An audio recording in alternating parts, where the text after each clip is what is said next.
Welcome, welcome. It is the Neverhood. And its chronicles. Oh, many chronicles it has. As we know from the lore wall. Hey, Claymation. How you doing? Oh, yep, see mate. And the coveted crown. And random monkey, because sure, why not?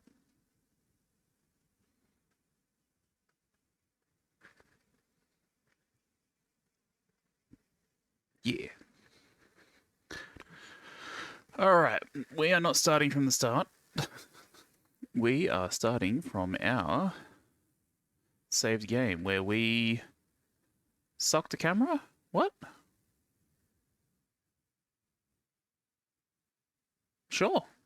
That's what we did. That's absolutely what we did. I remember.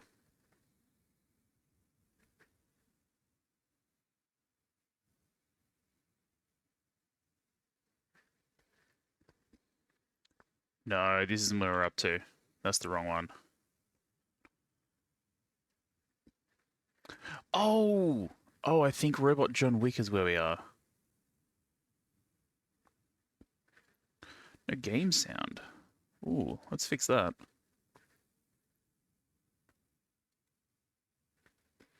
Right. I think that was my bad. I think that was my bad. Alright, I think Robot John Wick is where we were. Yeah, here we go. Alright, so we should have... Yeah. Creepy sounds.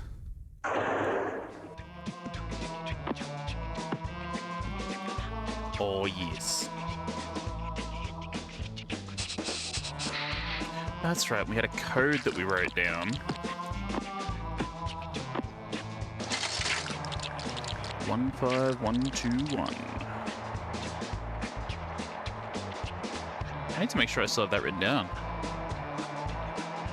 I forgot I had to take notes for this game. I forgot there was a test. I turned up to school in my underwear with no preparation for the test.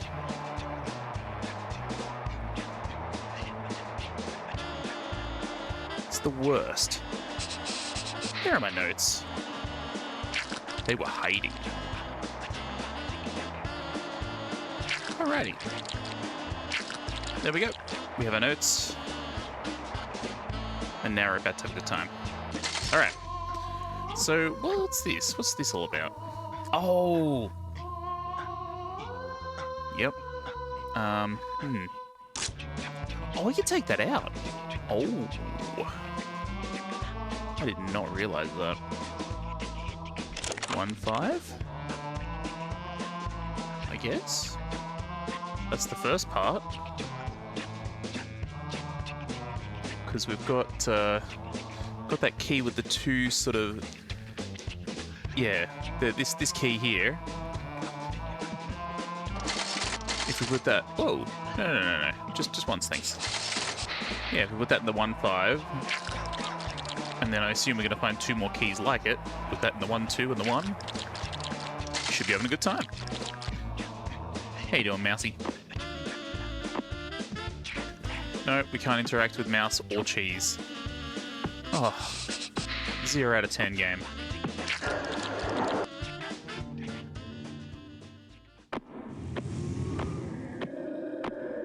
Alrighty, so I think we originally came from this way. I could be wrong. What is that? That is nothing, I don't think. Okay, that's where we just were.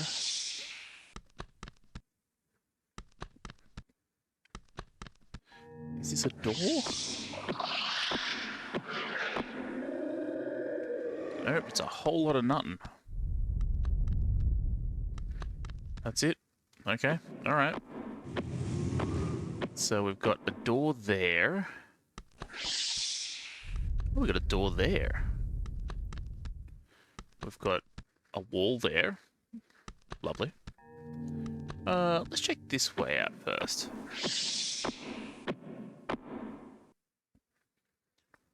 Oh. We got a match, I guess? Neat. Oh, and a key up here. Yeah, okay. Surely we can jump for that. If we could jump for those rings before, surely we could jump for that. That just feels sensible. Alright, well, we have a match. That's a good start. Let's see what we can do with that. Oh, no. Ah. I didn't want to go that way.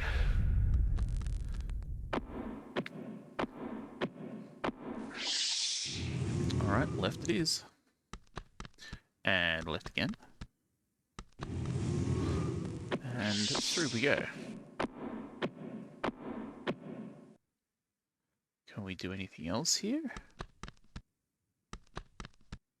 Nope, just back where we came. Alright, through we go. Oh, elevator music. Love me some good elevator music. Here's our teleporter. Yay. Alright. Let's see the story so far.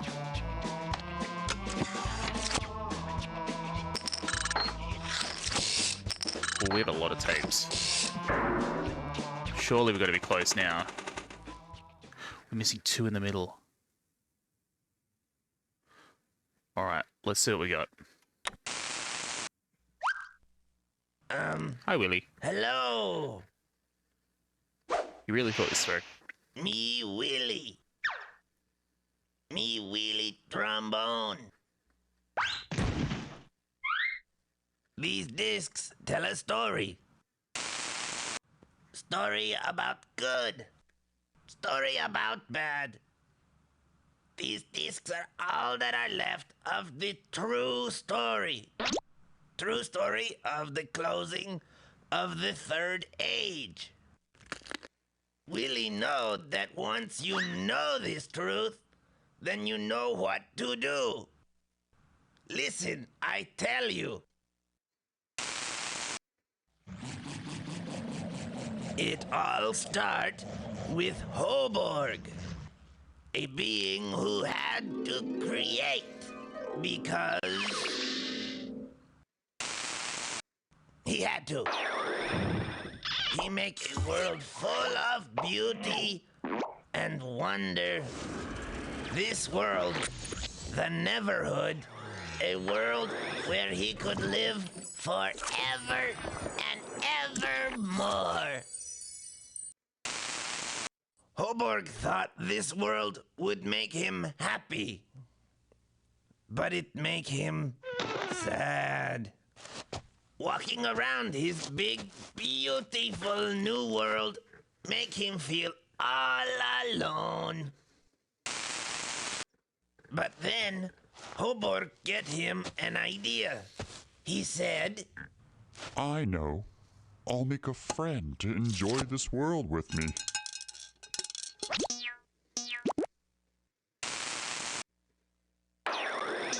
Hoborg happy to have a new friend. He named him Clog and welcome him to the Neverhood. Everything you see here is yours to enjoy. You and I shall spend all our days here together. With you by my side, I'll make more... Crown! No! No, Clog. This crown is the only thing that you cannot have. I am ruler of this world, the Neverhood, and a ruler needs his crown. Surely you can understand that. Now go and explore your new home, while I go back to my throne room to plan some more people to make. So Holborg go to make more friends. And Clog start thinking bad things. Sitting in the throne room, Holborg start thinking about who he make next.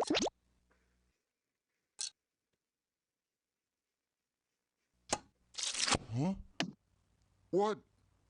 My crown!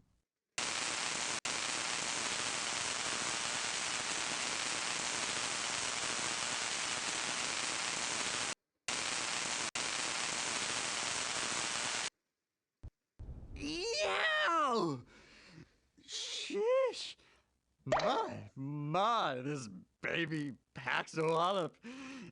What's this? Frozen solid. It seems this crown does more than give you reign over the Neverhood. It's also your secret to life. What a pity. Clog right about that. Without his crown, Holborg stuck in a big, helpless sleep.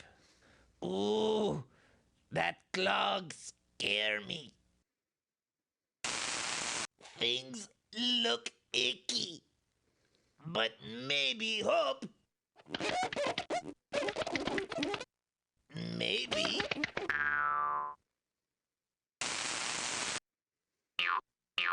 A life seed. Holborg boo boo with Clog. Clog go all stinky bad, but Willie know what to do. Yes. Ooh, me hope Clog no find out about this. Scary. Happy birthday! Wow. Well, happy birthday. So, wow, that's a lot to take in. So we were made by Willie. Okay. Using one of Hoborg's seeds, of course. And so this entire game, this is our entire existence, this game has been. So we know nothing outside of what we have done. Imagine not having two tapes. Well, we won't know exactly what Clog did when he got the crown. Apart from throw it away, but we don't know what he did in the meantime. Yeah, so we're going to have to find those two tapes. But wowza. Oh, wowza. Can we look out here? Oh. Oh, we found a pin, didn't we?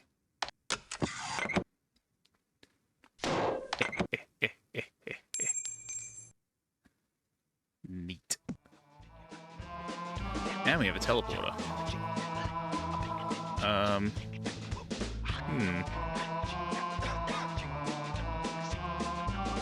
Alright.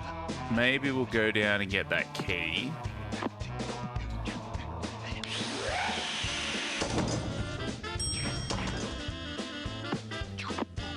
And then maybe, because we're, so close to getting all of the tapes, maybe it's time for a bit more lore wall.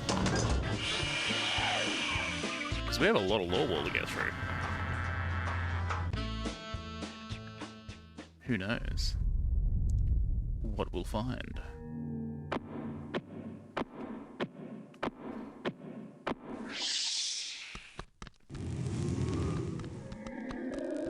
Alright. I believe this was the side of the castle. Uh-huh, yep. With the key. Domain Purdue.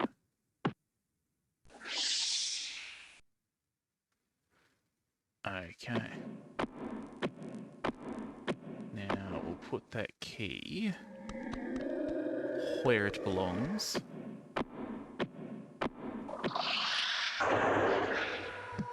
Now, I think it was that second key. Let's see what we need for that second key. So the first key... Okay, 15, 12, 1. The first key we put into the 15 slot.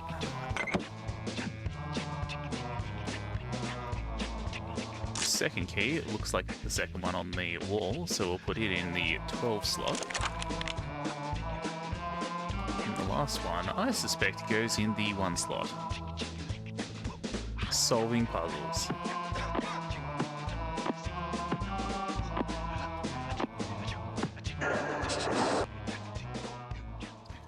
Alrighty.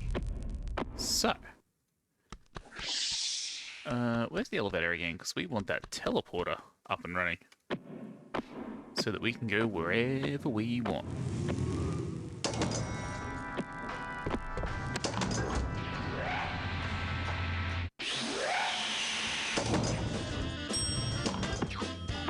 Alright. Get in the chair.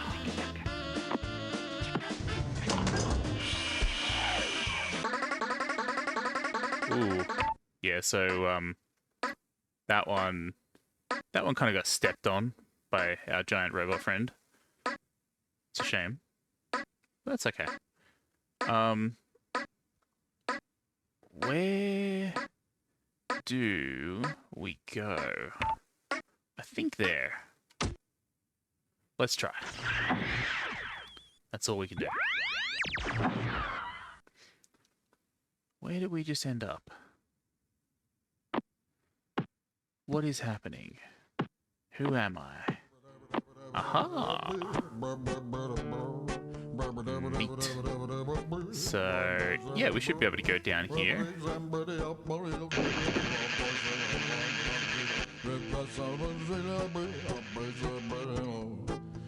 Nice. Through the door.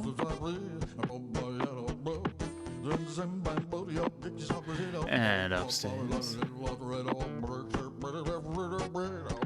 Out the door. There he goes. Alright. Then we have our radio. Which we... Yes. Which we detune. Potatoes love, my gravy love. Potatoes love, my gravy love. Potatoes love, my gravy love. Tomatoes and potatoes and creams. Tomatoes and potatoes and my creams. Beautiful. Potatoes love, my gravy love. Potatoes love. What a banger for the ages.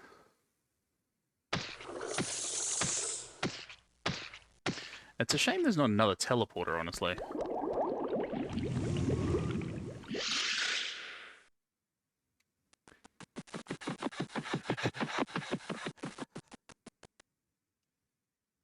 Full sprint. Except no substitutes, only full sprint.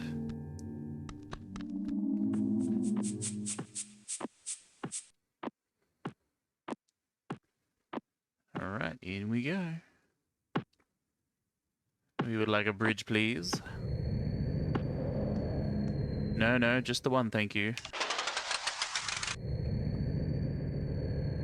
We don't want to fill up on bridge.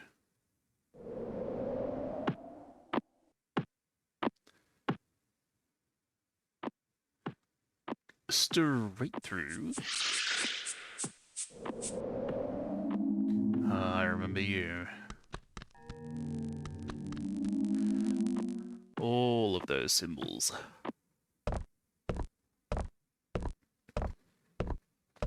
There's symbols on the doors as well. I'm sure they probably mean something, but just haven't been able to work it out.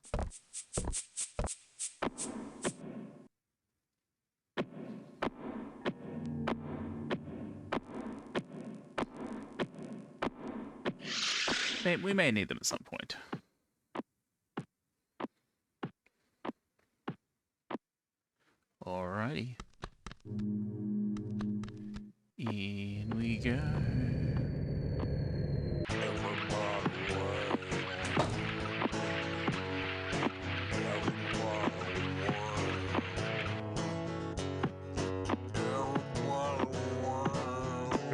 crazy door.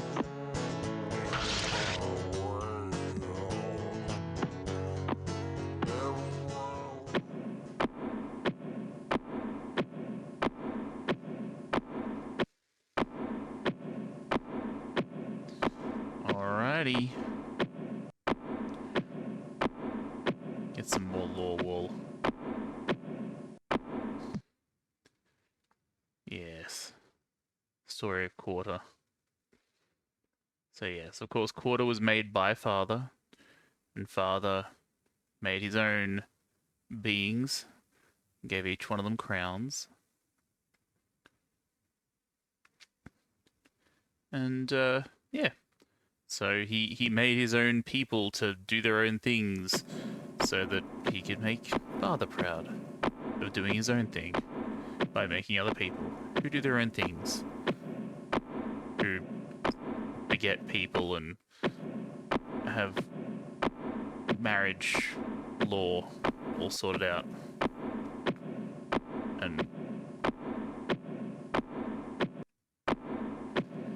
trade cows for I don't remember. But was a strange one. They're all strange ones, actually. I take it back. They're all strange ones. I don't want to single Bert out. They all deserve praise for... Well, praise is maybe a strong word. They all deserve mention for insane stories.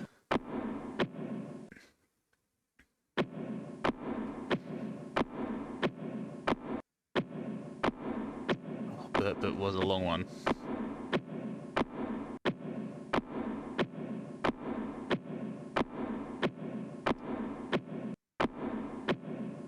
Hey there, Bert.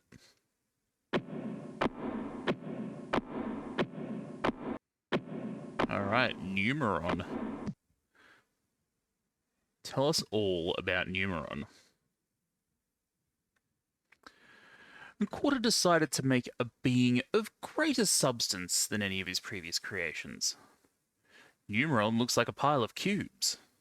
He was obsessed with being sensible and correct in everything, following the rules to the letter. Oh, pile of cubes. Remember those piles of cubes and like long sticks and you'd use in maths in like primary school. Stuff was amazing. Of course, everyone just made buildings out of them and towers, and I mean, you know, they weren't for mathematics, obviously. They were just supplemental in engineering ability. Yes, that's what they were for. Numeron rarely did anything on his own without asking Quarter for his explicit directions. Interesting. So Numeron is doesn't have a lot of initiative, but I imagine, well, we'll see what Quarter does with that. Numeron loved his crown and wore it with much pride, perhaps a little too much pride. He made 300 duplicates of himself whom he would boss around all day, every day. So, a pile of cubes bossing around 300 other piles of cubes. Of course, why wouldn't you?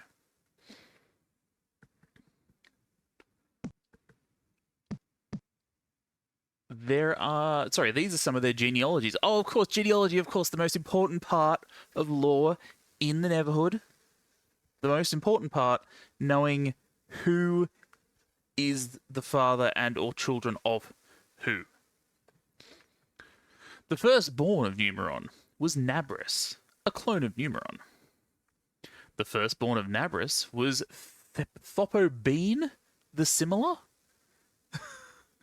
Then Liebda, Mazbim, Mishmash, Hamda, Bim, Dad, Emat, Juta, Big E-Fish, Shiphan, and Hamdek. These were the sons of Nabris. So Numeron's got 300 children that he orders around, and we've covered the first son's children.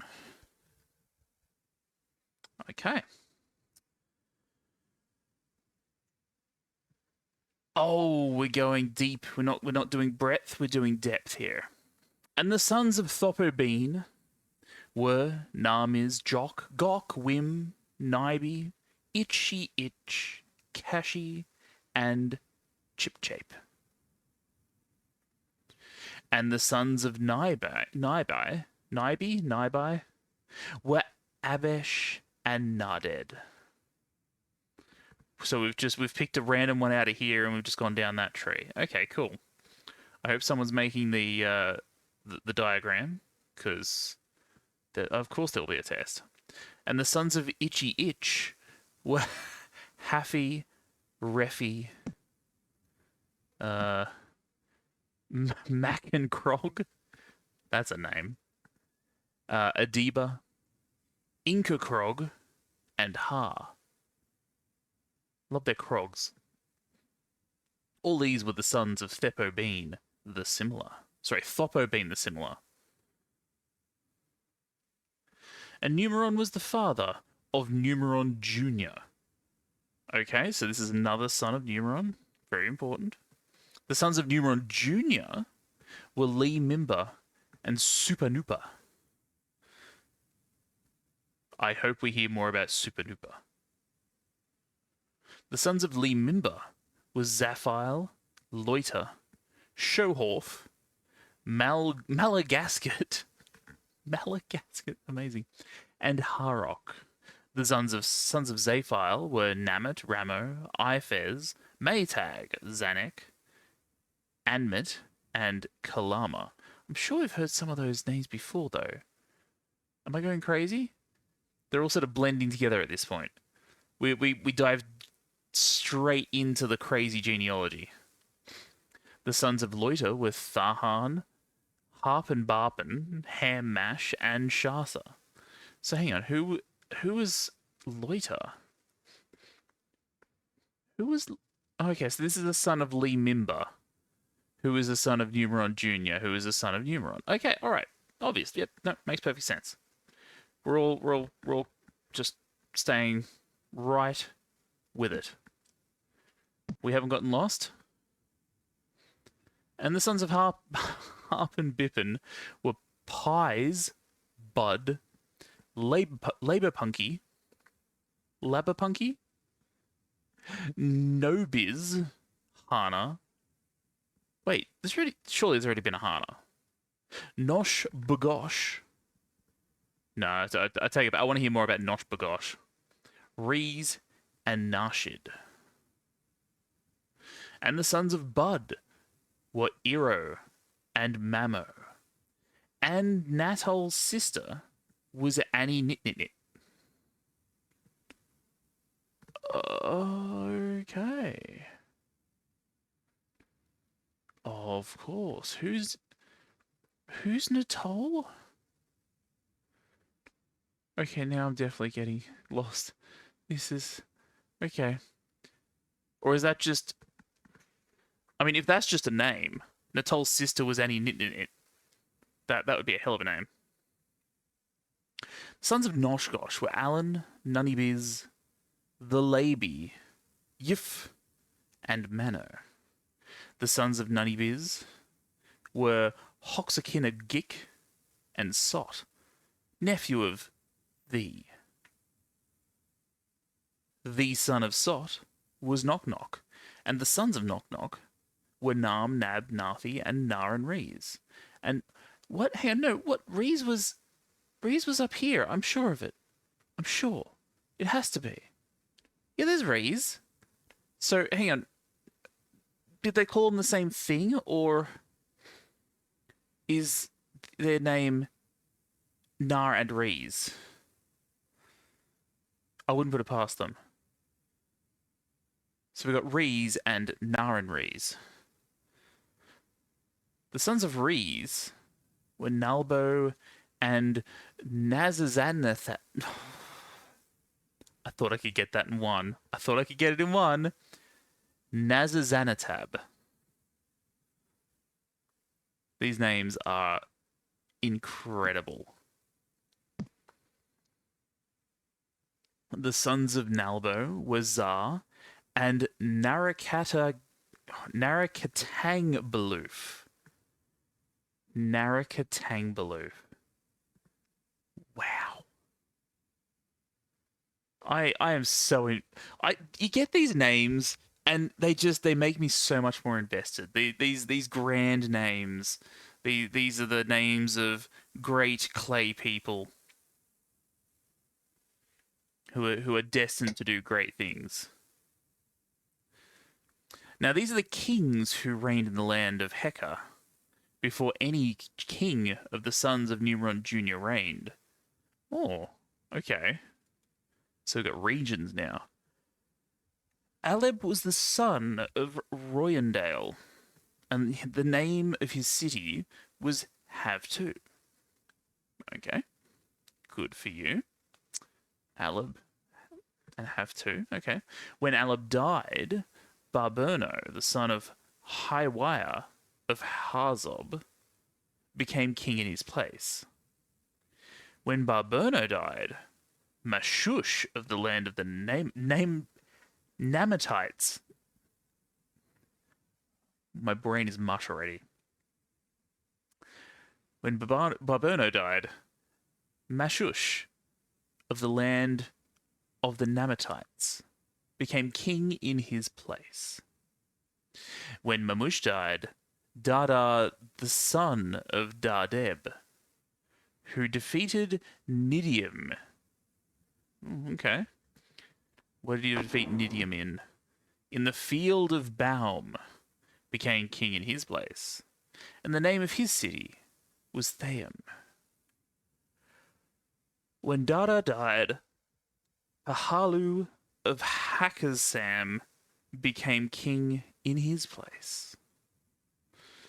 When Pahalu died, Oe of Thothot by the river became king in his place.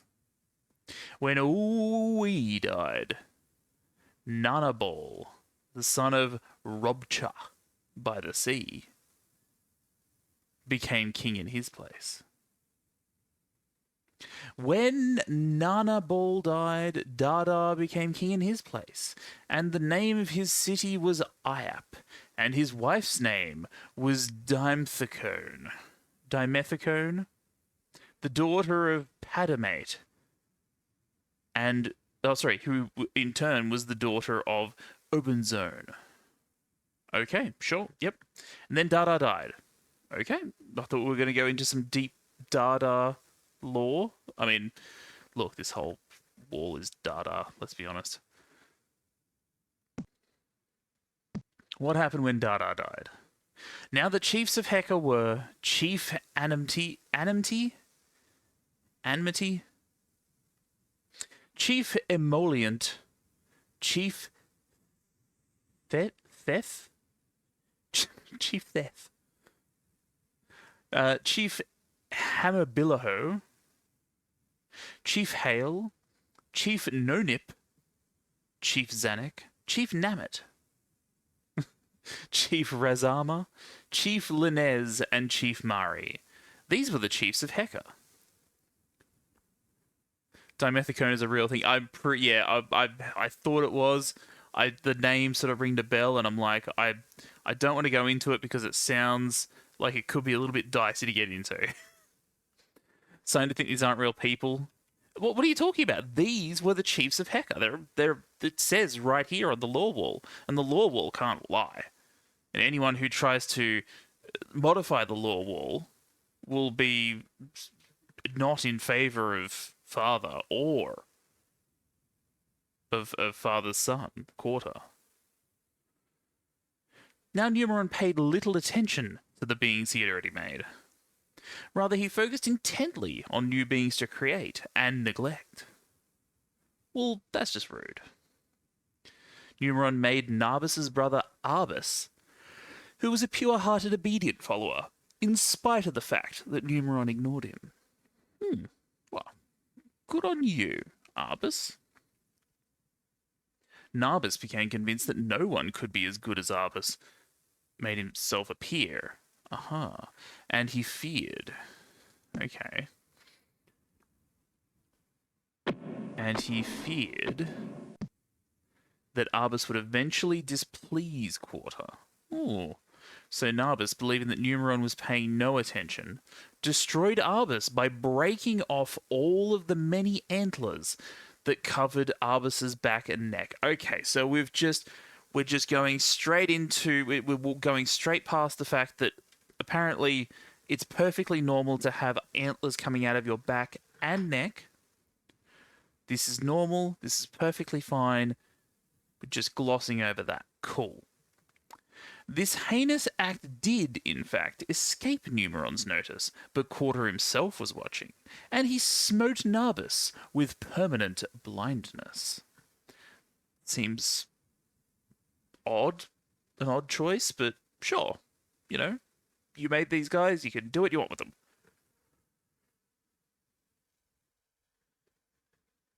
Now, the sons of Narcolon, the son of Numeron... Oh, okay, sorry. Now, the sons of Narcolon, the son of Numeron, were Limher, Mar, and Ibelek. Ibelek. Okay, sure.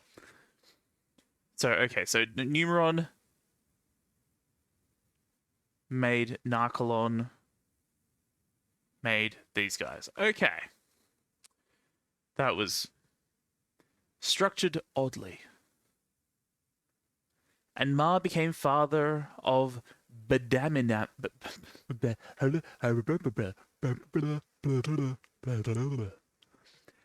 Bedanima. Sure. And Bedanima became leader of Noshan. Sorry, became father of Noshan, who was leader of the Sons of Narcolon. Okay, yep, we're keeping up. This is not descending into madness. Noshan became the father of Amleth. Amleth became the father of Zoab. Zoab became the father of Debo. And Debo became the father of Esse. And Esse became the father of Baal, his firstborn, then Bedanaba the second, Amish the third, Lenathan the fourth, Iadar the fifth, Mezo the sixth, Hank the seventh, and their sisters were Juarez and Liagaba. Wow. And the three sons of Juarez were Ashba, Box, and Lehasa. And Liagaba bore Muddy Bing Pudi. Sure. And the father of Muddy Bing Pudi was Jethro the Nabriste.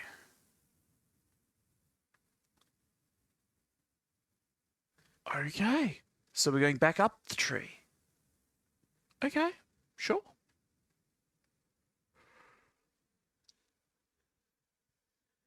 And Muddy Bing Pudi became the father of Bananangrunt. Banana Grunt. I tried to make it sound correct. I tried to make it sound interesting, but no, it's just Banana Grunt. And Banana Grunt became the father of No Such Luck. Okay, all right. Now you're just taking the mickey. Leader of the Sons of No Dice. Of course. Where else would they be the leader of? Oh dear. No Such Luck became the father of Amwat. Amwat became the father of Goat Phlegm. Oh, come on. Oh. You could twist that. Could be Goat Phlegm. Goat Phlegm became the father of Denterrupture. Oh wow, okay, all right. These names just suddenly came full circle via just madness back to insanity. Yes, they are different places, and you will be sent there when you read this wall.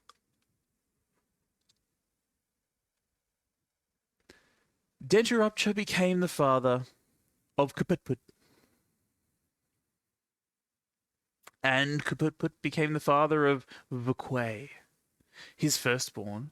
Then Huikin? Huikin.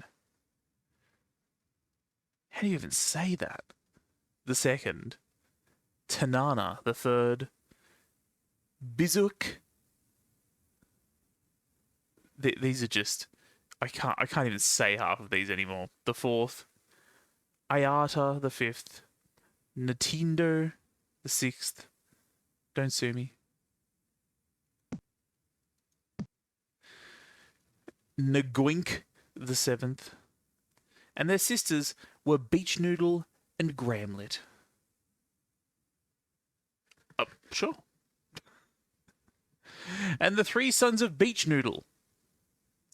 And the three sons of Beach Noodle. That's a string of words.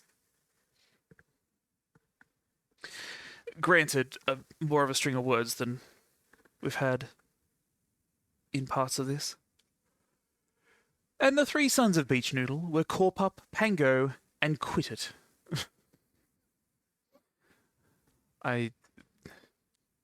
This is reminding me of a Rowan Atkinson skit.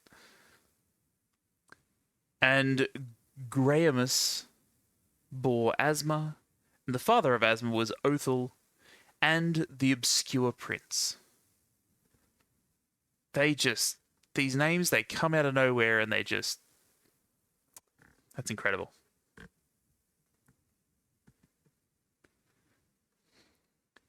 Now, the sons of Numero Benti, the son of Numeron, okay, so Numeron made Numero Benti, okay, alright, were Lentho and High Harry Harpscombi. Hapsicombi.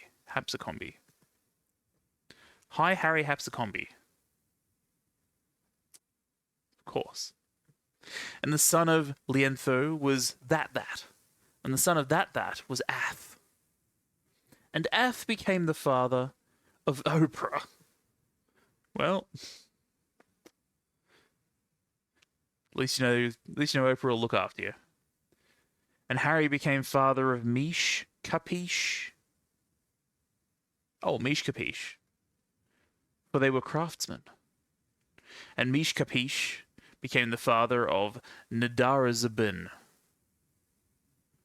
Nadarazabin? These names, I tell you. This is even more name dense than the last one. Surely it doesn't get any more name dense from here. Numeron was the father of Neron. Neron became the father of those who dwell in 8 by 14 foot thatched huts and use pygmy shrimp swabs. I'll read that again. Neron became the father of those who dwell in 8 by 14 foot thatched huts and use pygmy shrimp swabs. Have I gone crazy? Who was Neron's great-grandfather again? Well, I'm glad you asked, Feisty. Neron was created by Numeron. Numeron was in fact created by Quarter, who would have been Neron's grandfather, of course. And then Quarter, in turn, was made by Father. So Father is in fact Neron's great-grandfather. I've been keeping up. Have you?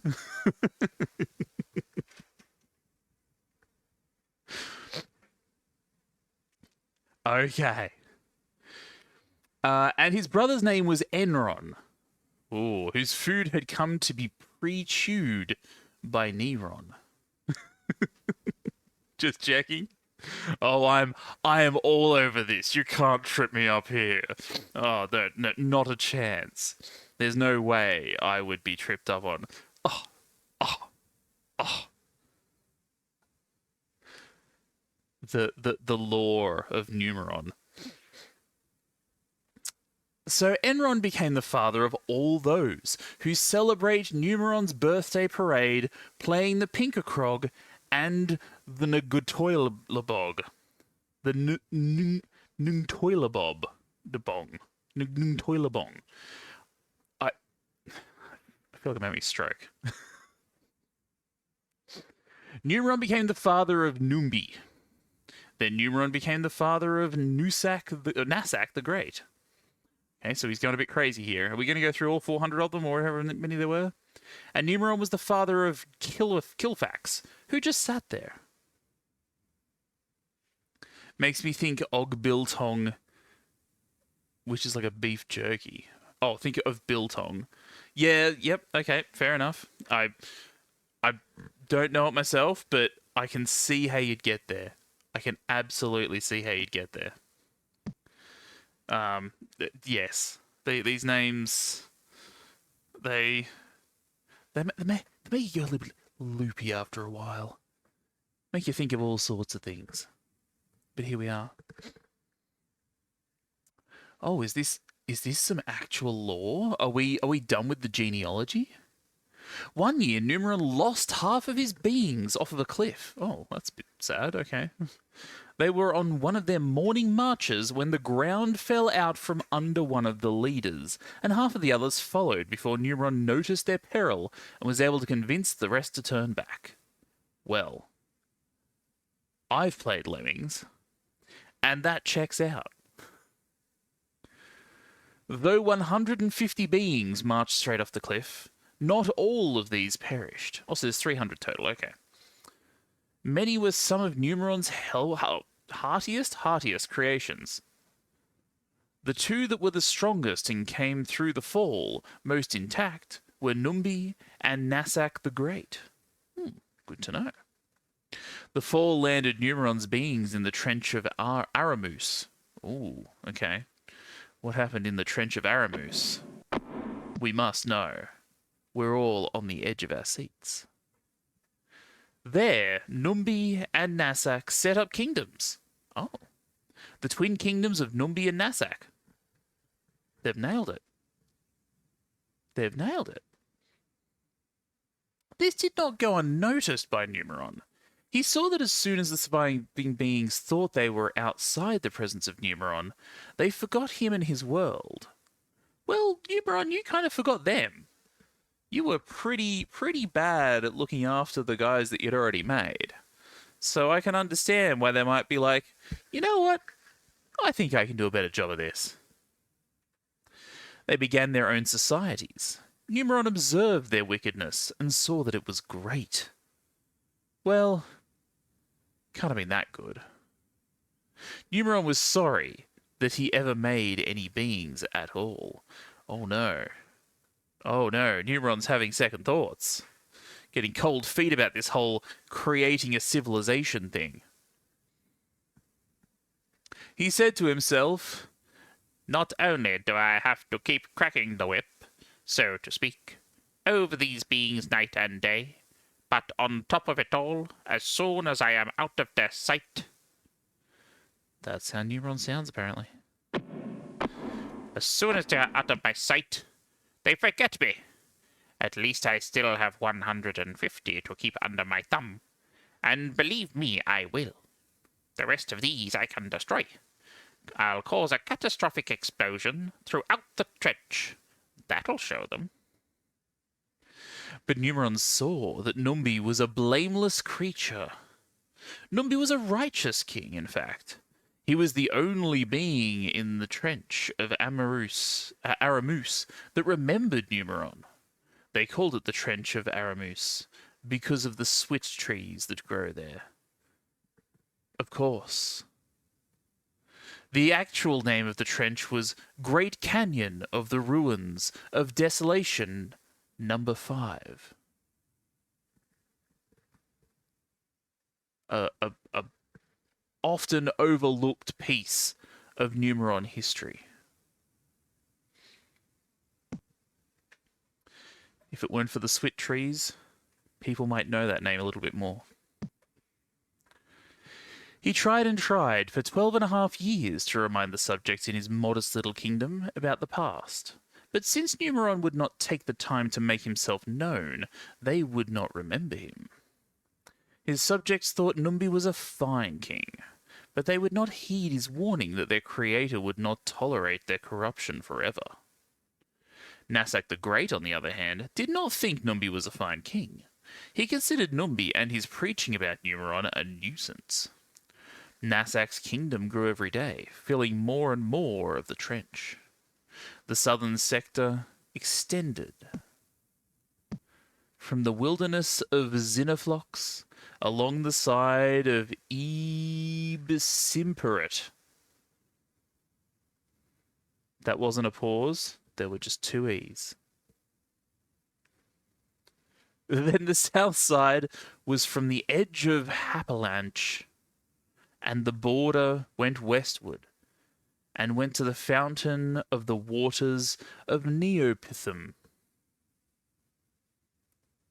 The border went down to the edge of the hill, which is the valley of Bonablink, which is in the valley of Bunabumjoy, northward. And it went down to the valley of Daisayunwang, to the slope of the Unjawapung southwards, and went down to Boke.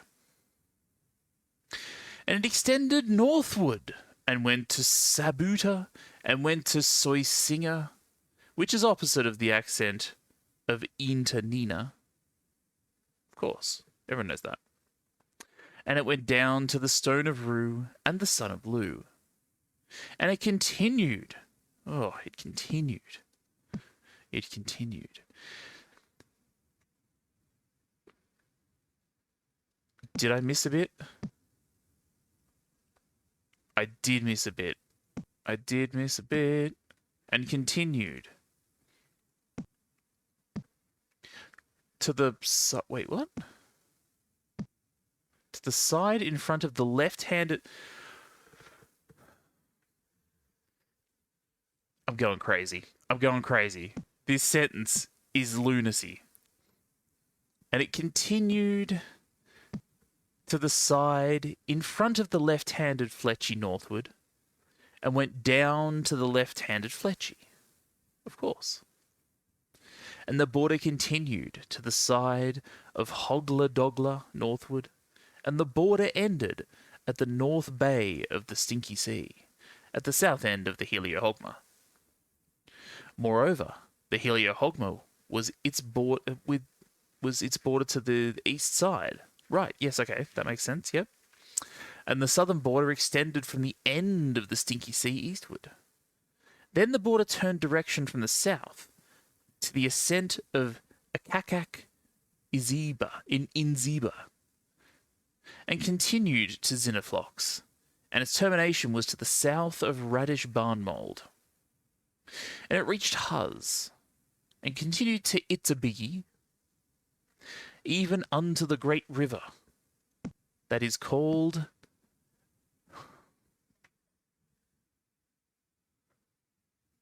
Stop it. Stop it. The river called Mifflewixom the Uncrossable, except in a couple of places where it gets slow and shallow.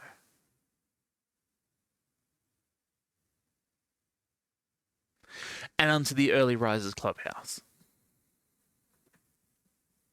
And the border turned direction from Hey Wait to the brook of Pitgier. Pittier. Pitigi. And its termination was at the sea. As for the western border, it was the amazing colossal sea, that is, the coastline. This was the western border.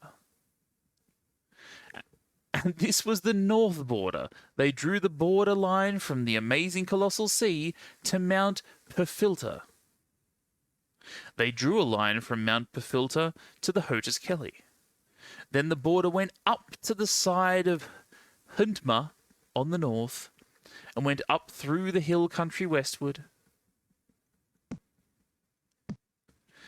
And it ended at the wilderness of Canbens.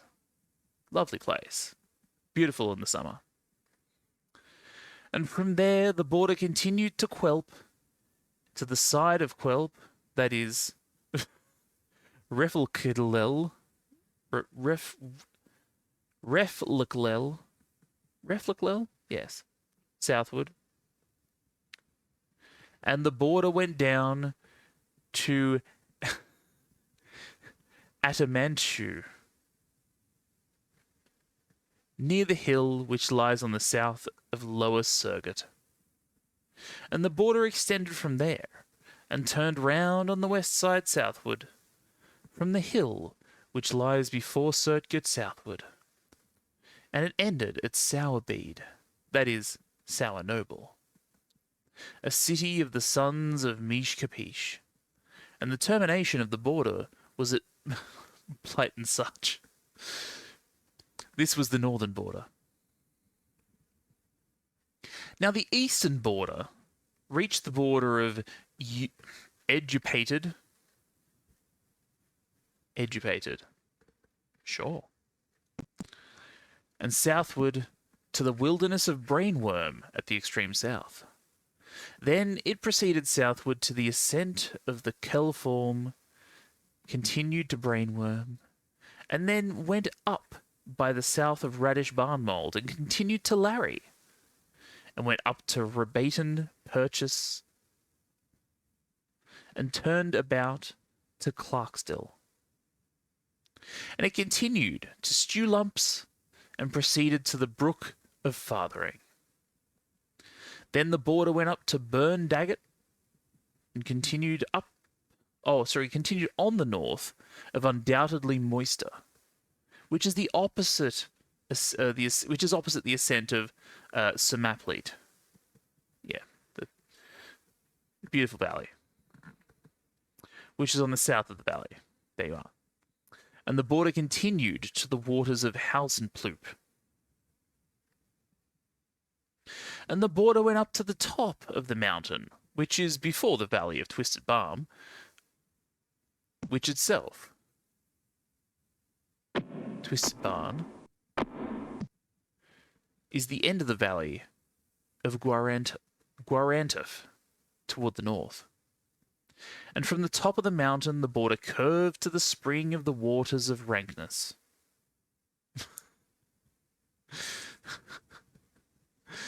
And the border turned about from Bollocksisix westward to Mount Dosikski. They drew a line from Dosikski to Shemp. Sorry, no L. My bad. And the border went down from Shemp to Reapley Engine on the east side of and continued towards Pilohylodillo, which means I don't think I can put that much in my mouth. Pilohylodillo. And the border went down and reached the slope of the east side of the Sea of Often Fallen Into. And the border went down to Fibraliton, and its termination was at the Stinky Sea. Good to know. So how long is the geography lesson going to go for?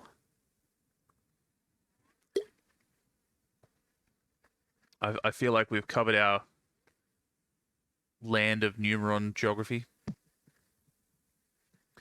This was Nassak the Great's land according to its borders all around.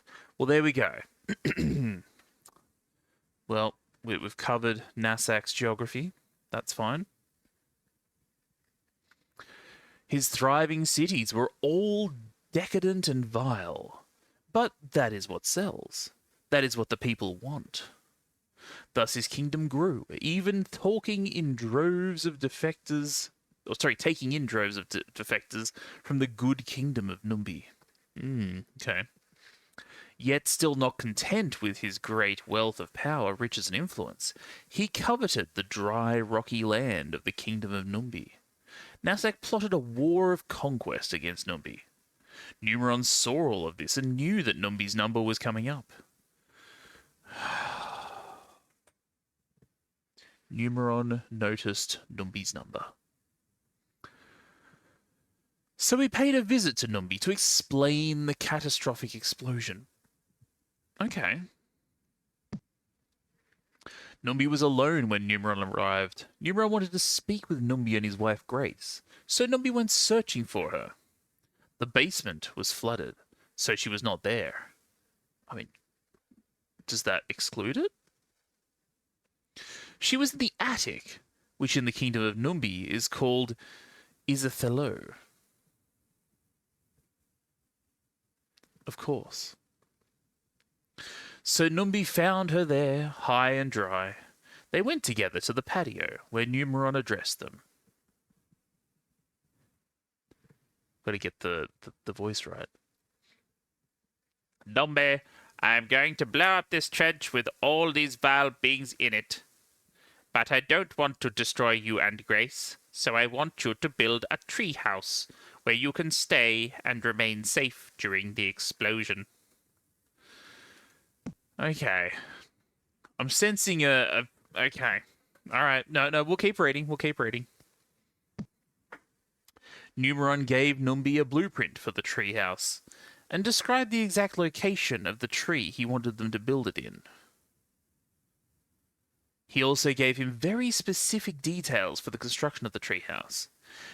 You shall make the treehouse from wheatby wood. It shall be split-level treehouse with an enclosed foyer, gabled roof, with rough beam ceiling, bay windows in the living room, and in the kitchen over the sink. All the measurements are here on the floor plan. As Numbi and Grace worked on the treehouse, their neighbours, who formerly thought of Numbi as a fine king, came out to mock the construction of the treehouse. Well, we'll see how they think when the explosion happens.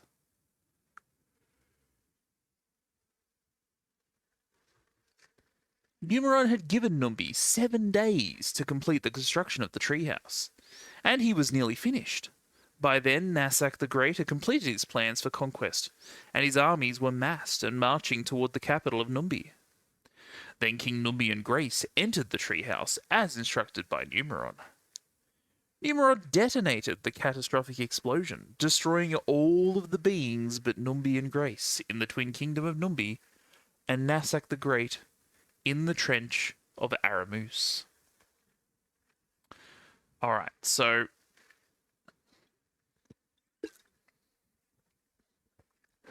just to be clear, we probably spent about 10 minutes on the geography of a place that doesn't exist anymore now. Now, this great explosion had disrupted the deep panels of the world. A hot green substance belched forth from the cracks in the panels and filled the canyon. Numbi and Grace watched as the hot green swirled around the foot of the tree. They were trapped.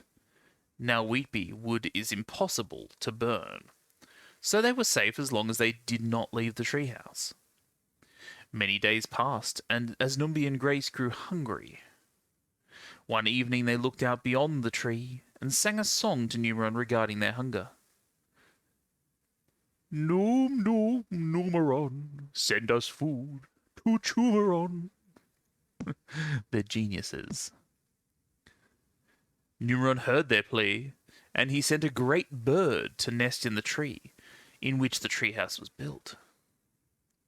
Every morning the great bird laid a giant egg, which landed in Numbi and Grace's bed. They gently cracked the eggs open to find 5-course meals prepared. Well, that's... I want one of those. Complete with a fine linen tablecloth and brass candelabra. That's a heck of a bird. They lived this way for many days until the hot green cooled to become just green. This new form of ground felt lovely to walk on. They lived happily for many ages. Grace died one beautiful day. Numbi died 3 days later. Oh. Wait, that's it. That's it. No full stop, no nothing. That's just it. They lived happily for many ages. Grace died one beautiful day. Numbi died 3 days later. That's it. Nothing about the rest of the kingdom. Just, half the kingdom fell into a pit because they're lemmings. Most of them were heathens.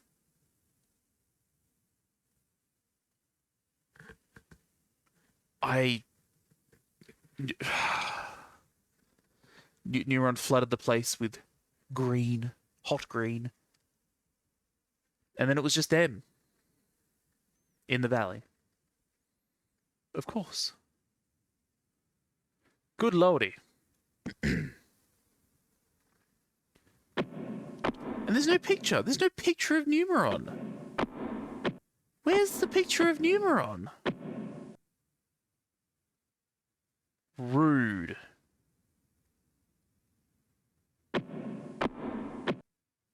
I've been duped.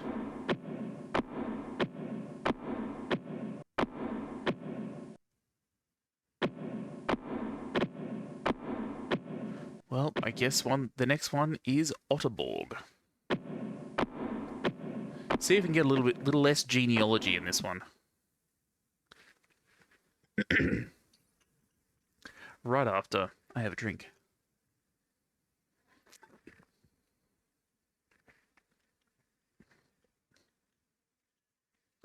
Quarter made a king named Otterborg, designed to be happy and full of joy all day. All day? If you only know joy, then what is joy worth?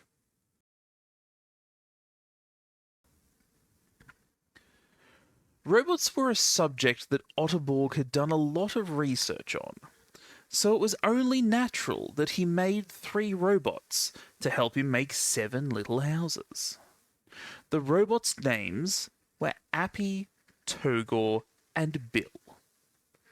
Okay? Appy was good at digging, Bill was good at building, and Togor was good at painting. That is why it is said today that if anyone is a good painter, he is Togor. Okay, sure. Good painter, Togor. Marvelous.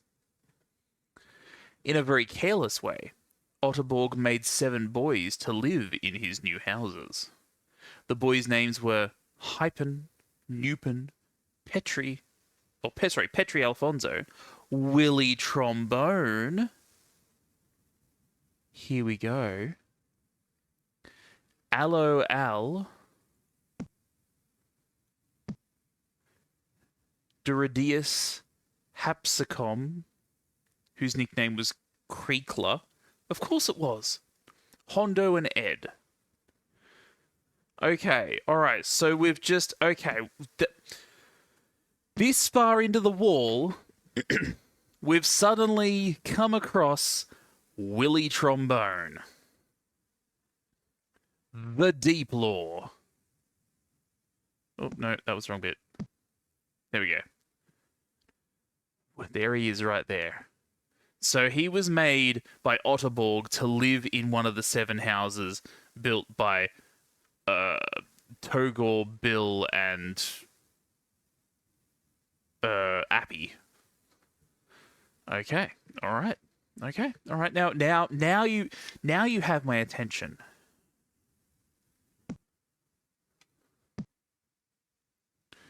You had my curiosity. Now you have my attention. Okay. Otterborg's sons were easily identified by the loop formed on the top of each of their heads.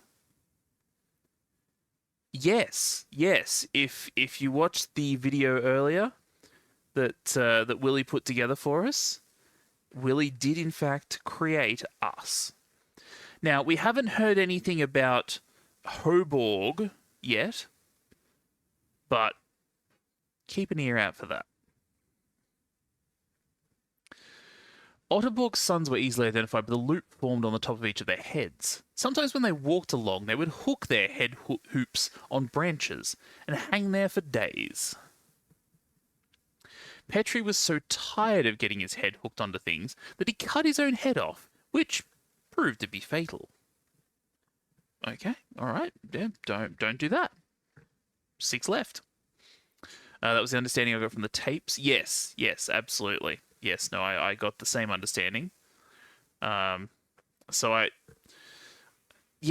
no... It was strange because Hoborg had this world and then he made Clog, but there was no mention of Willie and where Willie came from in the videos. Willie's just sort of there, you know?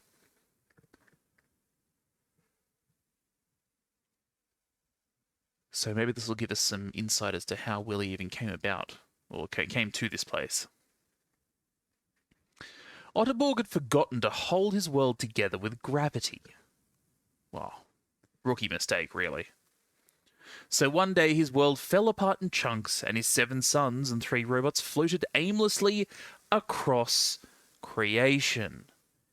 There we go. All right. It's all coming together. Well, it's actually all falling apart, but it's all coming together. Hypen's chunk of land got caught in the tail of the comet Pyragorge. I'm going to go Pyragorge. Named Pyragorge because it decreased in size during each orbit. It was named Pyragorge because it decreased in size during each orbit. Yep, it follows. No, that makes perfect sense. Don't question it. The system works. The tail of Pyragorge was full of seeds because the comet once passed through the atmosphere of the planet Burpee. Hypen cultivated his chunk so that he could grow flowers. He loved flowers and how happy and festive they can make a place. Often he would make a wreath of some of the flowers to decorate the loop in his head. Since he was the only one of his brothers with a nose, it seemed especially fitting that this is where Yupen's chunk of land should be. What?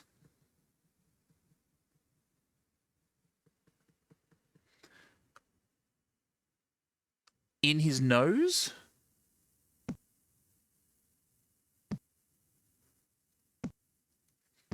He grew an extraordinary amount of flowers, but after a few years, it was not enough to satisfy his growing craving for flowers.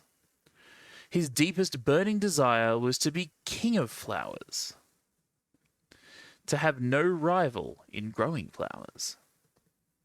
He actually did not know of anyone else who was growing flowers, but his unfettered imagination went wild and he thought there must be some others. Or there must be others who were cultivating and growing huge fields of flowers on the many planets and worlds he passed. Year after year, Hypen worked the soil of his chunk of land to try and get it to produce more and more flowers. Something about flowers and him having a nose. I mean, I'm guessing the fact that he had a nose and he could smell the flowers is why he should be cultivating the asteroid, or the comet, sorry. But the way it was phrased, it was misinterpretable. He developed fertilizers and plant foods. He grew nothing but flowers. Though there were plenty of other types of seeds he could have planted, if he did notice some other type of plant growing amongst his flowers, he violently ripped it up from the ground, cursing it and tearing it to shreds, then throwing it onto his compost pile. Aggressive. It was so upsetting to him that he would have to lie down for a nap afterwards. But no matter how many flowers the land produced, it was never enough for Hypen. It almost seemed that the chunk of land was desperately trying to please its obsessed master, straining itself year in, year out to produce more flowers than it had the year before. Previous season. Oh, come on. So close. For many centuries, in fact, it did outperform itself. Each year, a dozen or so more flowers were produced, and Hypen would ask, "Is that all?" Then the yield began to decrease. The land was simply overworked and it needed to rest. Hypen reacted by pressing the land harder and harder to yield more. He was aggravated to no end. The more he did to increase the yield of flowers, the less the land was able to produce. Eventually, as each season went by, the yield decreased first 10, then 100-fold, and so on. Most of the land lay barren and still. If Hypen found anything other than a flower growing, he would pull it up by the roots and throw it into the compost pile. As the land grew grey and sterile, Hypen wasted away also. The loop on the top of his head drooped like a deflated tire. His desire to make his chunk of land a happier place with flowers had died. He spent his last days worrying and hovering over the last few flowers that struggled desperately to grow to maturity in the dust. He could not afford the time it took to weed the desolate fields, but only a few spindly vines grew here and there in the depleted soil anyway. When the last flower died, so did Hypen Newpen. Aww. Sad story.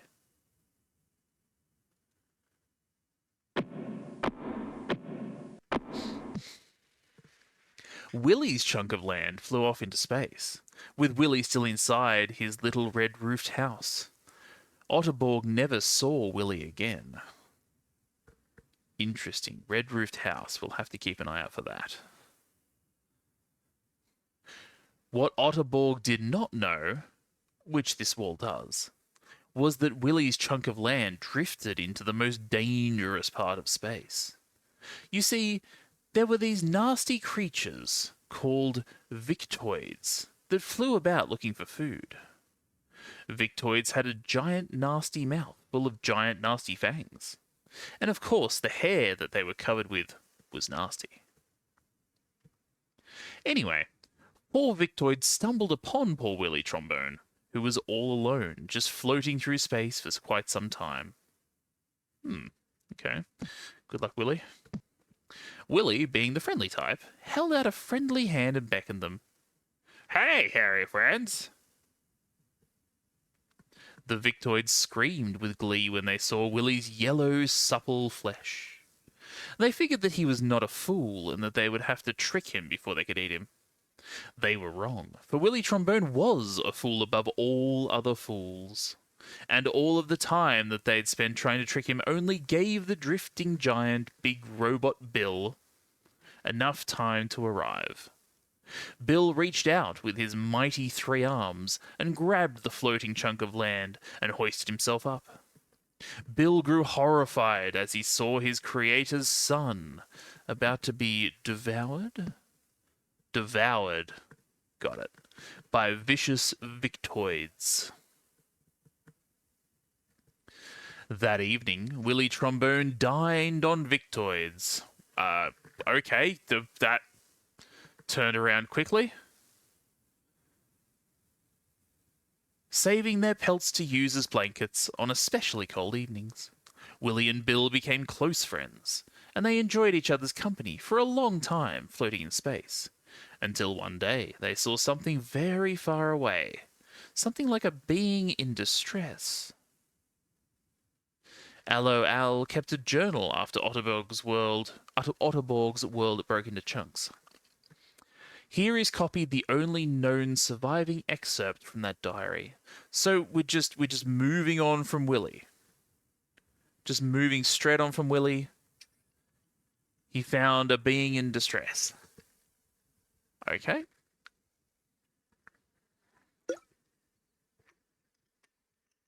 I sincerely hope this is going to become relevant later. Hello Al kept a journal after Otterborg's world broke into chunks. Here is created copied the only known surviving excerpt from that diary. My chunk of land has whooshed through a mysterious cloud of blue gas. The cloud is larger than some worlds that I have seen. I made a spur-of-the-moment decision to jump off the chunk and into the gas. This is, what's the name? The gas ball. Oh, this is where the giant came from. Oh, wow. Okay. Maybe? Maybe. There is such a clutter of junk on the outer surface that the blue gas is virtually solid, yet kind of springy. Wow, am I tired? I think I will lay myself down to take a snooze on the junk that clutters the surface of this blue gas, for I have not slept since before Otterborg's world fell apart. I do not know how long I was sleeping, but I woke up because I felt something tiny and creepy crawling on me. Or on my body, on my flesh, my knee. I reached down and swatted it with my hand. There was just a yellow spot of goop when I brought my hand up to see what sort of kind of bug it was. Then I heard the weirdest whiny, moany noise I have ever heard. I looked up and around and behind me, but I did not see anything. But then I looked down on the ground. I found myself surrounded by very little beings. Some were laying down. I guess they must have fainted after seeing one of their own squashed by my big hand. I knew they were not bugs then, because they were all staring at me. And because they were not all crawling all over me, or biting me, or injecting their eggs under my skin to incubate there and hatch later. Of course, that would be a telltale sign. These are very teeny tiny beings indeed. When I compare them to myself, the tallest is only as big as my thumb. Each tiny being has a great head in comparison to the rest of its body. In fact, the head takes up as much space as the body. The two remarkable features of the head are the size of the head compared to the little body, and its almost perfect roundness. It is like a melon on a sliver.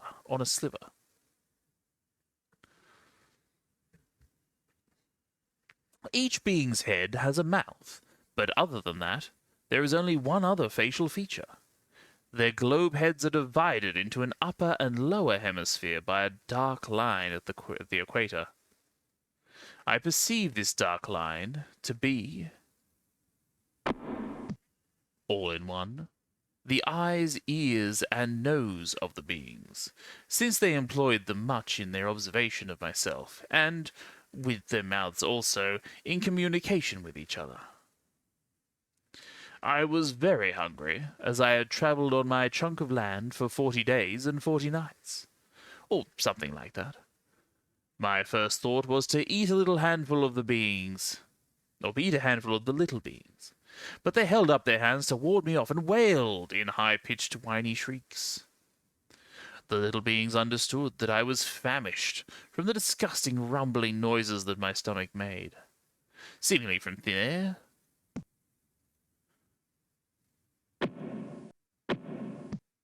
They produced tiny, delicate green crystals in great abundance.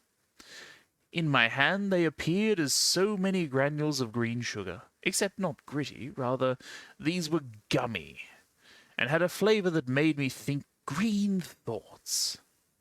As fast as I would pop a handful of the green stuff in my mouth, the little beings would bring me more. They also brought me a cup, though to them that would be a tub, of green liquid, which after I drank it, I perceived to be wine made from the green gummy crystals. It had a very fine flavour, and it made me think of rather mellow green thoughts. Okay. Consume green, think green. As much as the big heads, my name for them, speak to me, I never comprehend a single word they say, but I must help them drink their wine. One tiny being, who does most of the talking, seems to be in charge, since the others are always paying attention to him, and they jump to action after he speaks. I suppose he is the father of these tiny beings. While he was speaking, he also did strange dances. He looked really stupid, waving his arms about like that. After a few weeks of the father trying to talk to me, some others of these big heads dressed in tight, colourful clothing came to bother me. Some rode upon a wheelie thing, around and around inside the loop on my head. One had the nerve to bounce up and down on my lips. I should have just opened my mouth and swallowed him whole. The only thing I did not really mind was the three beings that did flips and somersaults on the three spikes that stick out of my chest. That was kind of fun. Alright, okay, so. Oh, wow. The coming together is really intensifying here. Days and days of the same thing now, eating green gummy crystals, drinking green wine, watching the father guy, my name for him, flail about like he does and listening to his high-pitched whining. Usually I just sit and smile at him, but when my cheeks get sore, I imitate whatever he's doing.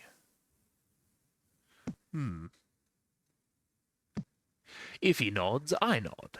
If he shakes his head, I shake mine. I will not write in this diary unless something weird or exciting happens. How long have I been here?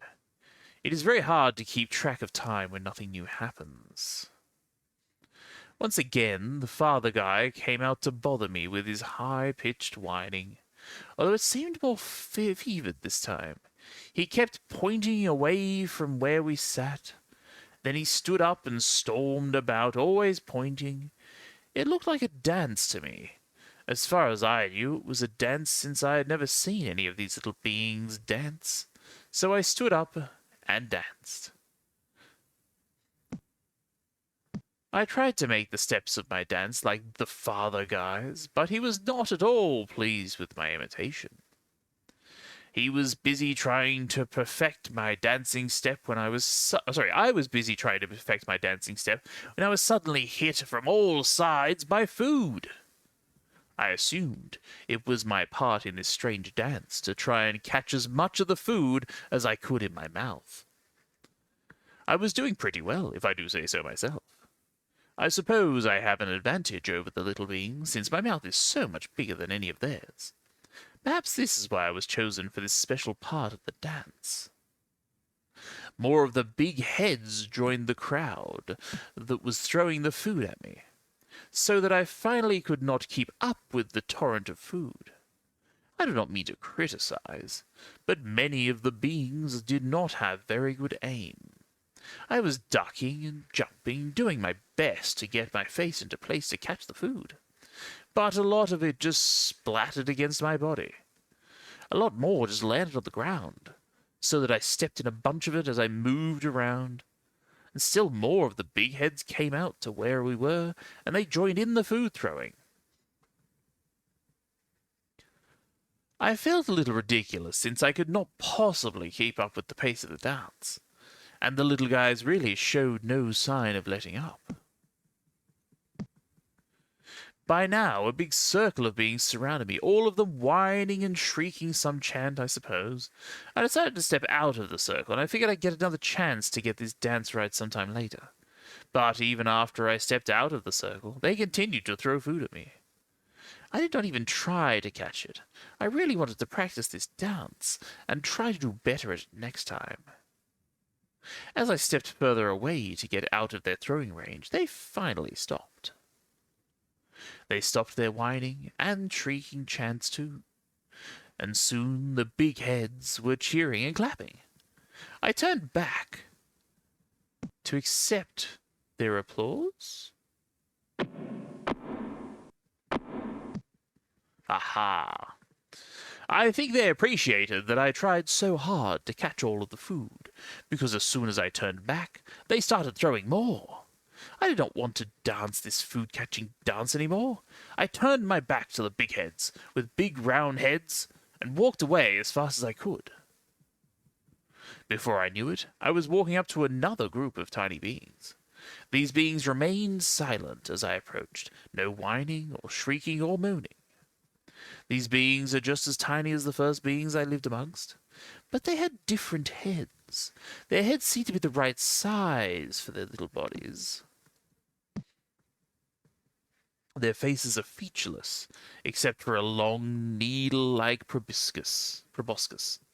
These tiny beings seem to use this protuberance for all their communication and all their senses: sight, smell, taste, hearing, feeling. Some of the beings pointed their needle noses here and there over my body as I approached, but most of them pointed at my feet.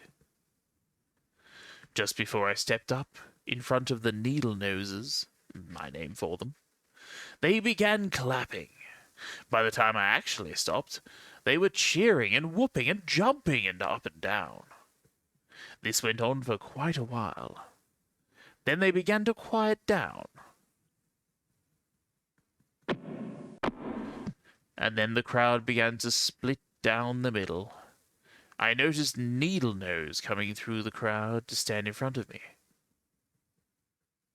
This Needle Nose seemed to have the respect of all the other Needle Noses, because they all gave their attention to him as he stood in front of me. I could tell because all their needle-like noses were pointed at him instead of me. He must be their father guy. After looking me over for a while, the father guy started speaking at me. I did not understand anything that he said to me, but I smiled at him the entire time that he spoke to me. I kept smiling at them all. After the father guy finished, I was trying to think of something to do, but I decided to say something back to them.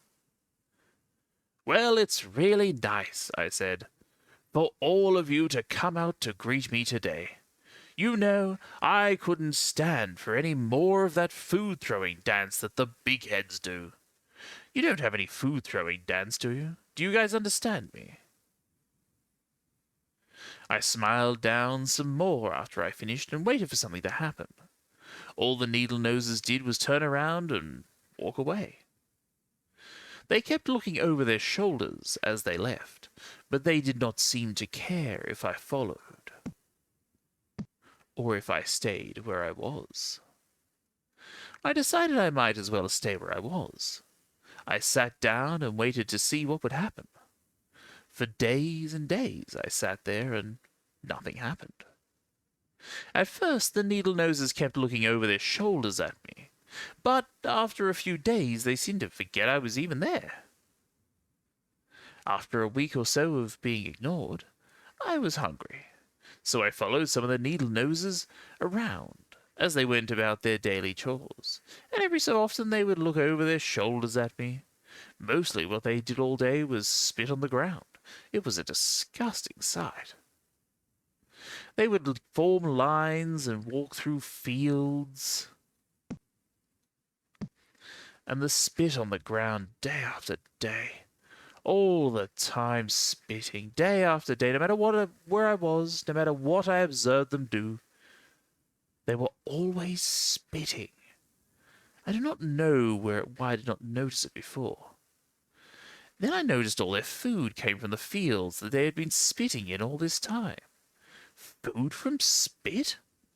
Now that they were harvesting, they had time to notice me. For the first time since I arrived in the Needle-Nose land, they offered me food. How could I accept it after seeing them spit all the time to produce the food?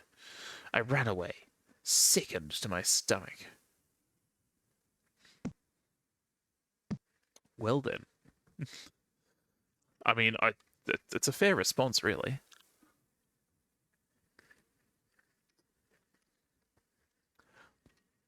After what I am sure must be something like 100 years, I could not take living amongst all these tiny beings any more. I was being starved by the needle noses, and I did not want to go back to the big heads to have them throw more food at me during their crazy dance. I felt defeated and hung my head in dejection. Now, since I was standing on a cloud of blue gas, as the gas swirled and spun, I could often see through the gas, or at least deep into the center of it. Something fuzzy, as if in the distance on the other side of the cloud, caught my eye. The shape grew larger and a little more defined as it came close.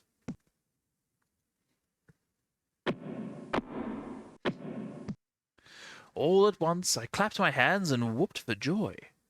I did not need a crystal clear view of the object to recognize it as the very chunk of land that had broken off of Otterborg's world and brought me to this miserable place. At once I realized what was happening. The chunk of land was caught in a circular orbit, and the blue gas must be going in a straight line that it took through 2 points in that circle. I cried out, "For sure, I am the most luckiest of all Otterborg's sons." We'll see about that. Carefully, as it passed through the cloud of blue gas, I jumped off the springy surface of debris and onto my chunk of my father's world. I have not been on the chunk of land for about 3 minutes, long enough to make this latest entry into my journal. Gee, it's great to be back home again. I hope I never... Here the excerpt of the diary ends abruptly. It is said that the chunk of land that Al was on suddenly smashed into a dirt clod that collided with it head-on. Both the chunk and the clod were travelling at great speeds upon impact. Nothing was ever seen of Al again. Creeka's chunk of land was the biggest, and it was full of lakes. There was actually more land covered by water than not. I guess that's where the name comes from. Creeka survived many centuries on the chunk, long enough to learn how to create and build giant replicas of spoons and butter knives, enormous buckets filled with oversized sesame seeds, and huge loaves of bread, among other things. You know, a reasonable assortment of objects. Creaker used the soil of the dry land on his chunk as the material for his sculptures. Whenever he would get tired of looking at one of his colossal sculptures, he would just throw it into the lake. I guess. Each of the colossal sculptures displaced enormous amounts of water, covering up a little more dry land each time one was thrown into a lake. When he was not sculpting, Creaker would be out scrutinizing one of his previous sculptures. He was very critical of his work, and he always concluded that the sculpture did not communicate the concept that was the impetus behind the work. Or he saw a hair or a bug sticking out of the clay. In any case, he was always frustrated. None of his work seemed to express his vision just the right way. He could not quite put his finger on the problem, but his general feeling was that it had to do with the size of the sculpture. Okay, size of the sculpture. That's fair. If only it was a little bit bigger, he would often say to himself. Oh, don't we all? Then he would heave the thing into the nearest lake. His mind was focused intently on making each new sculpture larger than the previous one, whether it be a giant replica of a red pod bulb, or a mostly empty jar that had been sitting in the back of a valley for 8 weeks. Eventually, he spent very little time examining his finished works, but with an exclamation of disgust, he would throw the work into the nearest lake, which after a while seemed to be conveniently closer and closer, just as soon as it was done, and immediately started the next one. The replicas were, by this time, so large that he had to climb them to work on the upper parts, so they're getting bigger and bigger. Uh. The largest sculpture Creaker ever completed was of a baby's arm holding an apple. Come on. You can't do that to me.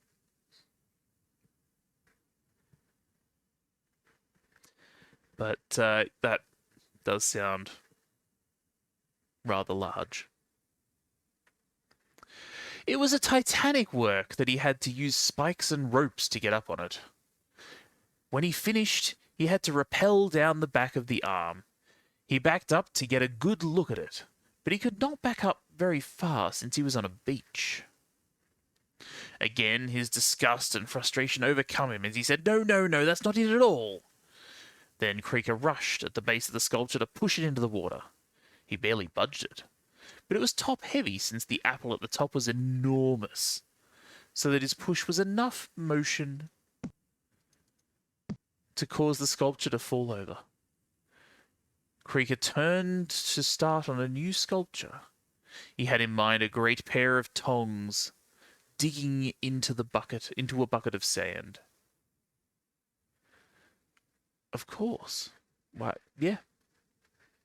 The obvious evolution of a baby's arm holding an apple. Yep.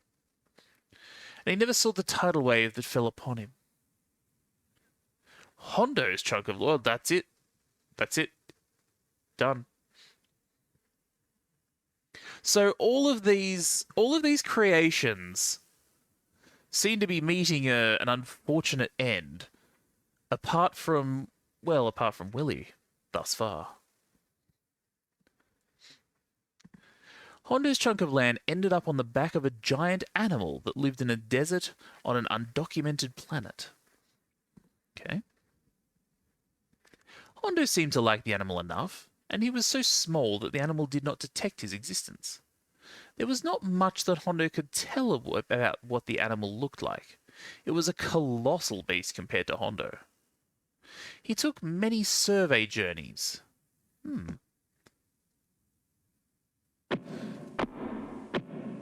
That went on for days and days across the top of the beast to see if it looked different from the other locations. As he walked, he noticed the colour of the ground changed. Presently, he would be passing over an area that was brown, and then 15 feet or so further, he would pass over an area that was yellow. The surface he walked on was hard and mostly smooth, but it was terraced into short, flat little hills all over. When he came to the edge, he was looking around and he almost fell off. He got down on his stomach to look over the edge. There was nothing between him and the ground, which was very far away. If he had jumped, the fall would have broken every bone in his body. Then don't do that. He was on the lip of an overhang, and he reached under it to see if he could feel how far back it went, but the overhang went straight back and kept going. Then he carefully lowered his head over to look and see how far back the overhang went. He could not see it, though. There was so much dark shadow, he could only see about as far as his hand reached. Hondo got up and decided to walk directly away from the edge. He grew tired almost immediately as the surface began ascending right away. It took a day to reach the summit, so he slept there. In the morning, Hondo was able to see very far from the top of the animal. The sky was all blue, and the land was all beige. He saw that the highest hilly part of the animal sloped down in all directions from where he stood. Okay, so he's on a turtle, a tortoise, something, I guess. Ed's chunk just spun in place forever. I guess it didn't get any of the momentum. Oh well. Well, there he is, Otterborg. Makes sense that he would have made Willy. Are they eyes in his hands? Is that what I'm seeing there? It's crazy. Alright. Fair enough.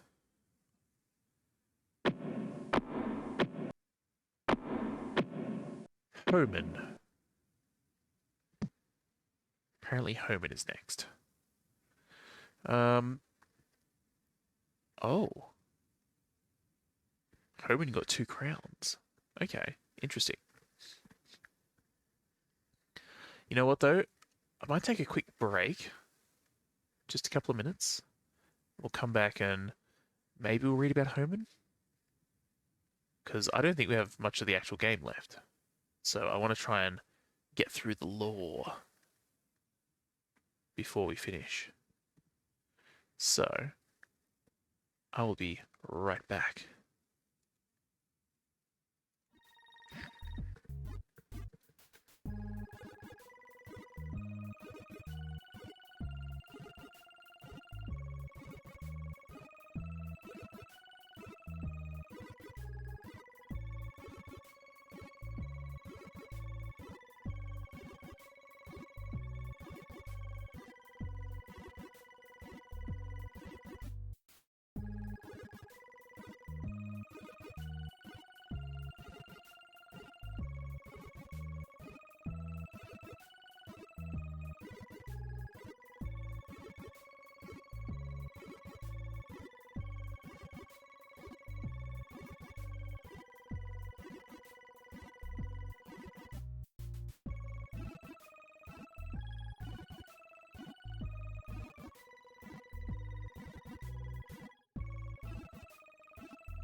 Alright, and we are back at the law wall. Alright. Now, how are people feeling about the law? Are we wanting more law? See if we can find Willie in here again.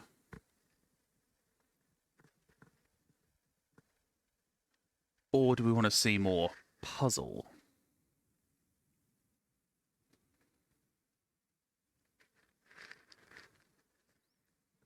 Because I am up for both.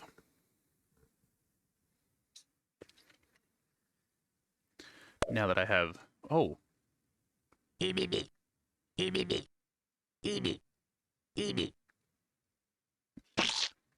Don't do that, Clayman. Yeah. Since I've got more water, it's definitely going through it. Ah, lovely. Okay, alright, we'll do a little bit more law wall. And we will find the story of Homin.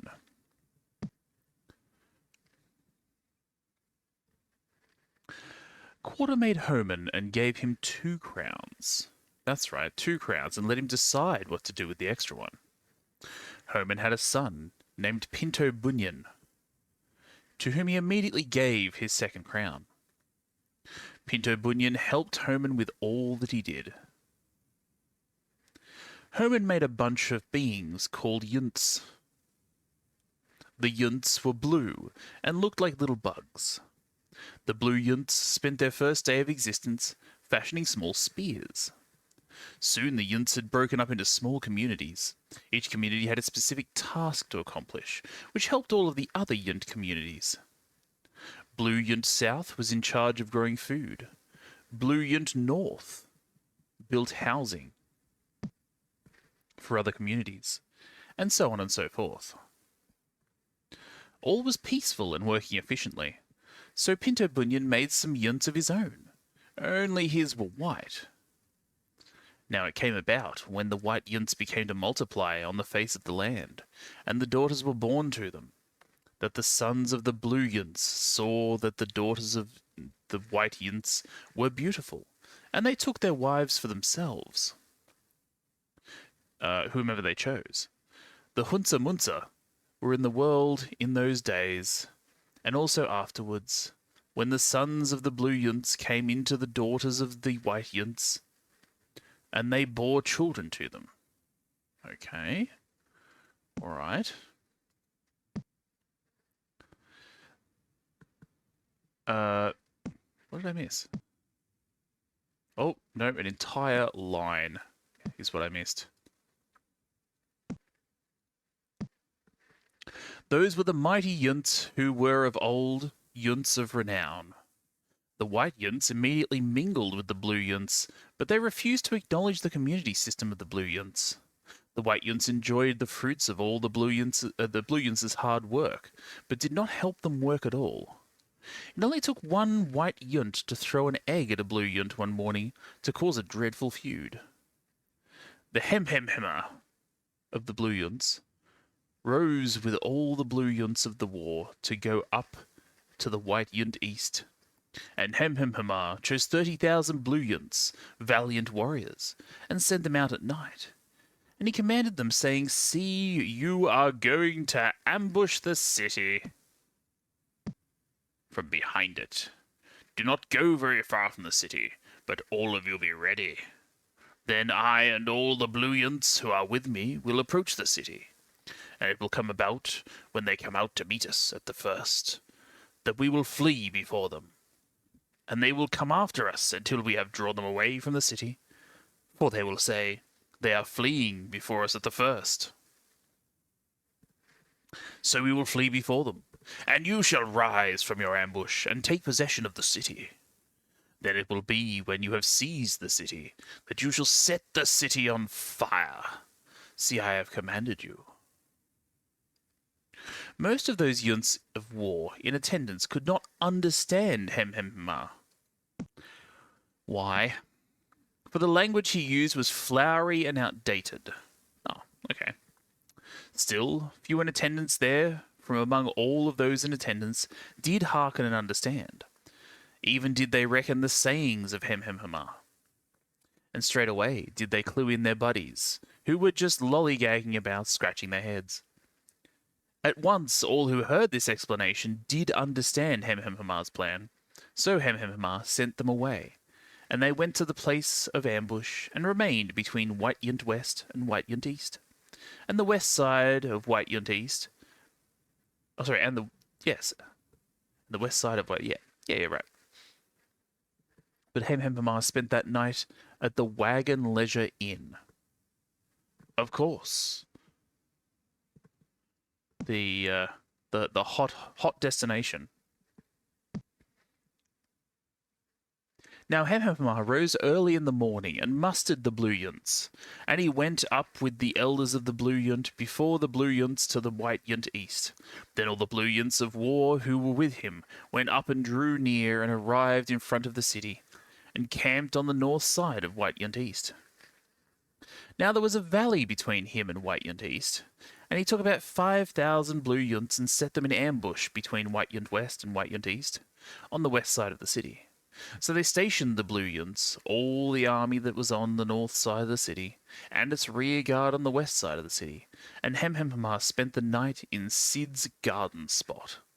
Is this army just an entourage for his holiday?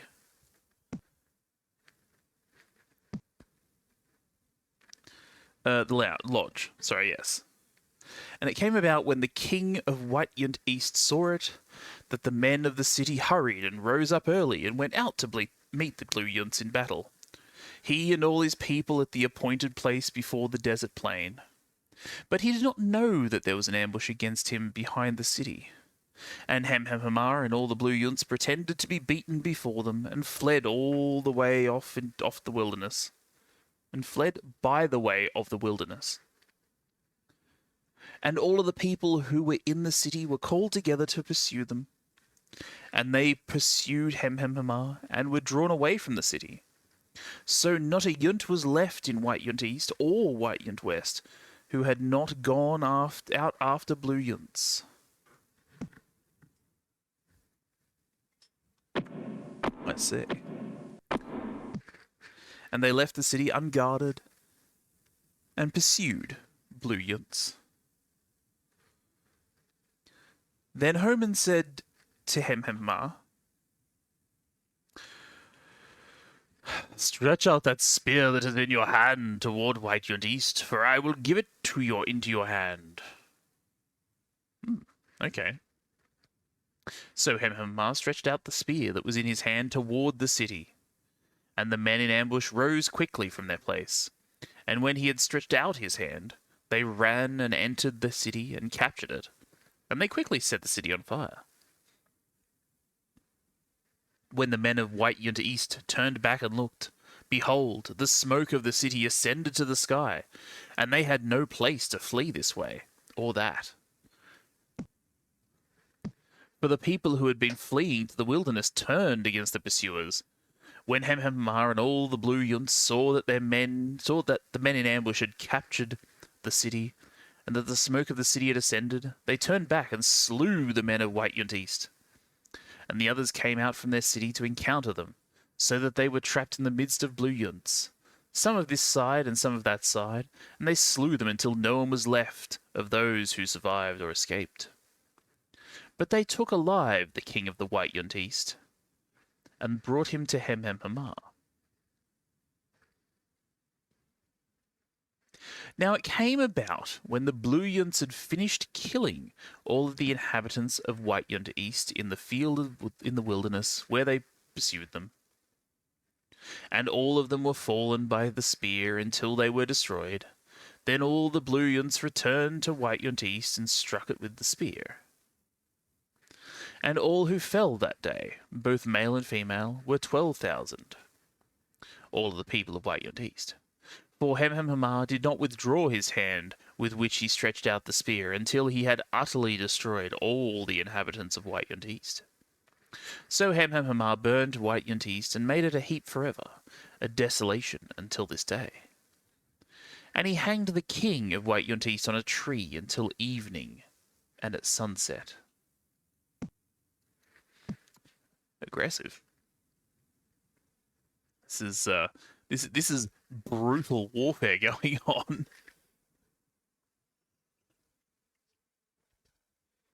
Hemhamar gave a command, and they took his body down from the tree and threw it at the entrance of the city gate, and raised over it a great heap of stones that stands to this day. Wow, that's very aggressive. So, Ichigoplasty and all the White Yunts who were with him arose by night and lay in wait against Blue Yunt South in 4 companies. Now, Pimento Lufa, the son of Texadrill, went out and stood in the entrance of the city gate and said, "Who is Ichigoplasty that we should serve him?" And Ichigoplasty and the White Yunts who were with him arose from the ambush. And when Pimento Lufa of the Blue Yunts saw the White Yunts, he said to Factatron, "Look, the Yunts are coming down from the top of the mountains." But Factatron said to him, "You are seeing the shadow of the mountains, as if they were Yunts." And Pimento Lufa spoke again, and he said, "Behold, the Yunts are coming down from the highest part of the land, and one company comes by the way of the Diviner's Sandwich." Of course, the Diviner's Sandwich. Yep. Well-known landmark in the land of the Yunts. A real historical tourist destination. Then Factatron said to him, "Where is your boasting now, in which you said, 'Who is Ichigoplasty that we should serve him? Are those not the White Yunts, whom you despised? Go out and now fight with them." So Pimento Lufa went out before the leaders of the Blue Yunt South and fought with Ichigoplasty. And Ichigoplasty chased him. And he fled before him, and many fell wounded at the entrance of the gate. Then Ichigoplasty remained at Blue Yunt West. But Factatron drove out Pimento Lufa and his relatives so that they could not remain in Blue Yunt South. Now it came about the next day that the Blue Yunts went out to the field, and it was told to Ichigoplasty. So he took his White Yunts and divided them into 3 companies, and lay in wait in the field. When he looked and saw the Yunts coming out from the city, he arose against them and slew them. Then Ichigoplasty and the company who was with him dashed forward and stood in the entrance of the city.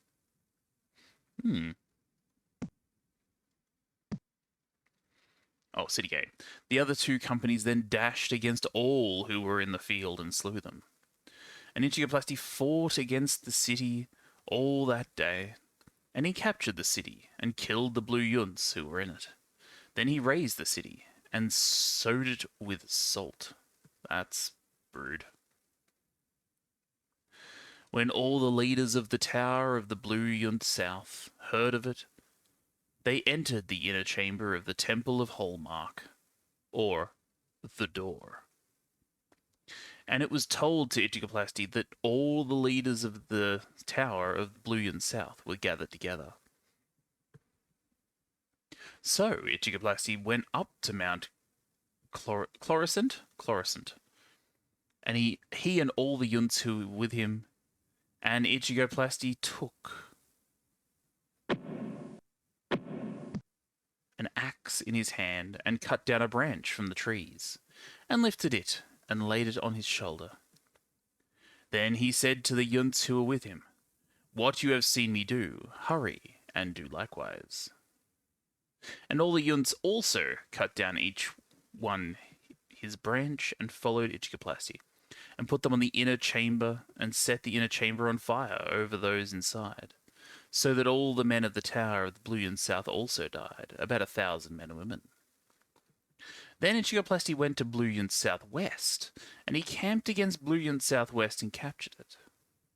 But there was a strong tower in the center of the city, and all the men and women with all the leaders of the city fled there and shut themselves in. And they went up on the roof of the tower. So Ichigoplasty came to the tower and fought against it, and approached the entrance of the tower to burn it with fire.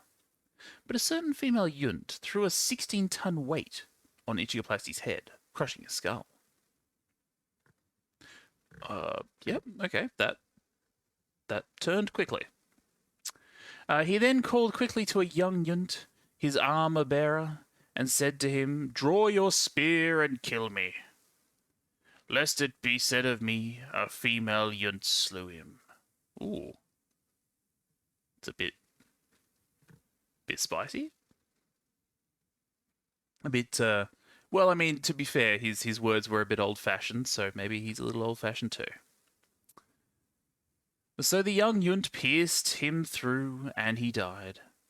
And when the white Yunts saw that Ichigoplasty was dead, each departed to his home. When the blue Yunts and the white Yunts started to fight, so did Pinto, Bunyan, and Herman. Quarter stepped in and took Pinto Bunyan's crown away and gave it to a new being he made called Arvin.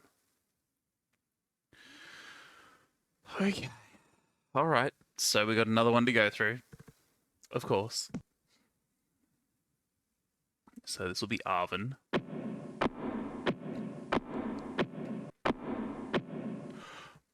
Oh! This is not Arvin. This is not Arvin at all. Very interesting. Then I guess we learn a little bit about Hoborg.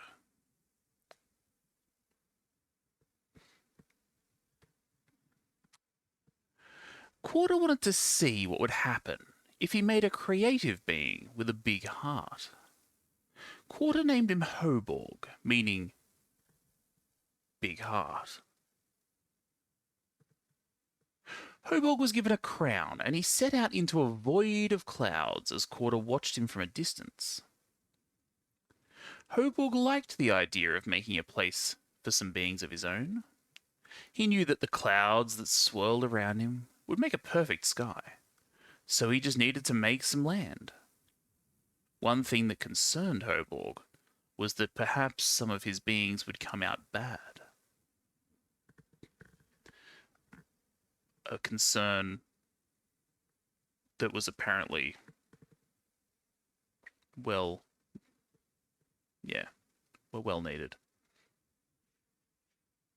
He wanted to make beings which he could enjoy forever, but he did not want to force them to love and respect him. He decided that he would make his beings with the ability to choose right and wrong. Working everything out in his head, he figured he could make one child at a time and see if he turned out good before he started on the next. Hoborg made a tiny scale model of his world in clay, to see if it looked the way he had imagined it. He spent about 20 years designing the shapes and colours of this place, which he would call the Overhood. He needed some clay to make his world, and the only place where clay could be found was that was of the purity and quality Hoborg wanted, would take 400 years to reach. That's a hot minute. He was so anxious to get started that he asked for help from Quarter.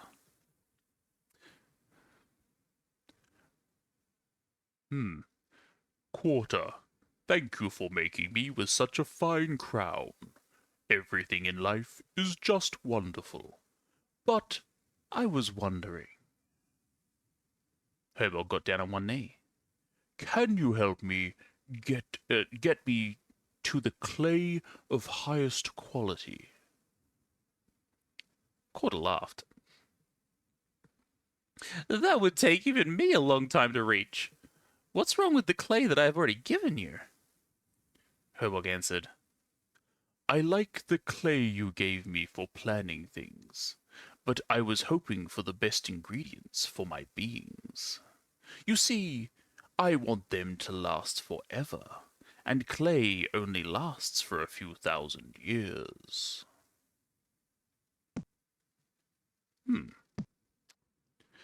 Quarter was impressed.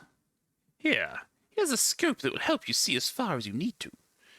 You'll be able to pick the shortest path to clay, which should save you quite a few years of travel. Herborg received the scope. Oh, thank you, Quarter. You are very generous. Herborg started on his journey the same day. Looking through the scope, he could clearly see the mountain of clay he needed to build the overwood. Every day was the same. Herborg awoke before sunrise so that he could travel far without heat. But before he set off to travel each morning, he thought lofty, respectful thoughts about Quarter. Herborg, in his ever so deep voice, would sing songs to the ground about how good it was to have been made.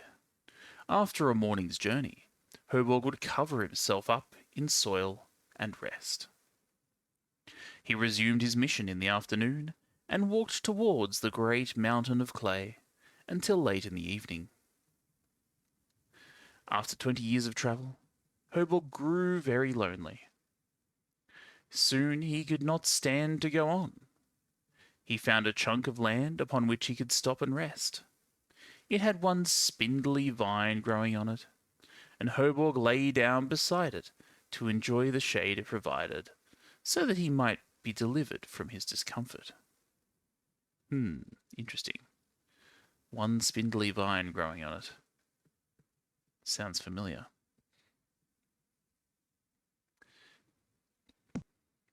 And Herborg was extremely happy about the plant. But at dawn the next day, a worm came and attacked the plant, and it withered.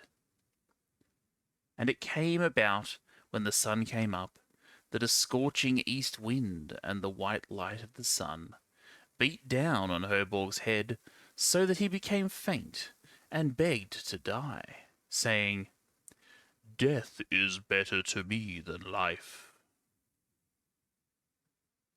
Herborg could not get himself to do anything. He just lay there.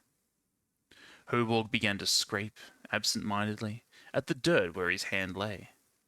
Then he said, Scraping is much better to me than death. It was a fine dry dirt that was packed down and baked hard by the white sun. His fingers bent, lifted, and stretched. Bent, lifted, and stretched. Bent, lifted, and stretched, scratching relentlessly. His fingers scraped through the layers of fine dust and grit day after day. Just a few grains of dust and grit required weeks of scraping before it broke loose from the ground. The ground was that hard and compacted. More and more dirt was added to the pile under his palm each month. During the years that passed, the only sounds he heard were the scraping of his hand on the dirt and his breathing. After a pile big enough to pick up formed under his hand, he grabbed it, spat on it, and squeezed it and squeezed it and squeezed it until his hand turned white and his knuckles made popping noises. Herborg sat up and looked at what lay in his palm as he opened his fist. He saw that he had formed a clod of dirt. Now the worm that had attacked the spindly vine and caused it to wither popped his head out of the ground and admired the clod, saying, My, what a nice clod of dirt you've got there. Looking Herborg up and down, it asked, Did you make that all by yourself? Doesn't sound like a very wormy thing to say, though.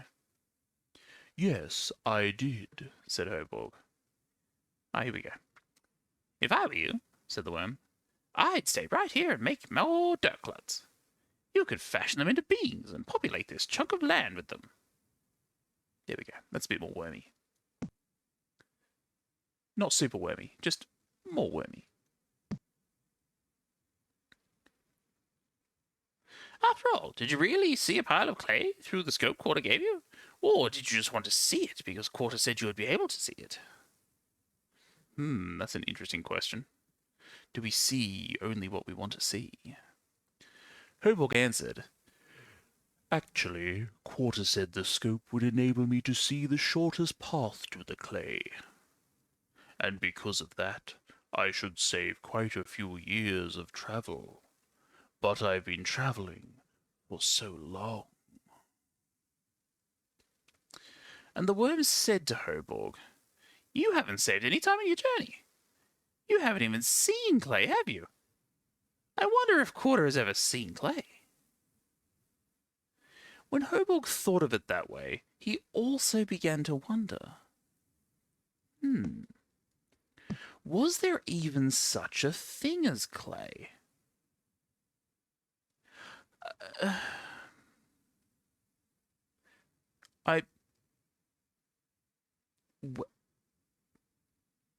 He's made up the concept of clay in his head? Is that what's happening? He had only heard about it. He'd never seen any. Then a thought occurred to Hoborg. Sure, it had taken many years to collect enough dirt to make this one clod, but he had plenty of time, and he knew there was plenty of dirt right here. He did not have to go searching for clay. Or he could continue his journey, not even knowing when or if he would reach his goal.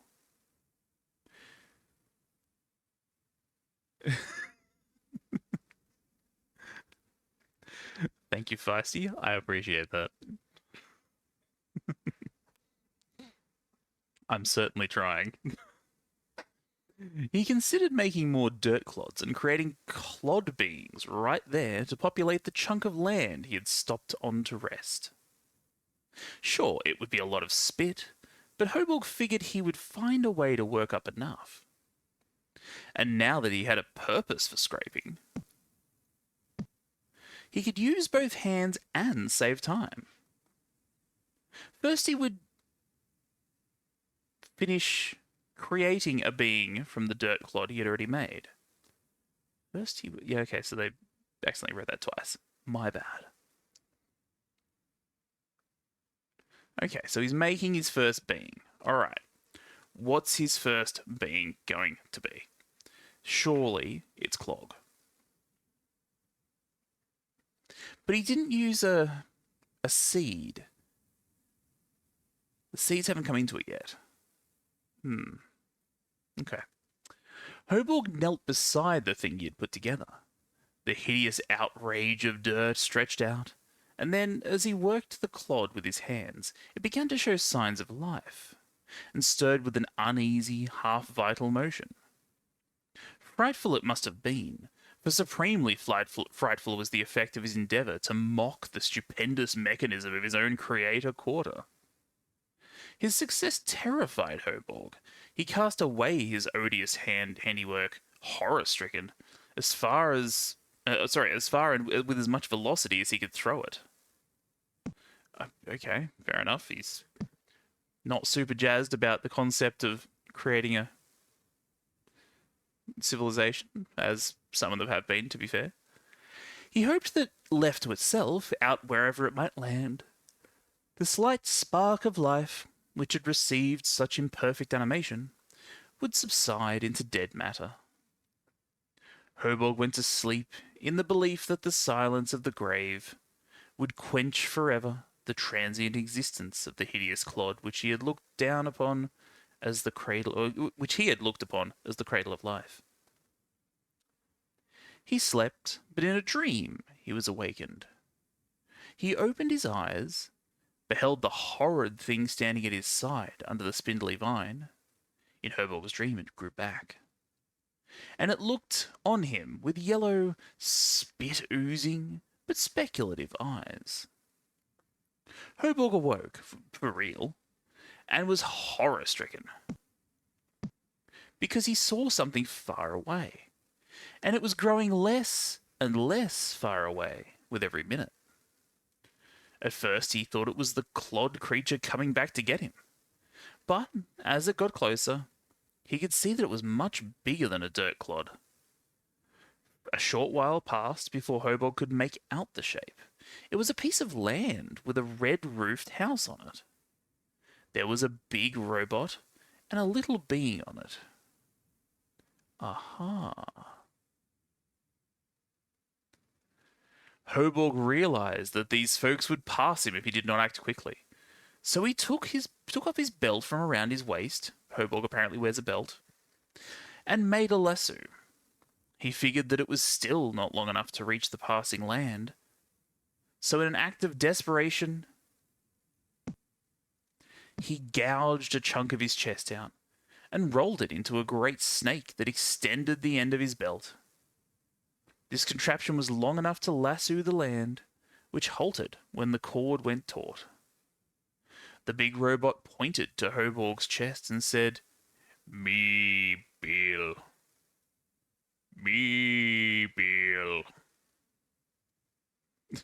Of course. Hobog waved and answered, "Me, Hobog. I am Hobog." The smaller being, slightly smaller than Hobog, but 1/50th the size of Bill, pointed to Hobog's chest and said, "Me think ham's pointing to your torso. Big ouch." Hobog had not realized that his guts were oozing out of the large fissure he created in his chest. "Good quarter, what am I going to do?" The small being took off his own belt. Apparently everyone wears belts. And instructed Bill to carry him down to where Hobog was. The being jumped into Bill's hand, and he walked over to where Hobog sat, about to pass out. "Me, Willie," the stranger said, as he tied his belt over Hobog's chest, clamping the severed sections together and closing up the self-inflicted injury. Hobog placed his hand on Willie's shoulder. "Hello, Willie. I am Hobog, and you just saved my life." Willie did not seem to acknowledge this statement. Hobog figured Willie was not altogether sane, but he was grateful just the same. After a few days of rest, Hobog decided it was best to continue on his journey. Hobog asked Bill and Willie if they wanted to join him. Bill just said, "Me, Bill. Me, Bill." And Willie mumbled a bunch of gibberish to himself. Hobog liked their company, but he figured that they did not want to come along, so he tearfully said goodbye. Hobog was surprised to find that when he walked, Bill and Willie followed him. Welcome, Destiny. We're doing lore. We've found some interesting things in the lore. We found that Willie was actually from a different world than, or from a different creation than Hobog, and this is them meeting up for the first time. Hobog wanted to create clay creatures and looked far and wide with the help of Quarter, and he's getting tired, so he stopped, and eventually Bill and Willie, don't worry about Bill, but Bill's the giant robot that we kind of knocked the head off. Yeah, oops, sorry, Willie. Yeah. So, yeah, Willie and Bill came across Hobog while hurtling through space on a piece of land that blew off from their original place that they originated from. So yeah, here we are. Hoborg did not question them. He just grew happy inside and continued toward the clay. The clay that he wants to use to create his beings. Big Robot Bill. Hoborg found out his full name because it was engraved on the back of his foot.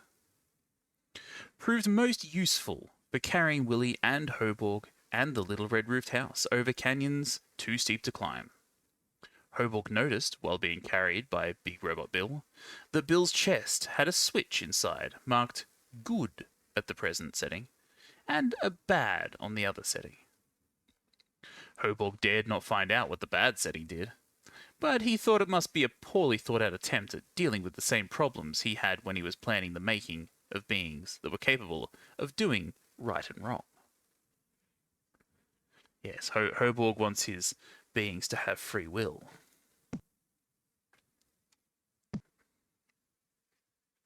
Within a few more years, the three made it to the clay. It was a mountain of the purest clay in the known universe, and Hoborg found it to be of higher quality than he or even Quarter imagined it would be.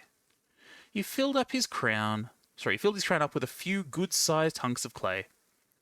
Bill and Willie carried a few hunks to help. Altogether, Hoborg figured there was enough to make his overhood and about 2,000 beings.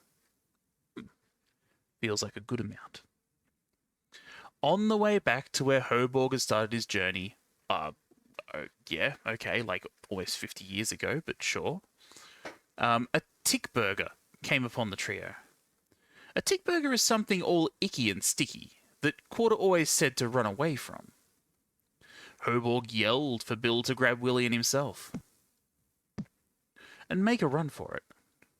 A tick burger is made to want what other beings have. He could tell that they had a bunch of clay, so he licked his lips, exposed his fangs, and said, "Clay." As fast as Bill could run, it was not fast enough to outrun the nimble tickburger. The ID panel on the back of Bill's foot was removed with one swipe of Tickburger's razor-sharp claw. Hoborg saw that Bill was slowing down, and that they would soon perish if they did not do something quick. Hoborg threw all of the spare clay over to the ground below. He figured the amount remaining would still be enough to make a medium-sized world and about 500 beings. The problem was that as soon as Hoborg dumped the clay, Tickburger gobbled it up, and it was still closing in on Bill. Hoborg nervously threw some more clay out, and this time Tickburger ate it, but slowed down considerably. This was not good enough, since Bill was also slowing down considerably from the exhausting pace. He simply could not carry on much longer.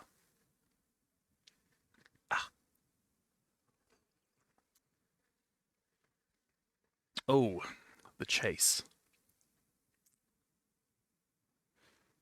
It's getting tense. Hoborg decided that he would have to be happy with about 20 beings in a small neighborhood as a world. With that, he dumped most of his clay over, with just a bit left for his greatly reduced plans. It worked this time, since Tickburger stopped completely and could not follow them, since he was stuffed with so much clay. Bill continued under Hoborg's guidance, holding the little red-roofed house over his shoulder, where Willie and Hoborg could ride and room together. After many years' journey, Hoborg returned and was ready to build the Everhood, a neighborhood that would last forever, so long as nothing went wrong.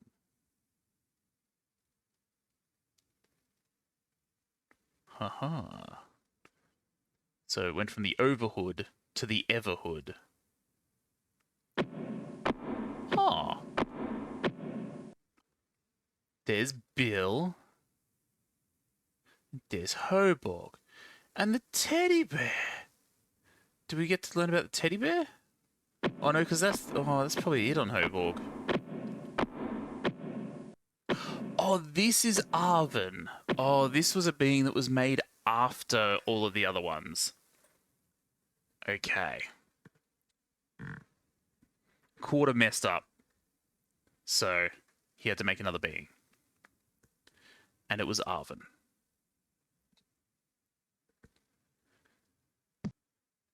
Okay.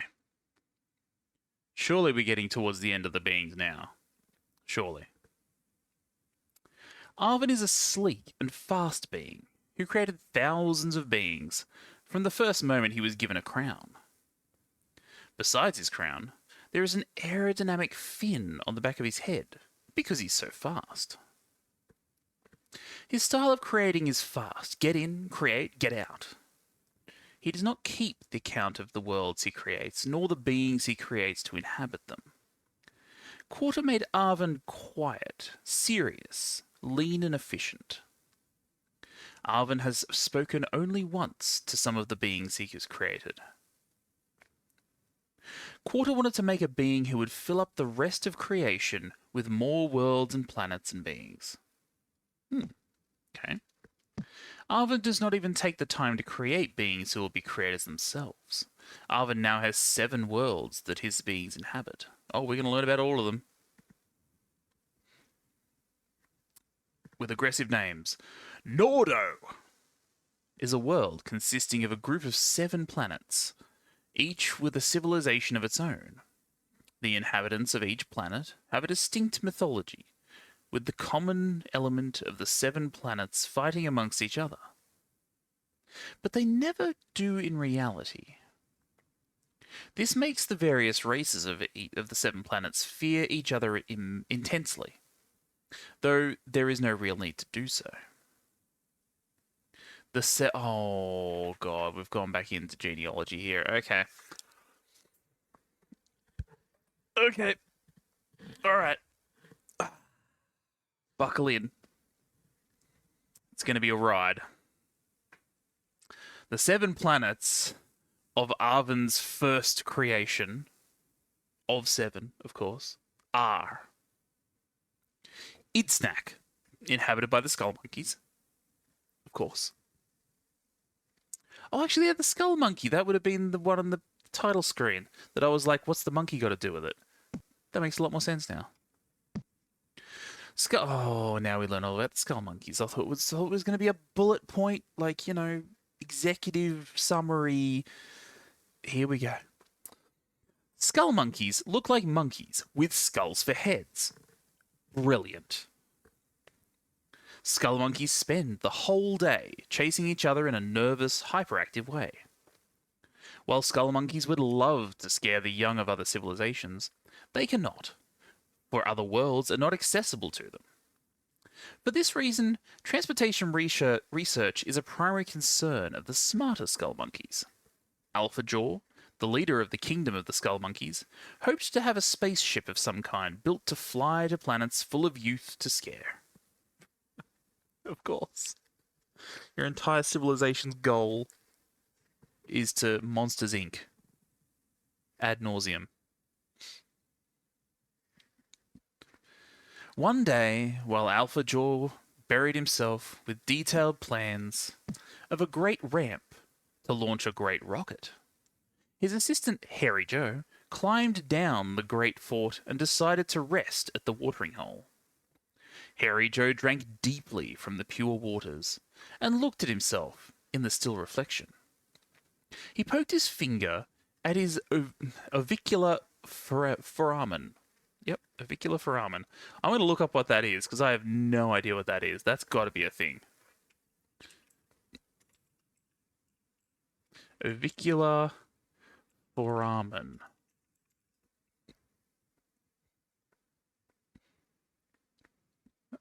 Okay, so a foramen is an opening in a hole through tissue, usually bone. Okay, and then I don't like where this is going. Tell me about an avicular.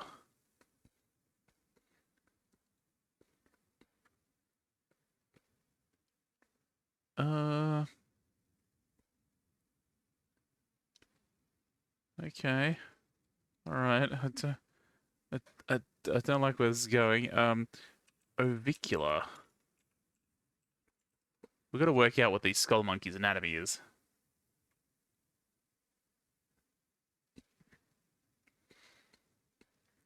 Relating to or like an egg. Alright, we're just going to leave that right there.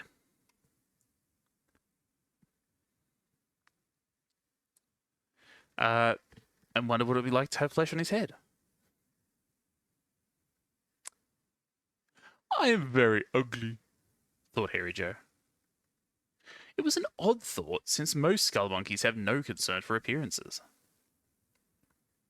Yeah, family trait of biology, yes, absolutely. Huge left turn. For this reason, I will cast myself into the water and live no more, he said, then jumped.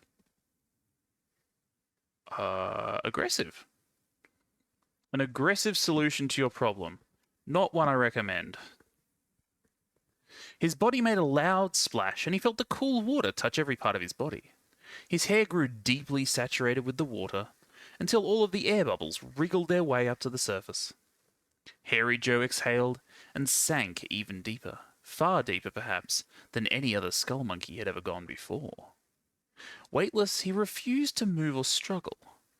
Dark waters surrounded him, and he thought about his youth. Hairy Joe remembered a particularly unpleasant day many years before, when he was just a lad skull monkey receiving his lesson from an elder named Lojaw. Many are the hairs on our backs, said Lojaw. Yes, these guys are named. That is the race of the first planet of the first creation of Arvin.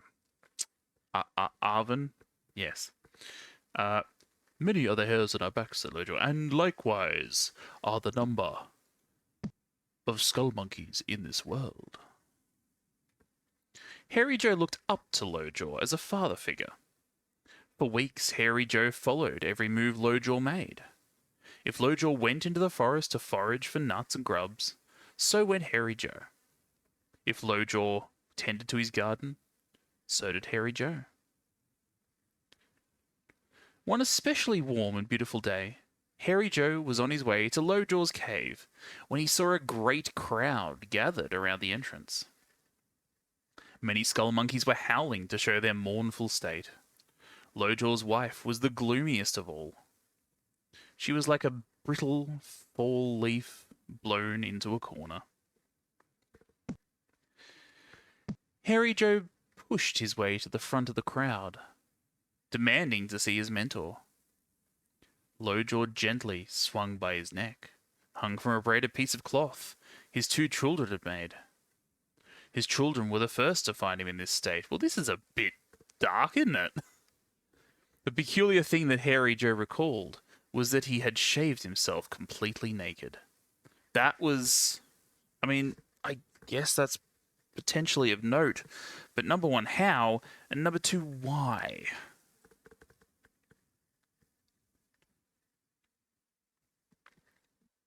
Wait, that's the whole story of that planet. That's the story...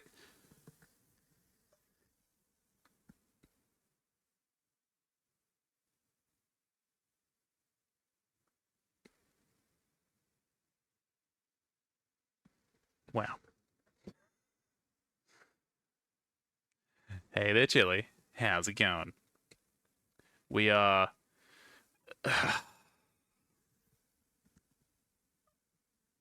beholding the lore wall. That's all I can say right now.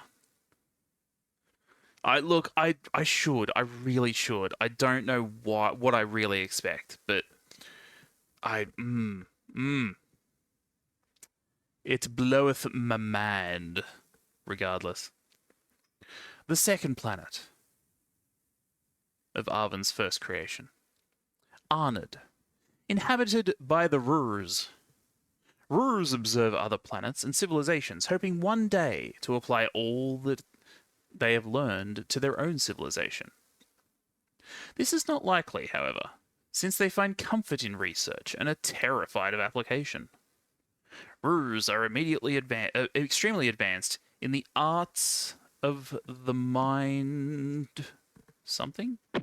And the arts of the mind, which they use to read other beings' minds. So they're telepathic, okay.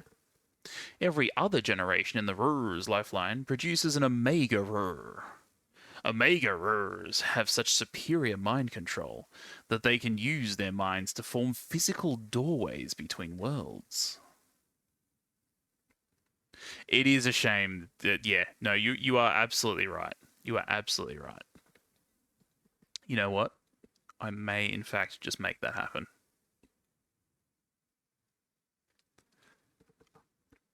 Give me just a moment. And we'll try and see if we can get that on the go.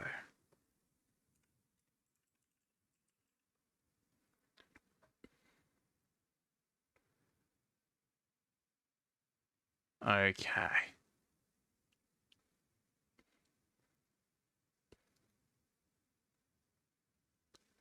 Oh, no, I can't. Oh, that's a shame. Not that way, at least.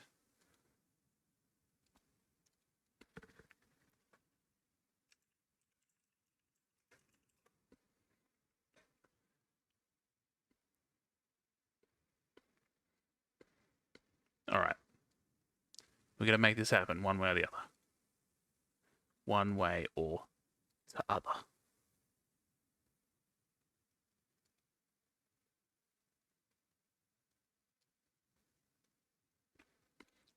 Yeah, but I've got to set it up.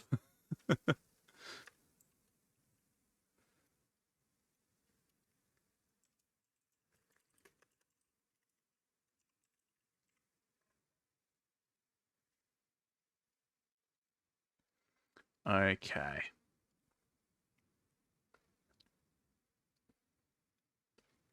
Here we go. We're going to see if this even works.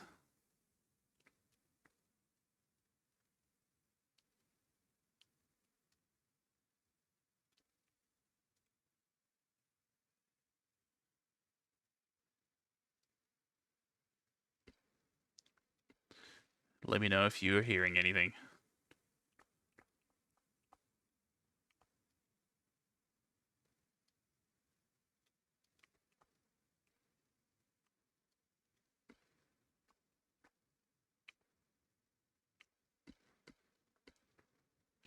Yeah, no, I don't use the desktop audio. I like to keep it a little more segmented than that.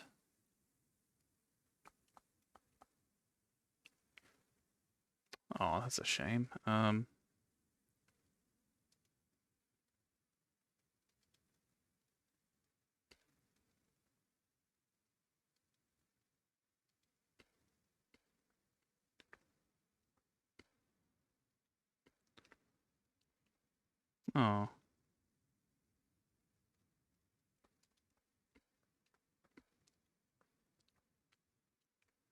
I don't know if this is gonna happen today. I'd have to mess around with it, I think.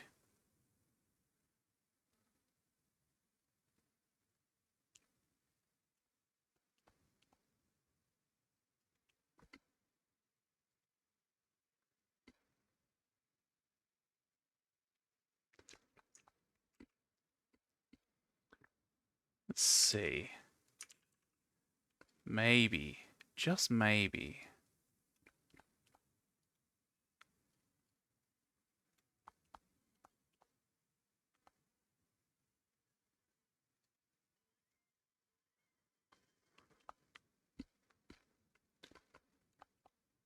Ooh. How's that? Do we have sound?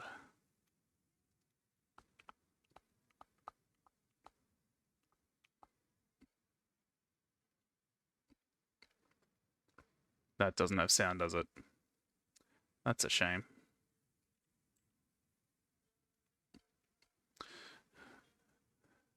We'll make it happen. We'll make it happen.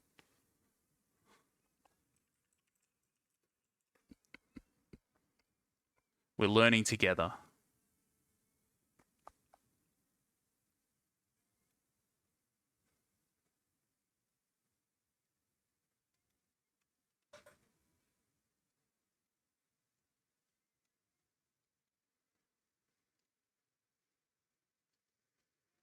Hmm.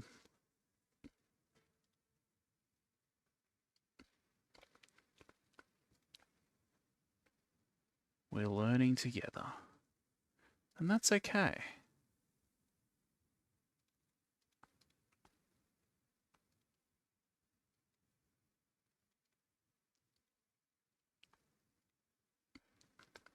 Alright, maybe now. There we go.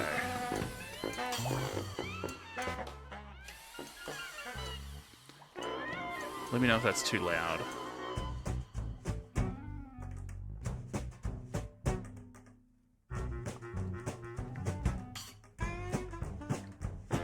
Because I have not tested this, so if it's drowning me out, just let me know. Looks like it might be a little bit. There we go. That's better.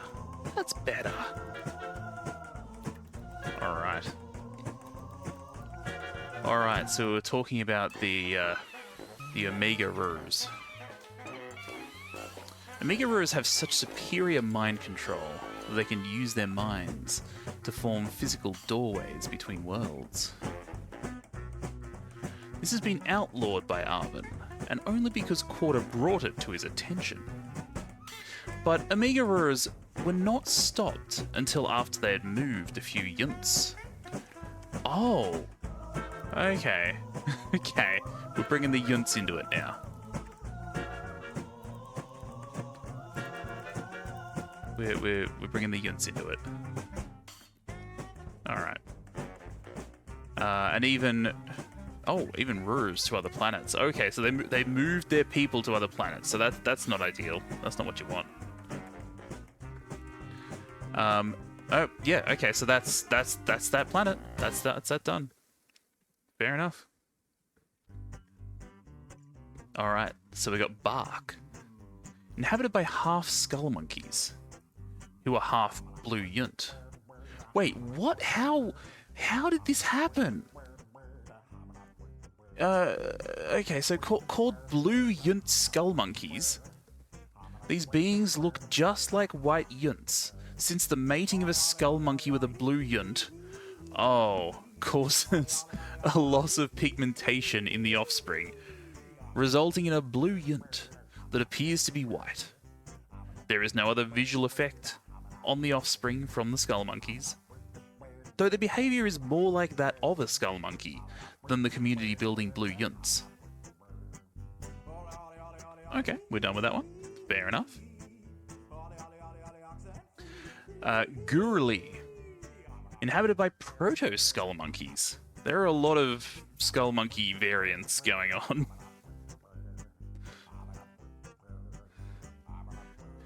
Understandable, yeah. The Hoborg part is just before this, and then it sort of gets a bit weird again. But it seems like, you know, they're bringing bits together, so I'm still on board. These pitiful beings have to bury themselves up to their necks every night in rich Guruli soil to keep from dying of dehydration. They can only eat hoe bread? Hoe bread? I guess. Which can only be made by grinding the largest wooks and adding them to hoe batter before it rises. Arvin corrected all of these limitations in the final design of skull monkeys. Yes, okay, so these are one of the earlier ones that he made. Guruli has a monthly orbit that floats so close to wooks that the proto-skull monkeys can harvest the plumpest wooks for their hoe bread. Due to the proto-skull monkeys' tide the soil of Guruli every evening, colonizing wooks with proto-skull monkeys is not possible. Wooks. Okay. Inhabited by wooks. Wooks inhabited by wook. Okay, yep, sure. I guess it makes sense. Wooks are fat, furry, and yellowish in color. The wooks reproduce asexually and often, which would create an overcrowding problem if they were not harvested each month by the proto-skull monkeys. Right.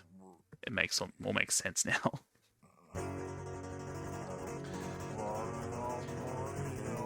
the Habsburg. Inhabited by... Sorry, no, just Habsburg. That's the planet. What am I talking about? Inhabited by one Rur and one skull monkey, who became best friends. The Rur's name is Roteaston. Rehoston? I guess, yeah. And the skull monkey's name is Mazamost. Sure. Their first... Well, this is the first skull monkey that we've had a name for, I think. Their first year on Habsburg was one of confused emotions. Because of the myth of the 7 planets fighting amongst each other, Mazamost and Riostan, that name's gonna get me. Mazamost and Riostan feared each other, but they were lonely and longed for companionship also.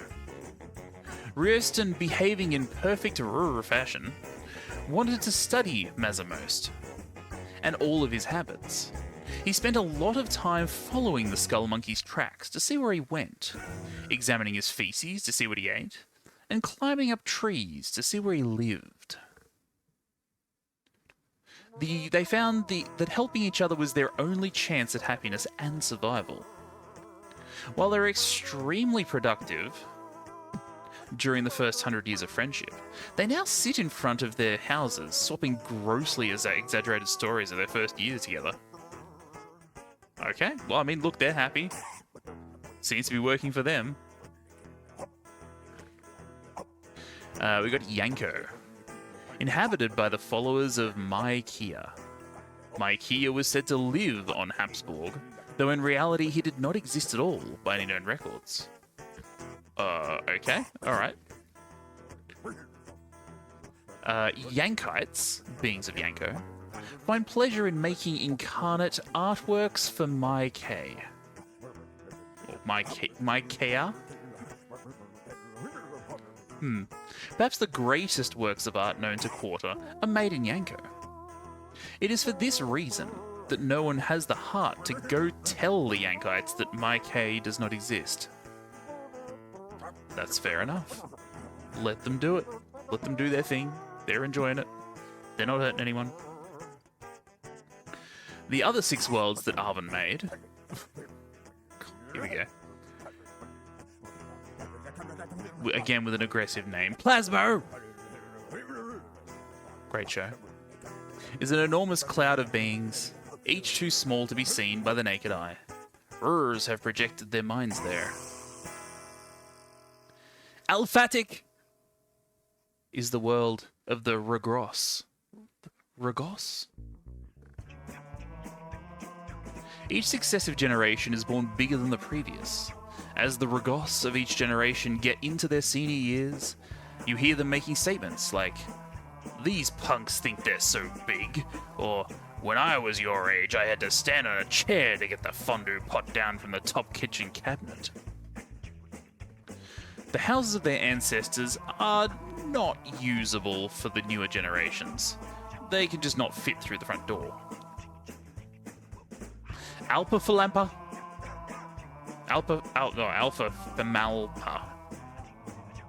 Mix those around. Is a world where adults are ruled by their children. The children send the parents on time-consuming, frivolous tasks that keep the parents from doing anything but what the children desire. One might think that a society like this would collapse in anarchy, but to satisfy each whim of their children, the Alparents, or parents, constantly develop new technologies. For instance, when a child looking up at the evening sky said, "I want to see what that white dot is up there," and threw a fit, his Alparents worked night and day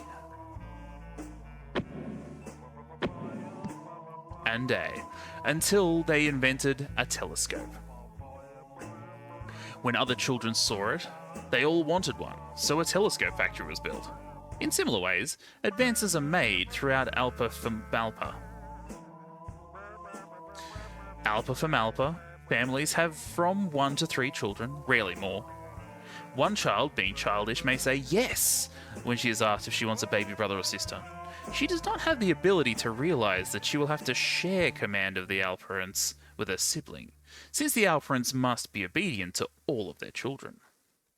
That child will not be fooled again if she is asked a second time after the birth of her sibling.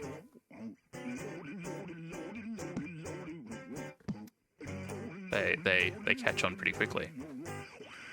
Also, Plasmo is it's a beautiful show. Later, when the new baby is old enough to answer, the Alphorns may be able to ask him while the older sister is not around, and if she has not already warned the boy of the danger of a third sibling, if he wants a baby brother.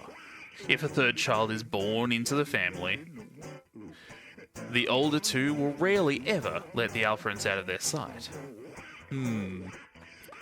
Yeah. Smart.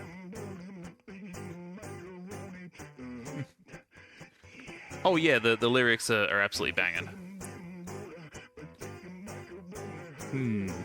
Okay. This prevents the Alphorns from getting the chance to ask the youngest if he or she wants a baby sister or brother. As a favour to Homan, Arvin made the world flipping for the white yunts. Oh, that's nice of him. Most of the white yunts were taken by Arvin so the blue yunts could live in peace once again. Because the problem is that Homan made another creature to give a second crown to, and they both made yunts.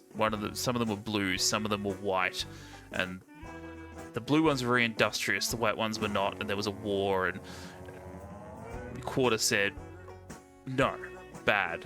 Took one of the crowns away, and that's where Arvin got his crown from.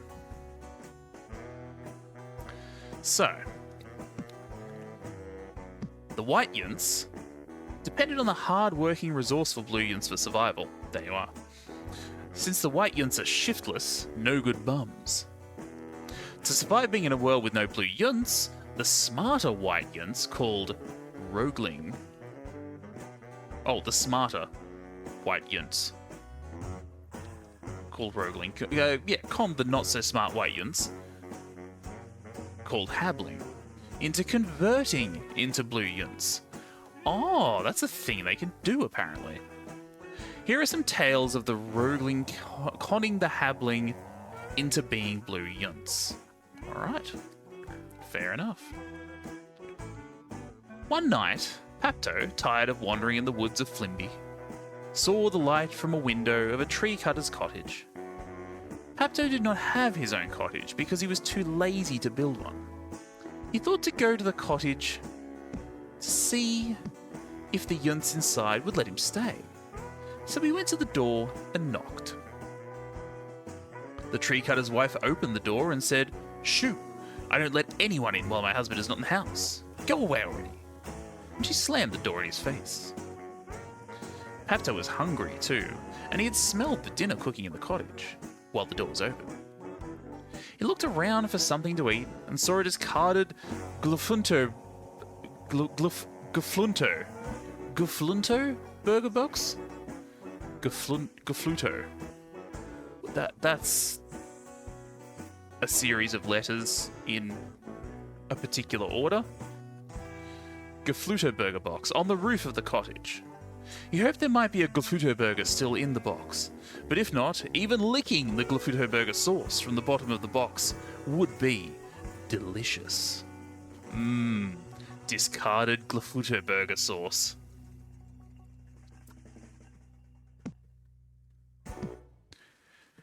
After quietly making his way onto the roof, Papto found a hole in it through which he could spy on the wife of the tree cutter.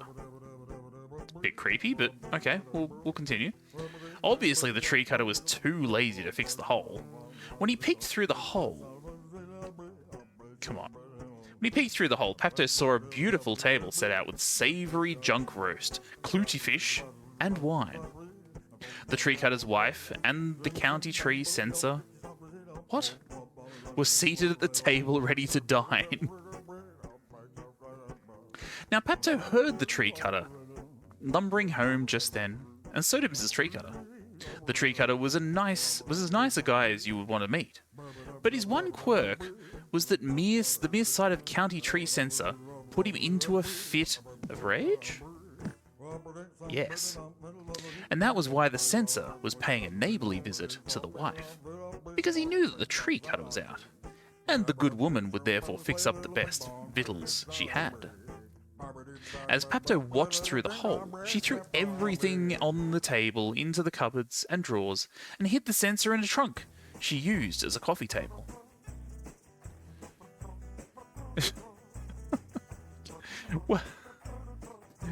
What are you doing on my roof? The tree cutter asked Papto. You better come down and eat dinner with me and stay in the spare room. Well, that was less aggressive than I made it out to be. Papto brought the Glypto burger in with him, but kept it out of sight. Certified hooding moment. Yes, absolutely. Absolutely rolled. The wife acted very glad to see them both, and set the table and gave them each a big bowl of toro wheat, a grey, tasteless paste. Papto's mouth watered thinking about the junk roast, cluterfish, and the other delicacies he had seen. He brought his Gluto burger up to his ear and opened and closed it a few times. You can hear the discarded sauce. What have you got there? Asked the tree cutter. Oh, that's my Glypto spirit guide. Answered Papto. He says don't eat this toro wheat. Eat the junk roast, cluterfish, and other things. He had a Glypto spirit hide in the cupboards just now. Oh, super! Exclaimed the tree cutter. Well, this is only going to go well. He jumped up and found all the wonderful food which his wife had hidden there, but which he thought the Gluto spirit had brought forth.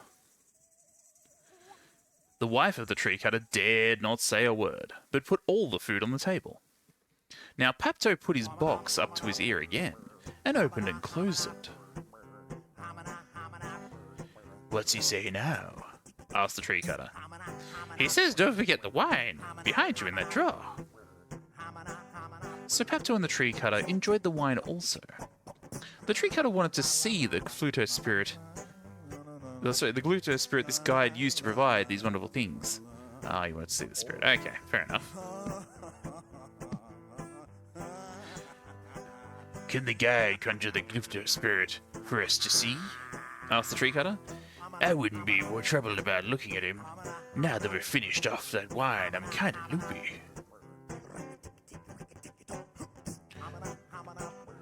Look, they're all bangers. We know they're all bangers, Chili. But of course, said Papto. This guy does whatever I tell it to, don't you? Here he nodded at the Gluto burger box in his hand. He says yes. But the Gluto burger is very ugly. Oh, but the Gluto burger is very ugly. We might puke if we were to look upon it so soon after eating. So who's afraid of a little barf? What will he look like? Well, you see, he'll look just like a country tree sensor. A county tree sensor. God, that is ugly. I must tell you, I go into fits of rage when I see a county tree sensor. But I'll be okay knowing that it's really a Gluto spirit. So Papto opened the box and whispered into it. Then he put it up to his ear. Very well, said Papto. He's in the trunk you used as a coffee table. You may go look at it now, but don't let it out of the trunk. Help me hold the lid, said the lumberjack. And they all went over to the trunk, where the wife had hidden the county tree sensor. They opened the lid and peeked in. Then the tree cutter slammed the lid closed. Oof, must have been too vivid. Looked so much like a county tree sensor. He just, oof, even knowing that it was a Gluto spirit.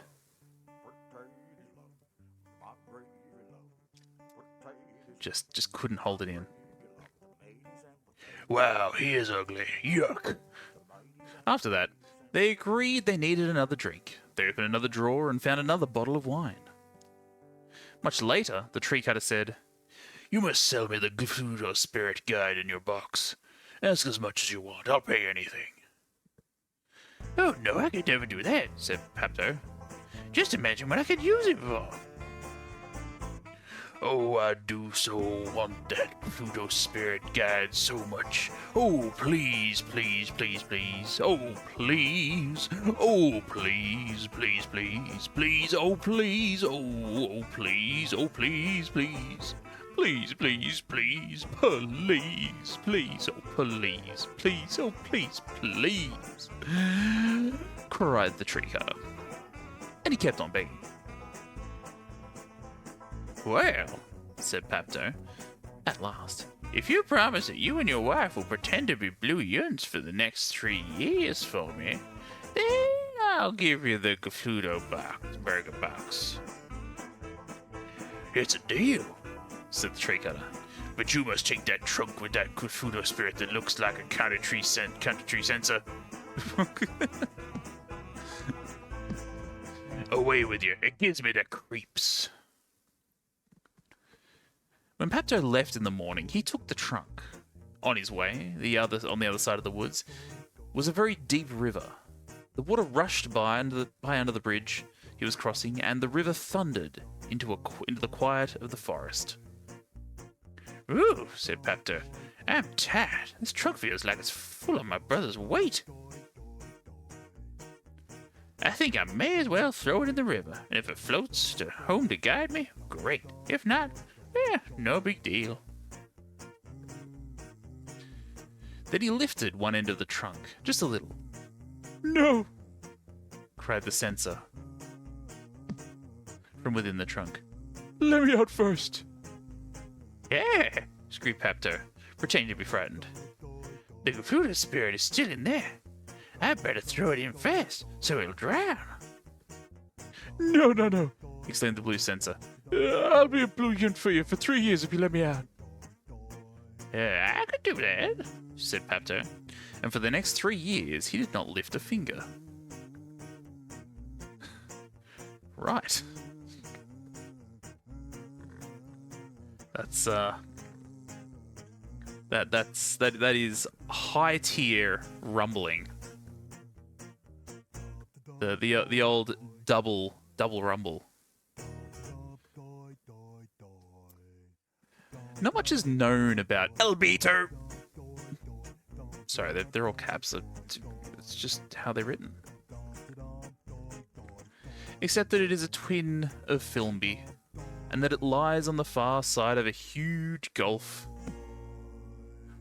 of yellow plasma. Space currents momentarily blow the yellow plasma away, revealing Albedo to the patient observer. Sump is a world consisting of a group of hollow planets that exist within each other. Babushka planets. Including Outer Jun, inhabited by Wix, about 1 million times as many as Wix itself. Because there are no protoskull monkeys to harvest them every month, about 1/2 of its population is crushed to death by their collective weight. That's aggressive. Your population is so prolific and so successful that it crumbles under its own weight, literally. Mesoabenon, inhabited by Abbas. Well, Abbas suspect that there is a world above their outer Jun floor sky because of the occasional Wix carcass oozing through a crack or hole. Yeah. But this is an unproved theory to them. Some Ablas have drilled their way through the Mesoabenon to find inner Abenon. These travellers, however, never returned to the surface to tell what they found. This has prevented most Abbas from attempting the journey, but a few hundred have. Why? What's an inner Abenon? The Franktites are not respected by either the... Wait, hang on. Did I miss something? Did I miss something? I did. Okay. Wait, did I? Oh, I didn't finish the line. Or the column. Abbas fall into three castes. The first is the intellectual, inquisitive caste called the Frankites. The second is the warring Abbas called the Dazites.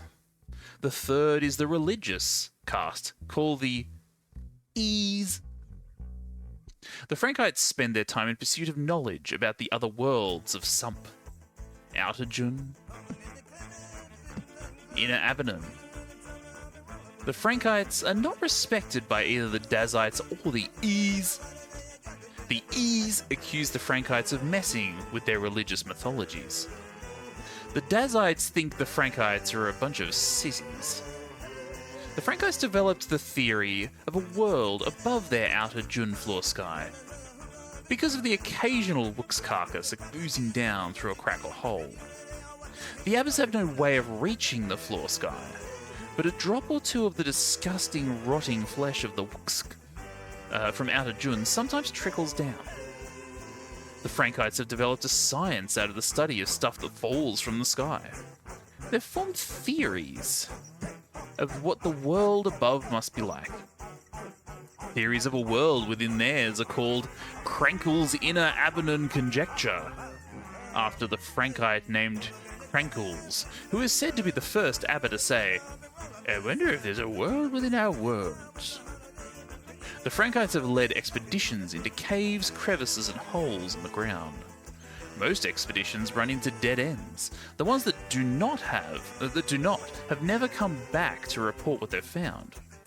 The Ease say that this just confirms what they've known all along, that Inner Abanon houses a door to the other side. Although a few Frankites say there are no doors, most agree that there may be something like a door somewhere in the universe. The Dazites consider the Frankites' research into the doors their only useful function in society. The Ease spend their time in pursuit of knowledge of mythologies. Some Ease follow Father, some Ease follow Quarter, some Ease follow Arvin. Some follow Father and Quarter, some follow Quarter and Arvin. Some follow Father and Arvin. Some Ease follow all three together, Father, Quarter, and Arvin. Most Dazites want nothing to do with a door to the other side. They would be very interested, though, if someone found a door to another world that they could conquer.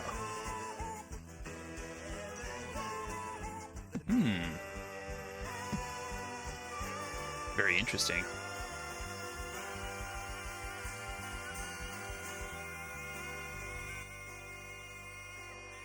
Abawabi is the notable high priest of the Ease, Kapang Daz, chief warrior of the Dazites, is plotting to assassinate him due to Abawabi's doctrine of peace, which threatens the Dazites' warrior's lifestyle. Okay. Civil war between the between the religious and the military. Interesting. Inner Abanon, which is said to house a door to the other side. All of the Abba cultures have a mythology regarding the door, and a special name that identifies that mythology. Here are some of the more popular mythologies.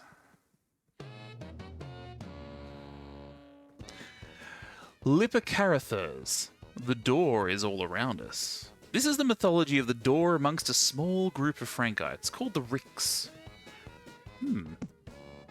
They believe that the door is just a natural consequence of the evolution of all living things. They are fond of going out to the Ubendi forests and hugging the Ubendi trees. Ricks desire to become one with nature, then. They believe they will be able to see the way to the door.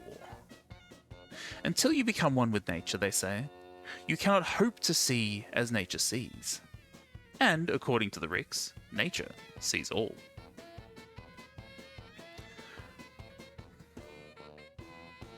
Okay. Winthrop Ballyhoo.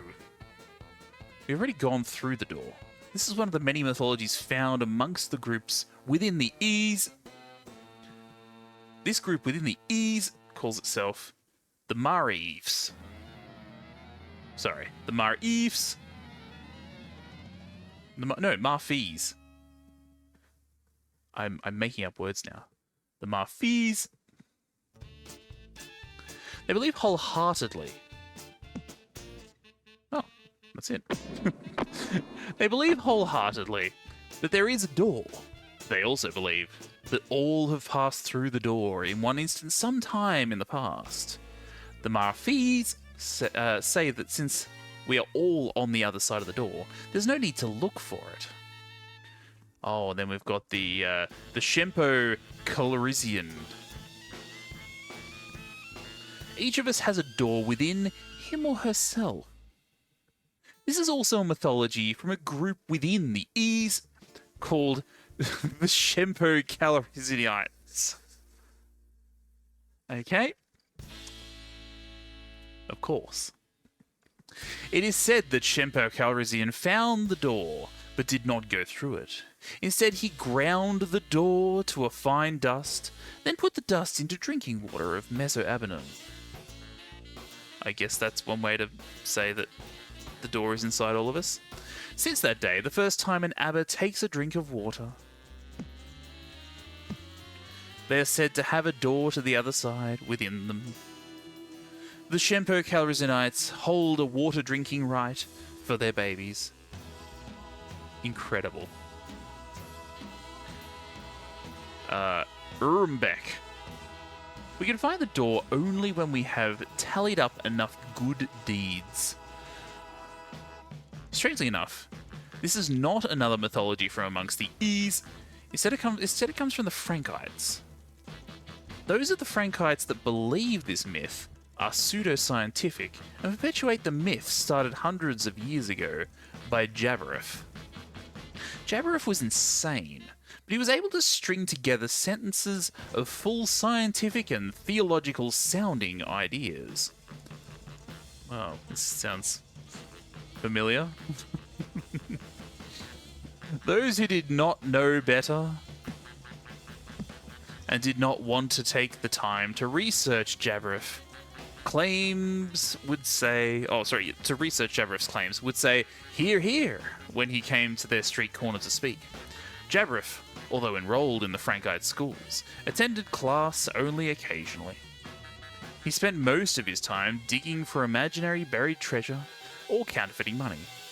With the latter, he would pay classmates to do his homework for him. It was on what was to be the last of his treasure hunts that Jabbereth said he found the scroll of Urmblek. Or Urmbek. There's no L in there. I'm putting L's in places. Okay.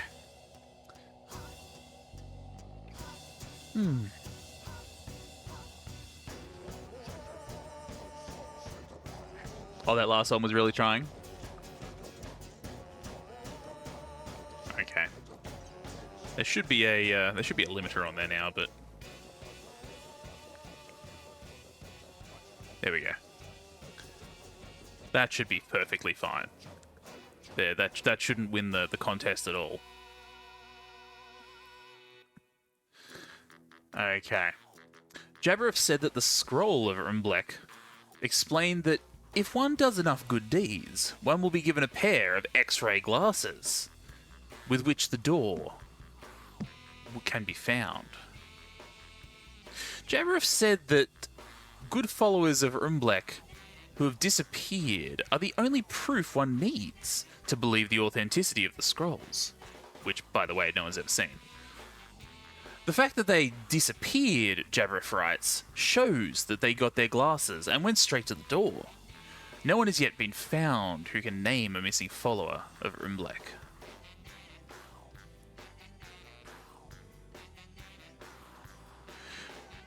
Prokoshmiko. Yep, we're going with that. Life stinks, and then you fall through the door. Maybe. This mythology has small support amongst all three castes of Abba. Wonder why. Clarkesman. A very good being made the door long ago and only told one good Abba how to find it. Before he found it, though, he told one other good Abba, and thus the knowledge of the door has been passed down through the generations. It is said that somehow knowledge of the door's existence became public. Now anyone can find the door if one goes about it the right way. To do so, one must attach oneself to a good and righteous person to get taken through the door when that righteous person goes through. This mythology also has small support amongst all three castes of Abba. They are called Klarskemen by other Abbas. The key here, it is believed, is to staple yourself to a righteous Abba. Of course. So that when he does find the door and go through, you will go through with him. The myth states that an Abba named Clabbers, of course, who lived next door to Tugaberg, thought Tugaberg knew how to find the door. Tugaberg was a very nice guy, but Clabbers thought he was the nicest guy there ever was. Clabbers figured that if anyone had a chance of finding the door, it would be Tugabbers. So, Clabbers got a very powerful stapler, and with it, attached himself to Tugabbers. It is said that when Tugabbers found the door and went through, Clabbers went through too. Therefore, Abbas who believe this myth are always looking for someone who is considered righteous, and to whom they can staple themselves. If a Klerskerman is seen trying to staple himself to another Abba by other Clerkersmans, they will also try to attach themselves. Usually friends will help get a Clarkersman off the nice Abba. But if an Abba is tackled by several Clarkersmen, the Dazite police are summoned to remove them. We got Burntui. This is a wide variety of theologies based around a door that is entirely theoretical. Arvin made the door and immediately declared that none shall pass through it upon penalty of death. He only told anyone about it to taunt them with its inaccessibility. Rude. Flimpity. The door was brought to Inner Abaddon. Oh, we're at the end. By Merlepax, the kleptomaniac. There are many legends of Merlepax. He is a folk hero among the lazy Abbas who do not want to be involved in any of the castes. In this tale, Merlepax left Meso-Abaddon and stole the door to the other side, and brought it back to Meso-Abaddon only to lose it to Merlepax, the conman. We've got a pillow Pinsma. The door is a gift from the father. There is nothing anyone can do to find the gift of the door. Father himself must show it to you. And then you must decide if you are going to go through the door.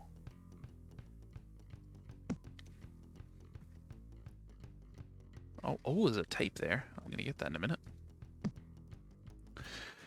Inagora I almost had that one. Inagora Davida. One finds the door during the heat of battle, dying a victorious death. This is the favorite door mythology among the Dazites. Giant robed. The doorway is all that is real, and all of Abaddon is but a dream. That's deep, man. And Tingly Spoiled. The doorway was built by a giant turtle. Well, that... You know what? I believe that one.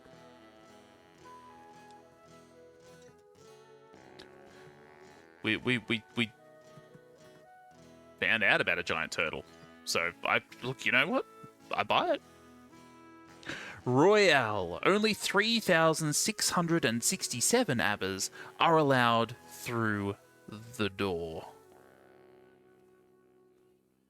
Nothing about the door, it's just that very specific fact regarding the theoretical door. That's incredible. So, there he is. Wowza. There's even an arrow. So actually, yeah, we never would have found the last tape if we hadn't gone through all this. Okay. Because I wouldn't have walked all the way through here. It's through the window. Oh, it's the castle. Neat. Okay. Oh, do I need to walk all the way back? I need to walk all the way back. Here we go. That's a lot of screens to go back through. But here we are.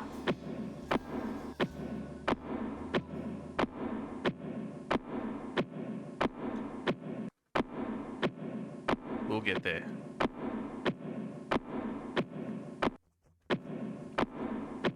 Oh god, that was Arvin. Arvin was like 8 screens or something like that. It's crazy.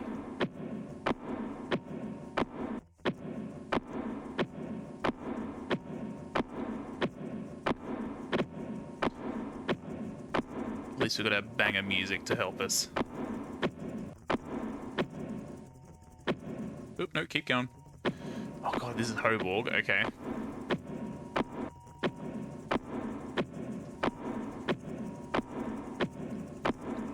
Wish we had a train to take us all the way back to the start.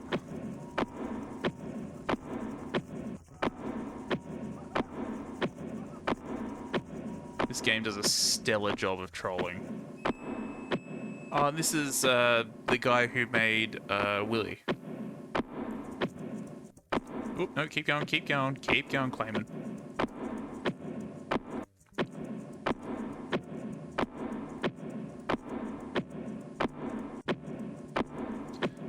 We'll get there.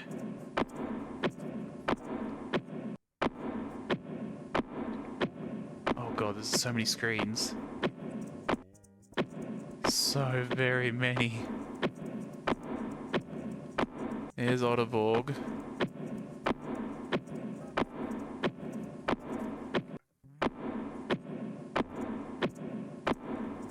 I didn't realize how much reading we've done tonight.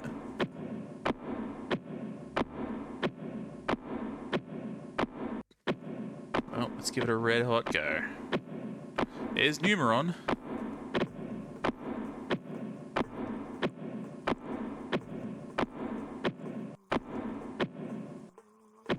Ah.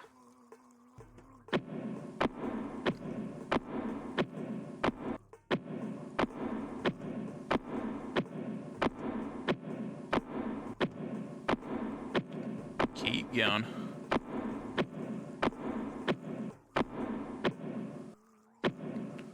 No, keep going. There we go.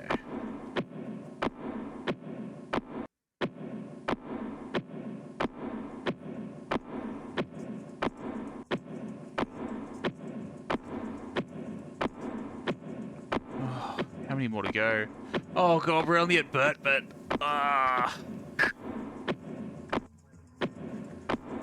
Oh, there she is. There's Ogdilla.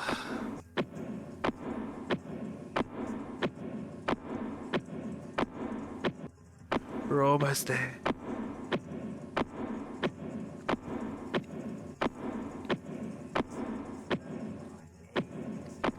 Number 8. Alright. There's Ogdilla. Okay. We're on our way back. Well, there we go. Oh, hang on. Maybe this will make more sense now.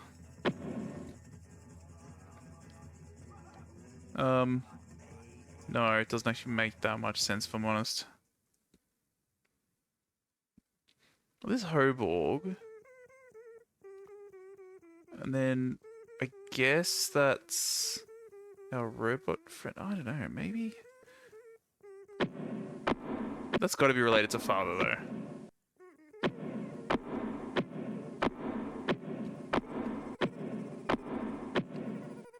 Does this make any more sense?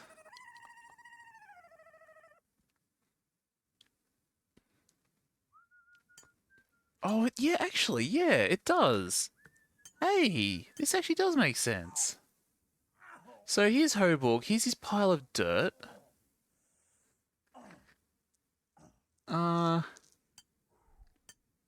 There's our robot friend. I guess this is the story of Hoborg, I guess, I don't know. Oh, there's something to do with the cannon here. Oh, this is very odd. We still don't know how the seeds came about. The life seeds. That's, something we need to work out at some point.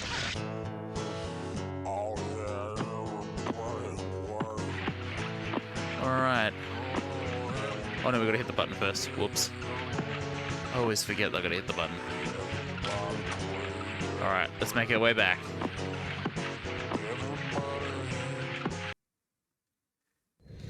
And we're outside. And now we get to go all the way back. Come on. Turn around. There we go.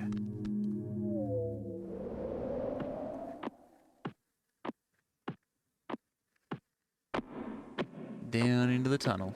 I'll have to open the door up again, I think. Oh, yup.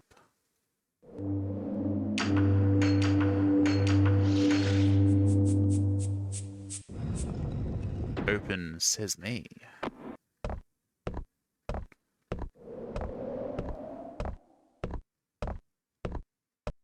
Let's keep it going. We go back down the stairs, through the radio room.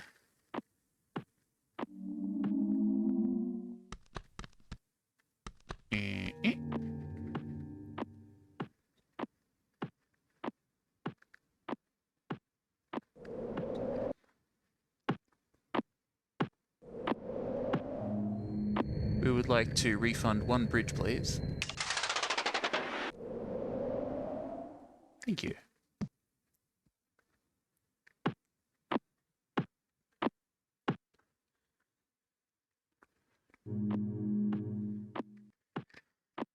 Alrighty. And down the stairs we go. In a calm and orderly fashion.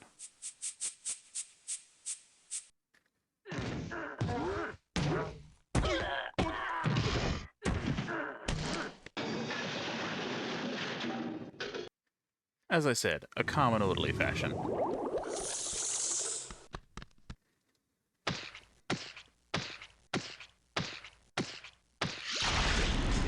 Alright, radio room. Let's get our taters on. Actually, our taters are already on.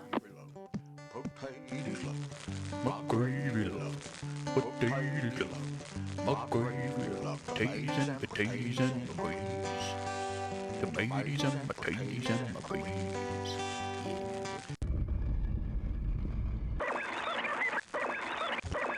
Best song of the game.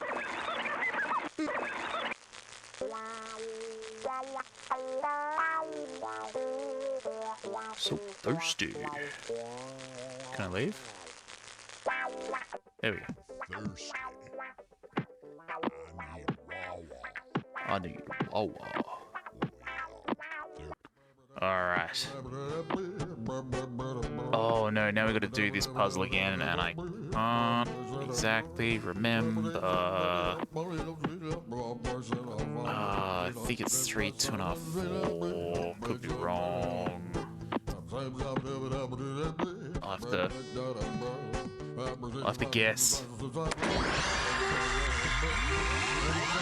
how to get bigger again.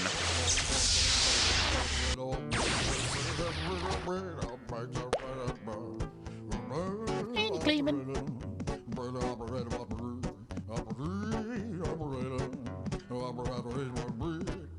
Here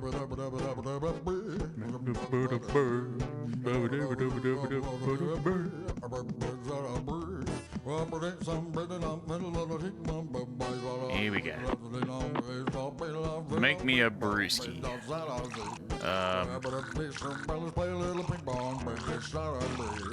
I think that's it. Off the top of my head.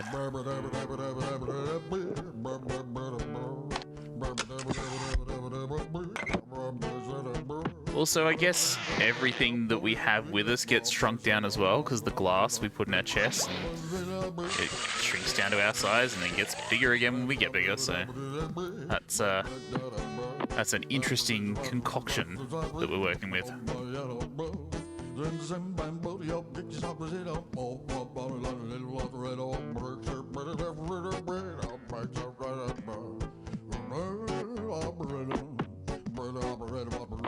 Actually, I want to go back down, because I've just realized I think these are actually all of the creations, because that's the guy who made Willy.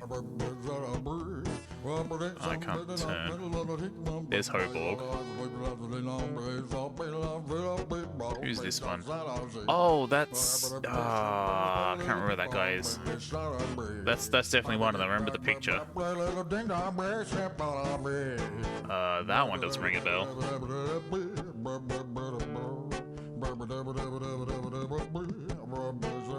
Oh, yep, that's the fast guy. That's the last one. I can't remember his name. I can't remember any of the names. My brain is mush for names at this point. Oh, no, I can't see who's behind the ladder. Who's that? I don't remember that one. That could be on me, though. And that's...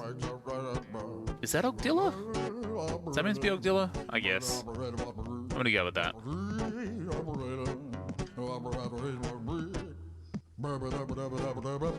That's my story, and I'm sticking to it.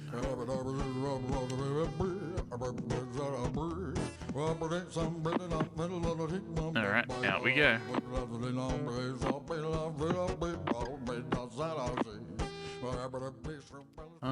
Back to the teleporter.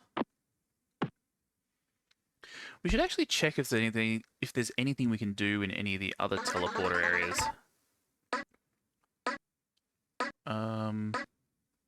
So that's the castle, I think.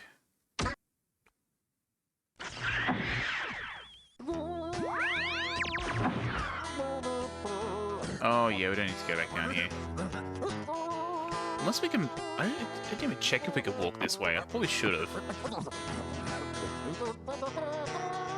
No. There's a wall there, I guess. No, can't go out there. No, that's it. Okay.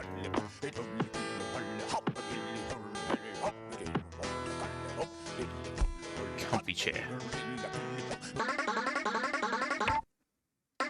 This one was out in the middle of nowhere, I think. Yeah, this was overlooking the castle.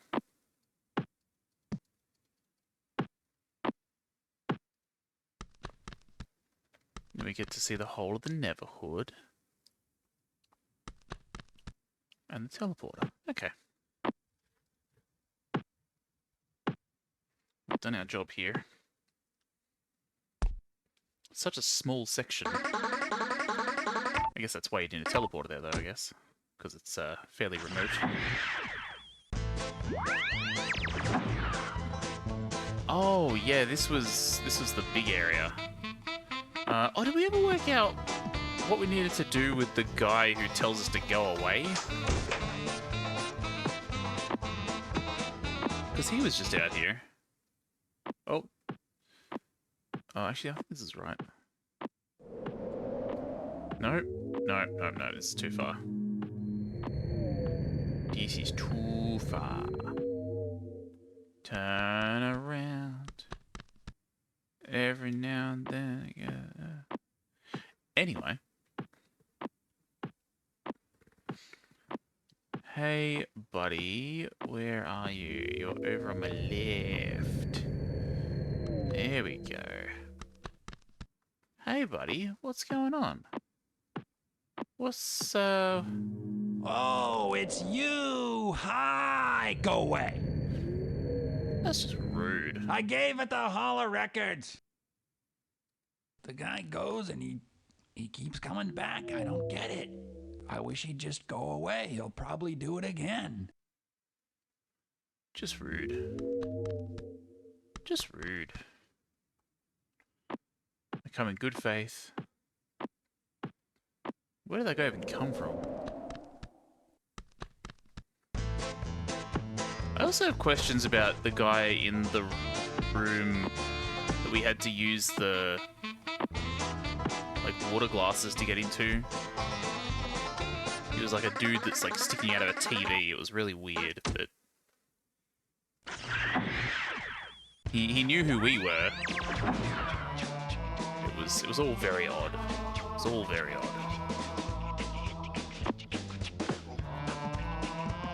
Going down.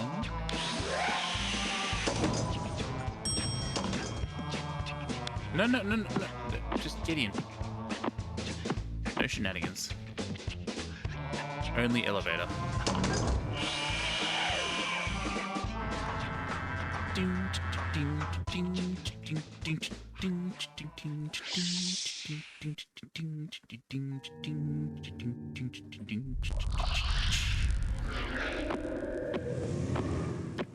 Alright. So, we've got 2 of the keys. Now what do we do?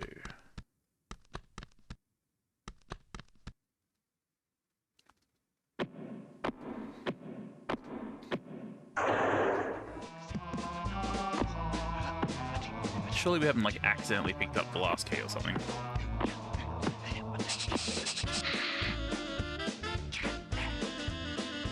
No. Okay. We need one that looks like that. Or do we? Yeah. Though... that shape does look a little familiar. I'm not sure why, though.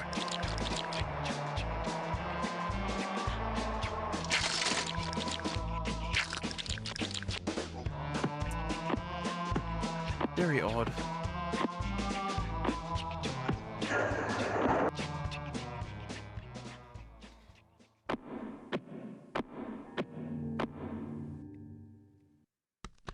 We can't get back out that way. But apparently I'm going to try anyway. There we go. Now we can turn around.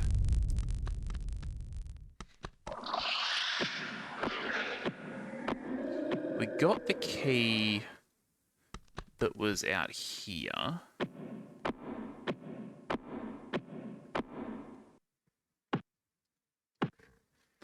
Yeah, I don't see anything else out here.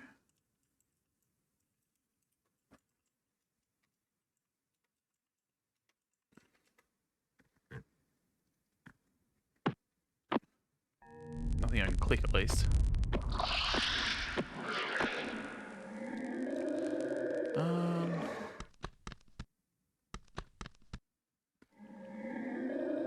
We've been in there. And then this is the only other place we've got.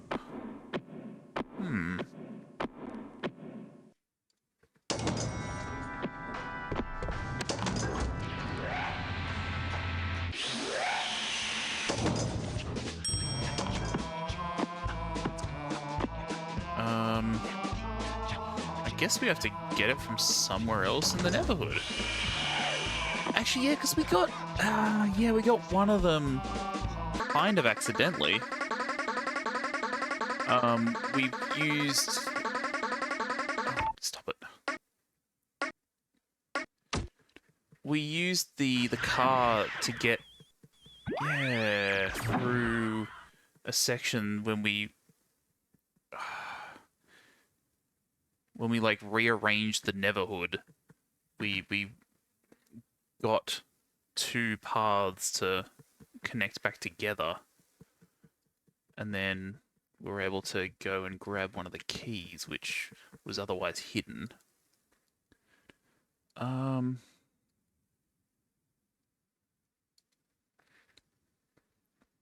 Yeah, I don't know. Must be missing something.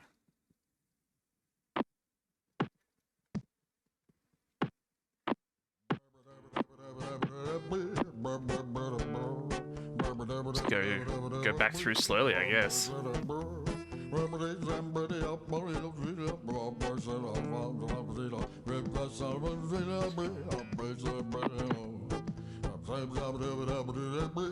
We're also actually hang on.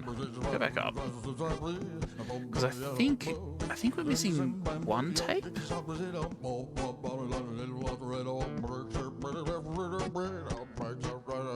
Double check.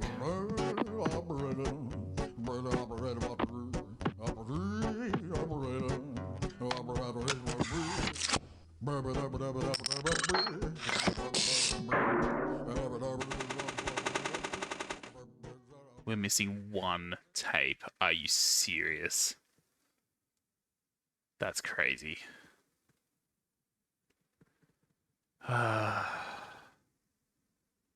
Okay. Then we'll keep going back.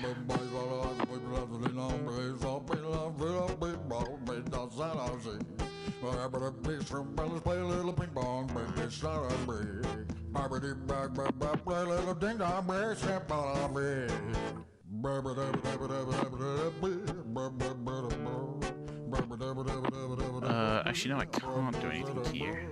I need to go back up and go out the other way.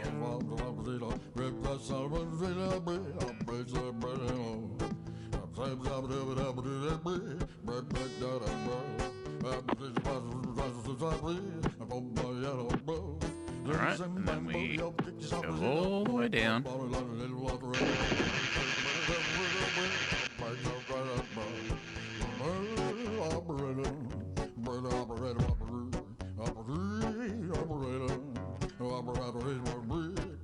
Up we go. Doing the slow trek. Come on, up you go. You can do it, Claymation. You can do it.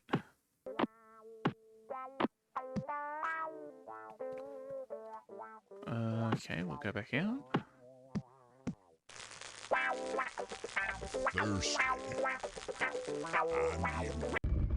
Yep. Moving the dial. All the way back to our taters.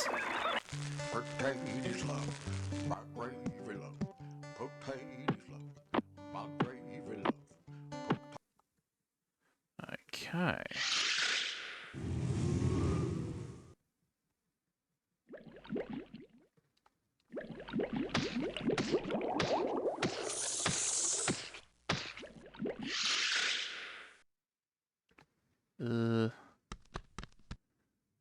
Not sure where we should be looking.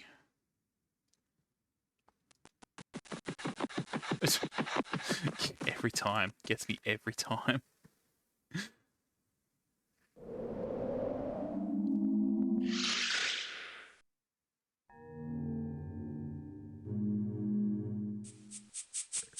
Okay.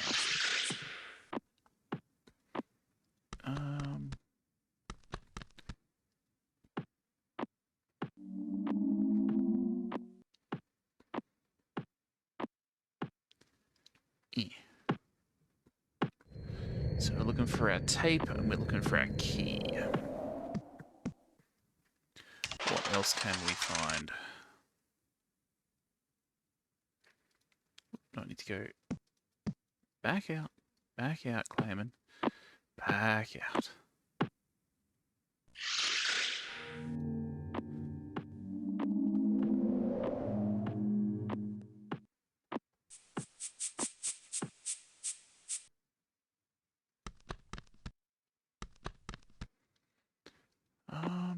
Where haven't we checked?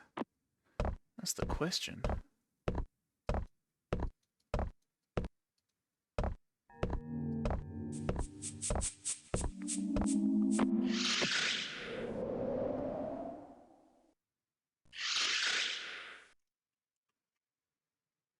I'm certain we... Oh.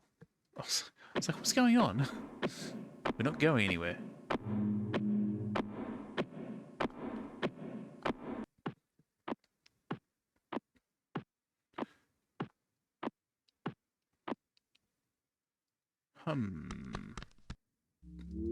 Maybe we missed something through here.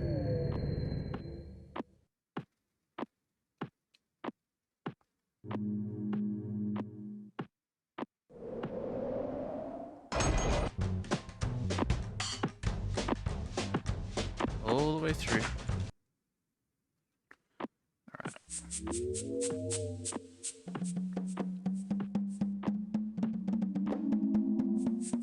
Yeah.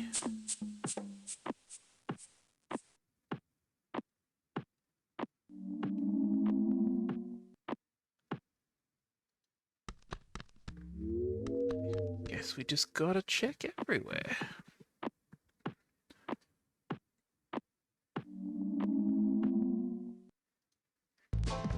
Missing one tape.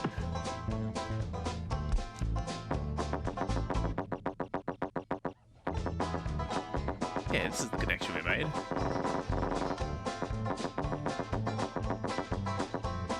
No, go through. Go through. And up. And around.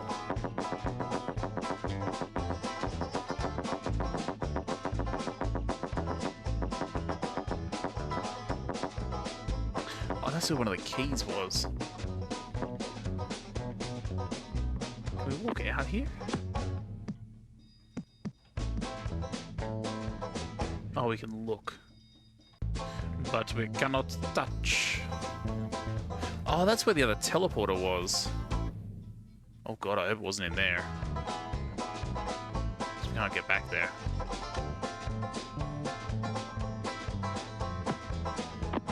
The key or the tape.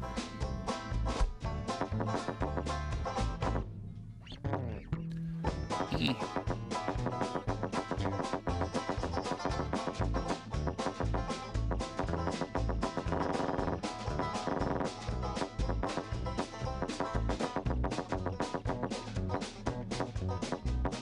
Okay. Up and around.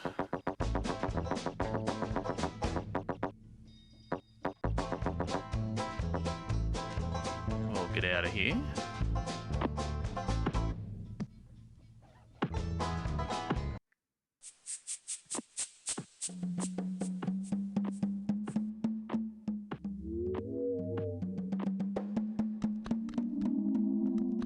Let me know if you see it.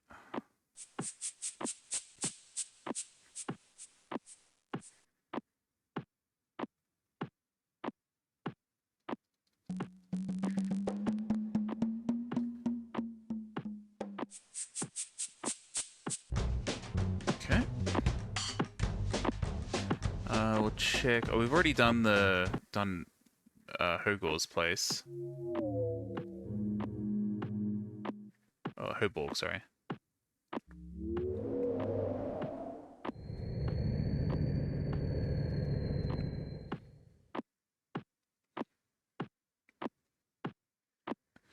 Check the original house. I'm sure we got everything in here though.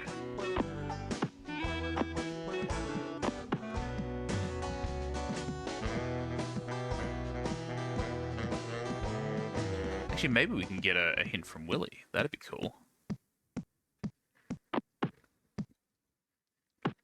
Tell me a story, Willy.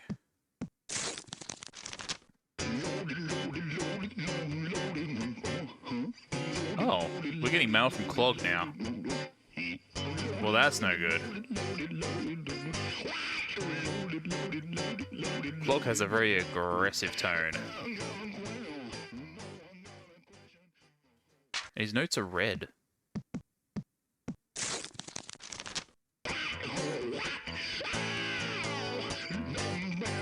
No, Willy's not dead.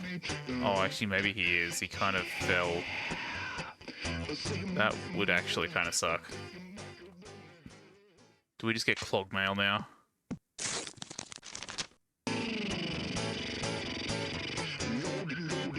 Koborg says he wants you to wear his crown. Well, that sounds like not a good idea.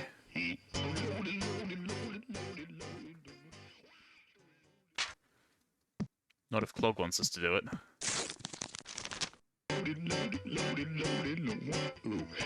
Brother, let us rule this world side by side. You know what? I don't think we will.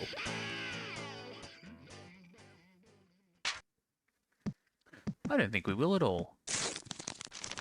You must be mistaken. What are we mistaken by?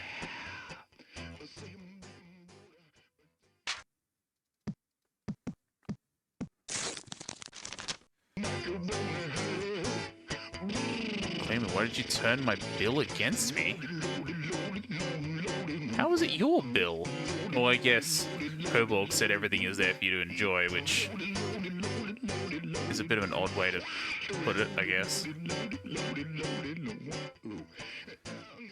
Although I guess that means that we know who turned the dial now, from good to bad.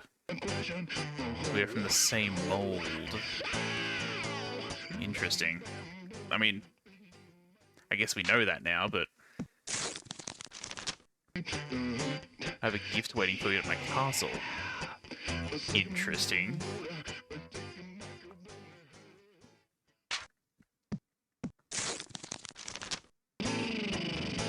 I was once naive like you. Interesting. I mean, I guess technically that's true.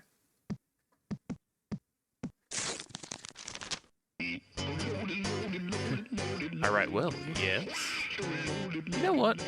He is actually an eloquent writer. I'll give him that. Credit where credit's due. And I should give up. Okay. Alright, well, none of that is useful. Like, at all.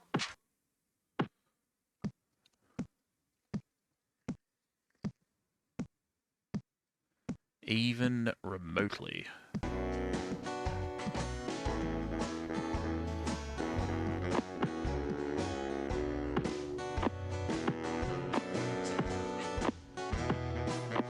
Alright, where else can we go? We can go into the waterhouse. I don't think I missed anything in there, but while we're here.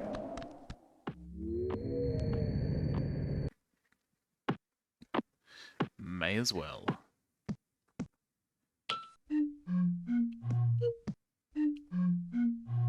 And then we can talk to Old Mate again and try and work out what his story is.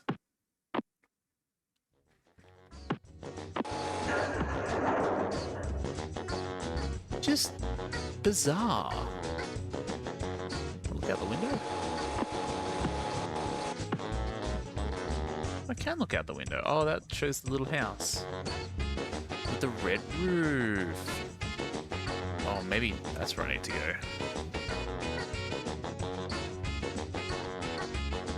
Now that we've lost our dear friend Willie.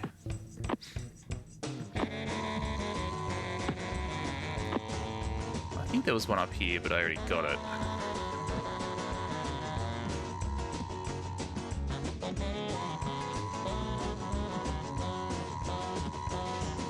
Yeah, we already got it. Yeah, we don't need that button either. Okay. Oh, looking everywhere.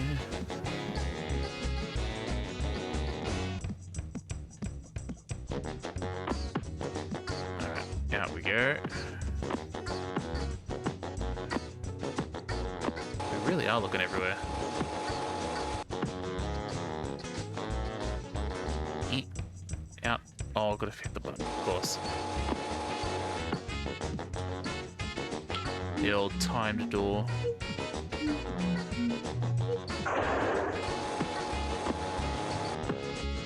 Out we go. There you go. That's what it's all about.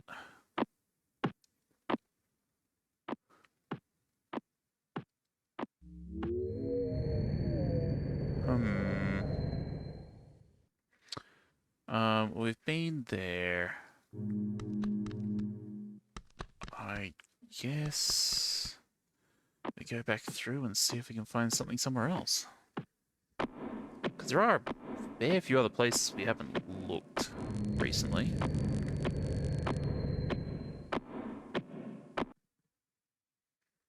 Ew.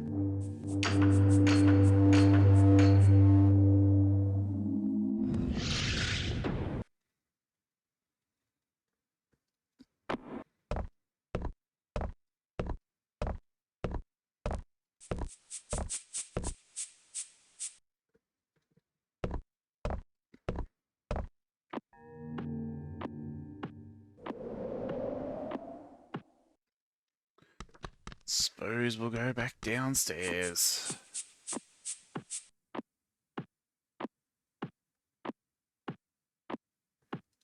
In we go.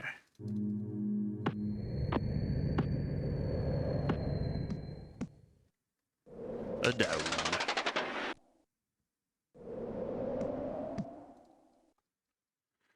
Through there.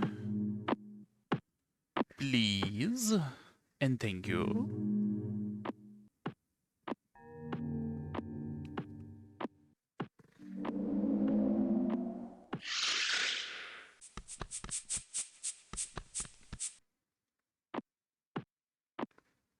And down again.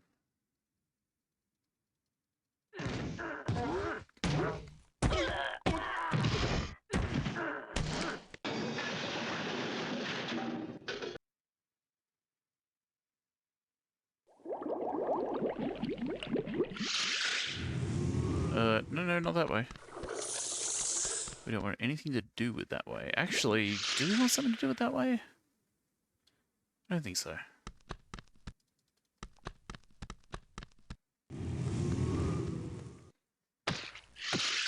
Oh, so close.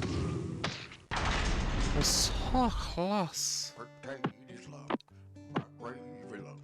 Potatoes love, my gravy love. Alright. Let's change this station.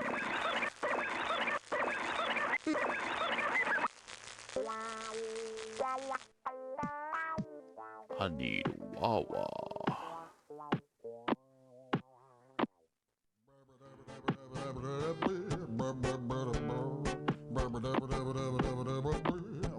Alright. Let's go back upstairs.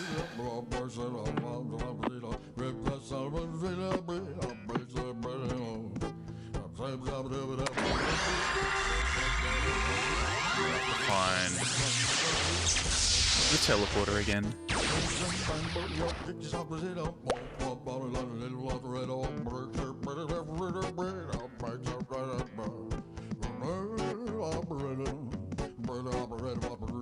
Also, I want to know who made this. That's a very odd contraption to have.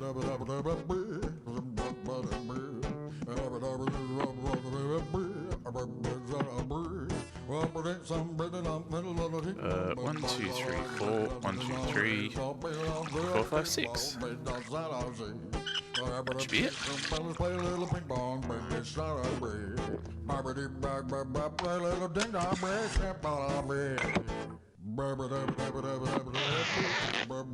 Getting bigger.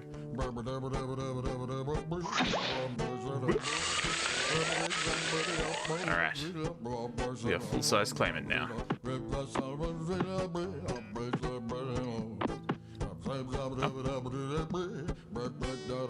Please, up, please.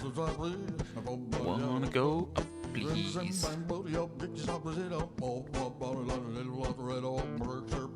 Alright, out the door. And we are teleporter bound.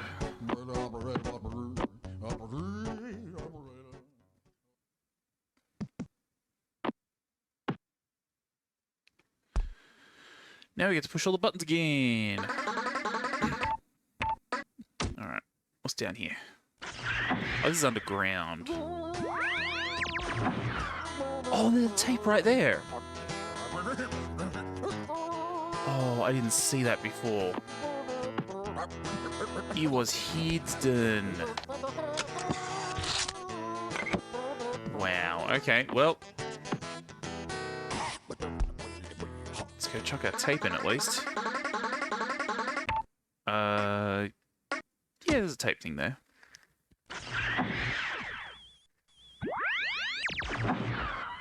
All right.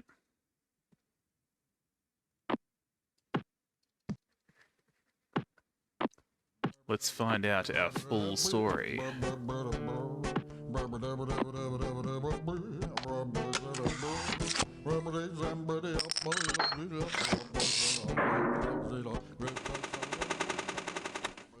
Ooh. Hello. Oh, it just played by itself. Okay. Me Willie. Me Willie trombone. Hey, Wheelie. These discs tell a story. Story about good. Story about bad. These discs are all that are left of the true story. True story of the closing of the third age. Willie know that once you know this truth, then you know what to do. Listen, I tell you. It all starts with Hoborg, a being who had to create because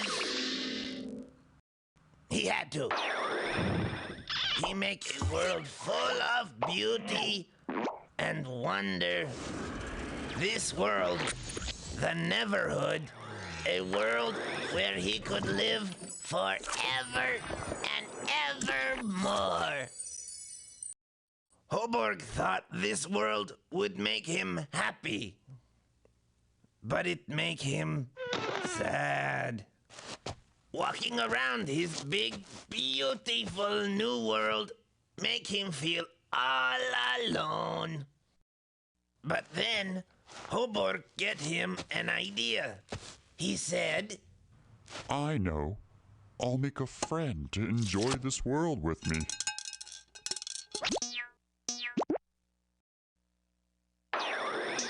Hoborg happy to have a new friend. He named him Clog and welcomed him to the Neverhood. Everything you see here is yours to enjoy. You and I shall spend all our days here together. With you by my side, I'll make more. Crown! No! No, Clog.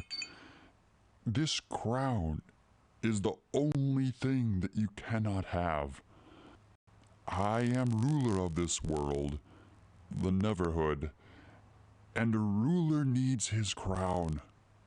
Surely you can understand that. Now go and explore your new home, while I go back to my throne room to plan some more people to make. So Hoborg go to make more friends. And Clog start thinking bad things. Sitting in the throne room, Hoborg start thinking about who he make next.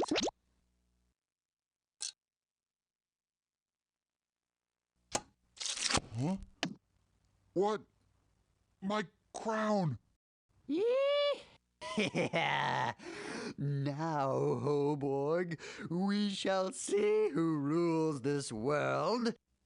You cannot rule without a crown. Clog! No!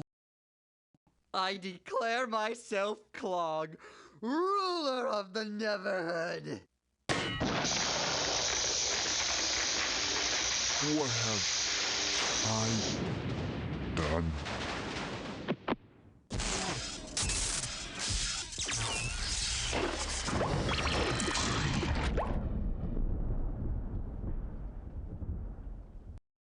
Yow! Shish! My, this baby packs a wallop. What's this? Frozen solid. It seems this crown does more than give you reign over the Neverhood. It's also your secret to life. What a pity. Clog right about that. Without his crown, Hoborg stuck in a big, helpless sleep. Ooh, that clog scare me. Things look icky. But maybe hope. Maybe a life seed. Hoborg boo boo with clog. Clog go all stinky bad. But Willie know what to do. Yes. Ooh, me hope Clog no find out about this. Scary. Happy birthday! If And there we you're are. watching this, Oh. then you do good. Really happy. Now you need this. Go do more good. Oh, And look out I for do bad. need that. Really know bad is always where you forget to look. Bye! Aw, Willie, you the best. Why are you so? Why are you the best, Willie? Ooh, there's a key. Right, so okay. I would have had trouble finding that key. We're just gonna save right there.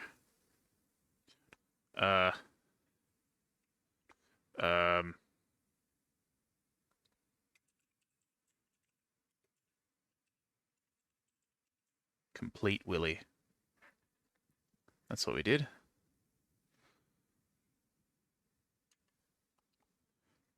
Do we still have... Yep, there it is. Okay, good. We have our complete Willie. Alright. Let's go put this key in.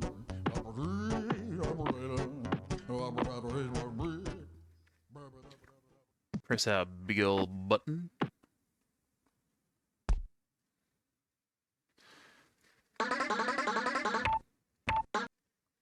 There we go.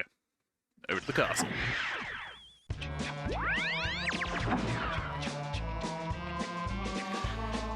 Going down.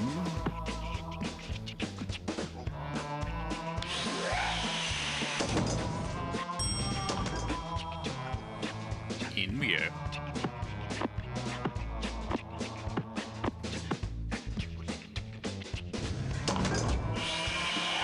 Elevator music.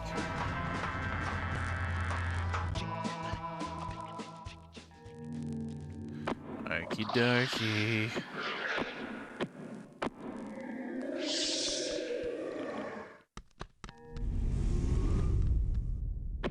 I just realised that's a big scary face. Took me far too long to work that out.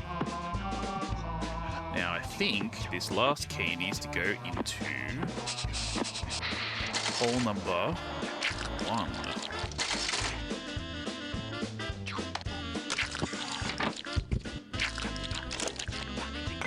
Now where did you put it, Clayman? Somewhere stupid? Of course you did. Eh? Ooh. Oh wait, that was a door. Okay then. Bye, Mr. Mousy. Oh. Okay. This seems awfully familiar. Well, that doesn't do anything. Oh, this one. Oh, okay. So that one opens that. Nope. So, we have a small problem.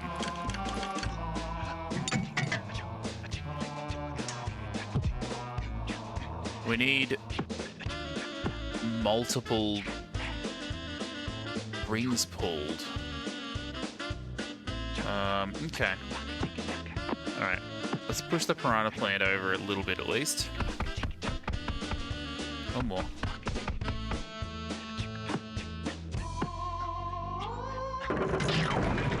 There we go. go. Now, what if we pull that one?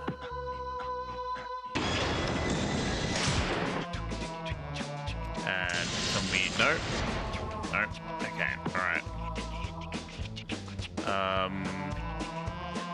Can we push the plant over? Oh, no, that moves that. Okay. What if we grab this one? Okay. And then what if we pull this down by ourselves? Okay. Nope. Well, this seems rude. How... what?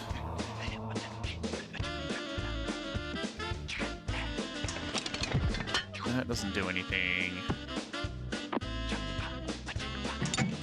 That doesn't do anything. How are we supposed to pull down two at once?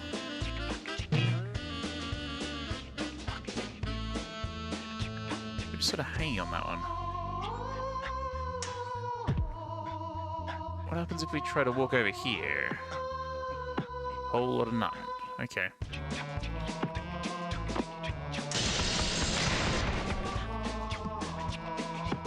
Can we grab it and... No. I was hoping if they were in the middle, if the plant was in the middle, then maybe we could have put both of them into the plant's mouth. What's that?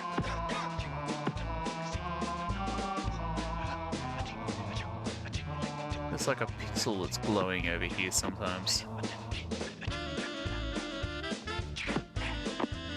Let's put the piranha plant over there.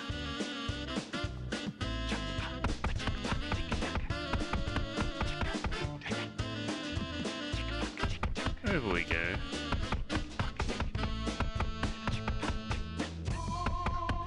No, no, no, no, no. Keep going, keep going, keep going.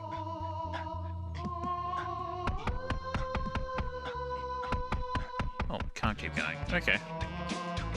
What if we push in the other way?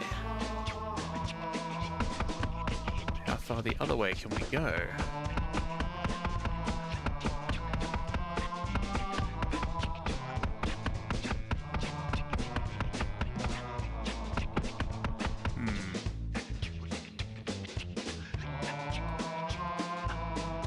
Far enough.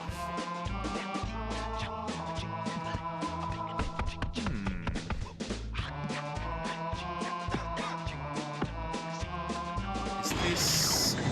Okay, yep. What if we put the bridge down? Maybe there's something on the bridge that we can use.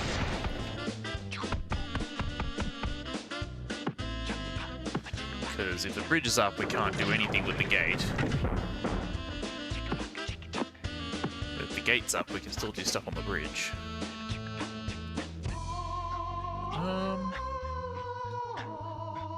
No? Nothing there.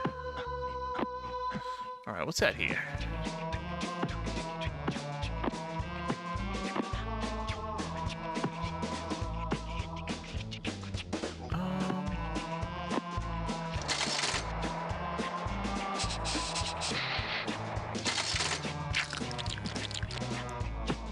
Do something with the cheese.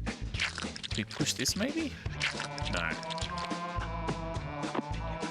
Maybe we need something else from in here.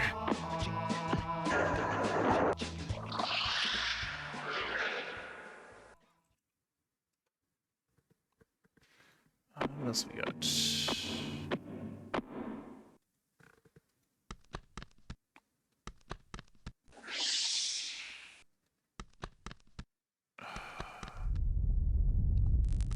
Because we opened that door, can we maybe open this door now?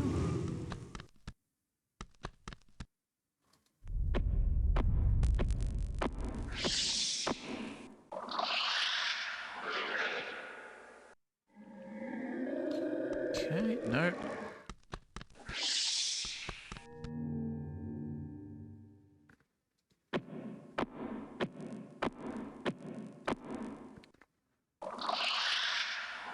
don't know if there's anywhere else I can go.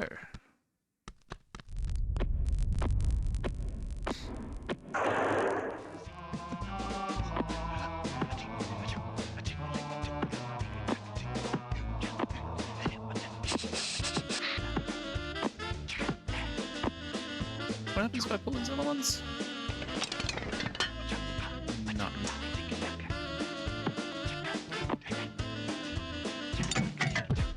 Nothing.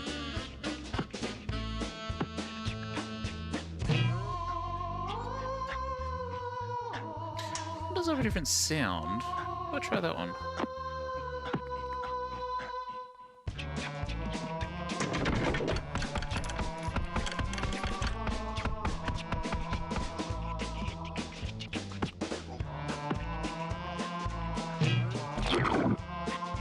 Oh, okay.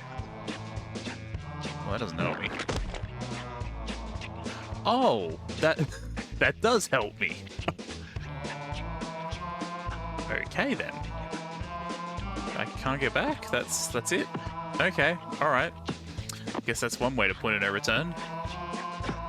And this looks a lot like the door to Hoborg's throne room.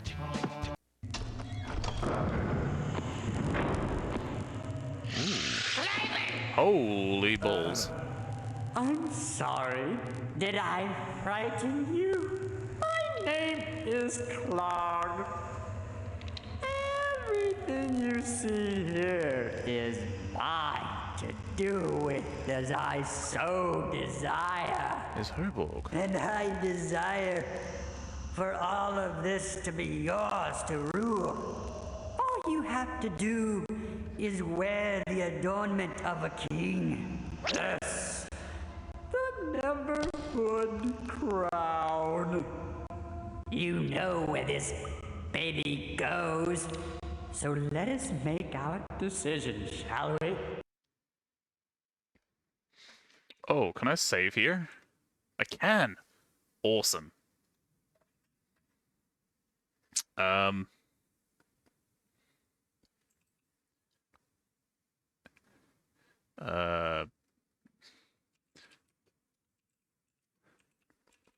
The thinking throne. Because we're doing a heck and think. And there's a throne there. Alrighty. Crown.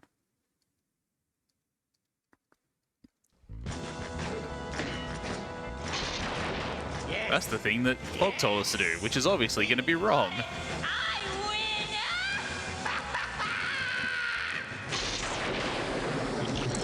What's happening to us? Oh, we're turning into a Clog. Oh! I am the ruler of this world now.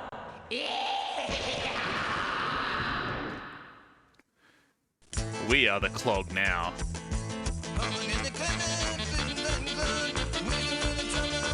There must be another option there.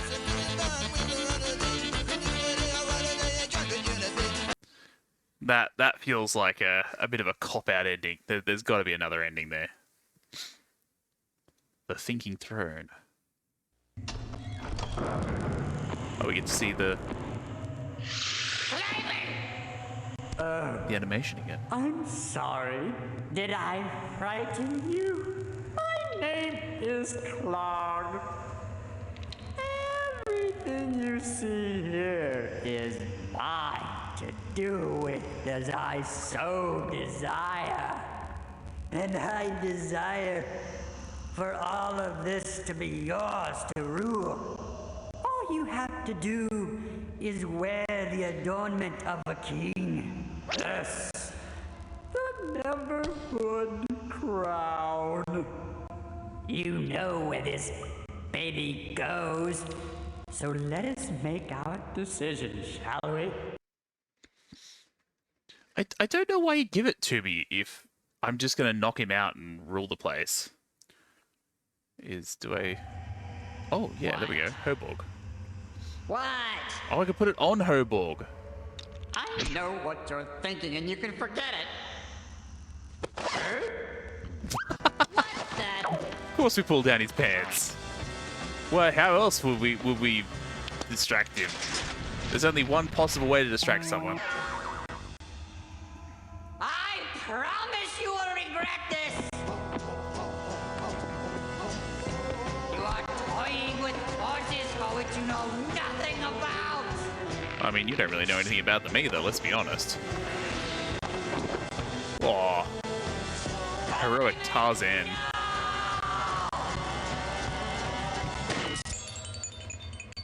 On his head. Hey, Hoborg. We gotta press his on button.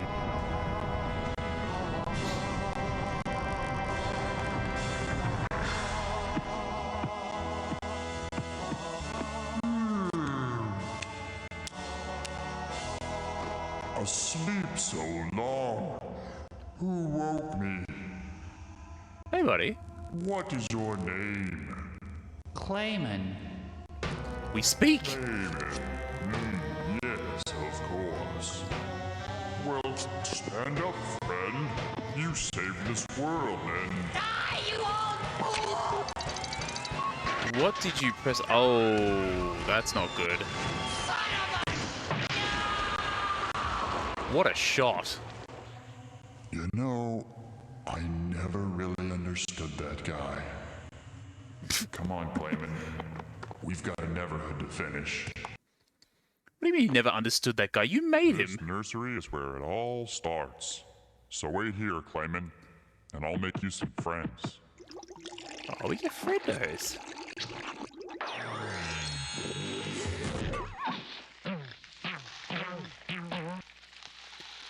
No.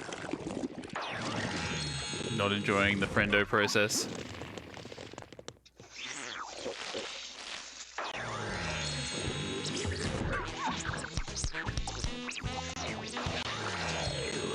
Oh, give him a second. He's just woken up. He's not taking that long.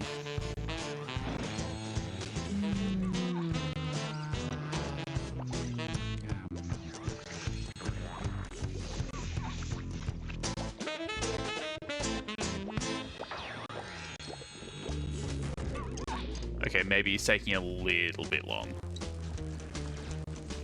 If we've got to have a time shift montage.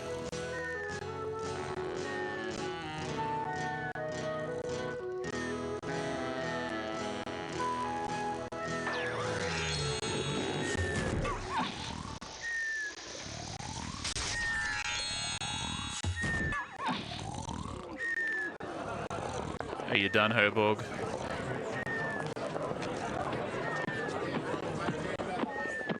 Clayman, wake up. Clayman, wake up! Hey, everybody. This is Clayman. And without his smarts, compassion, and high moral fiber, we wouldn't be here today. Half a cheer for Clayman! Hip hip! It is now time to goof off. Time to goof off. And goof off they will.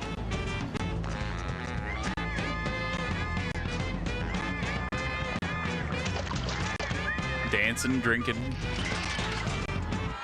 Oh, good lordy, that's not gonna go well.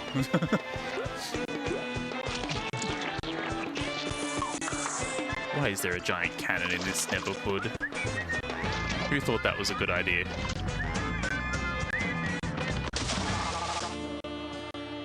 Get Dunkarino'd. Oh, what's wrong, Clayman?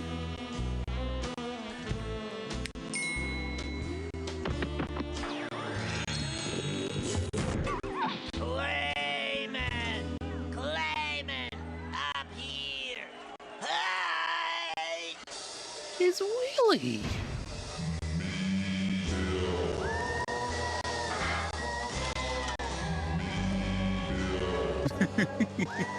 Hi, Bill. Man, things are good.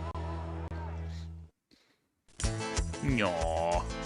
That was adorable. He went and fixed, Willy.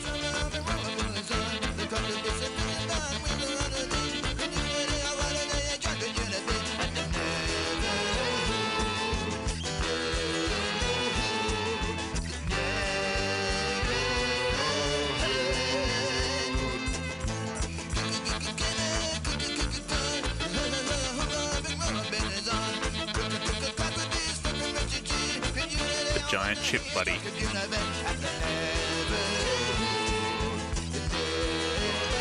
Oh wow, Clobber's looking angry there.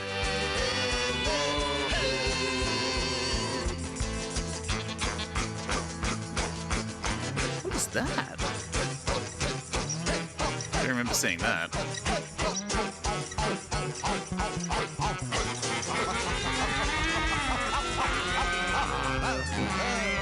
Oh, and of course the belch tree. The belch fruit tree. Ernie, you're doing God's work with that sound design.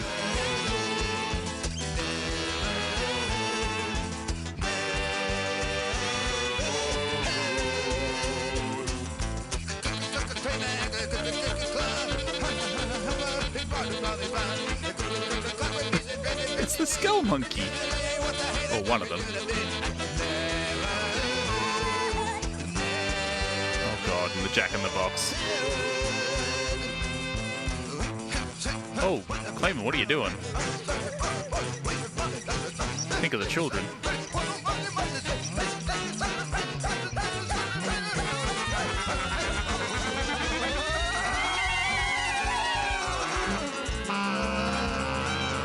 Oh, that was the guy who cut his head off. I'm assuming.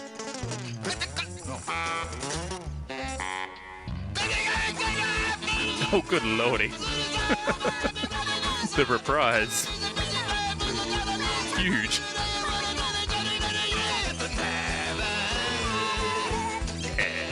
Neverhood. Neverhood. Neverhood.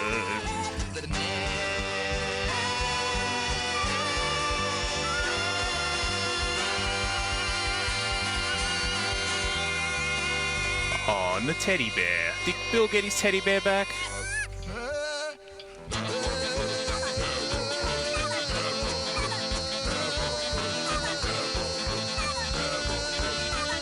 That was like a bird that had a Claymation body. That was weird.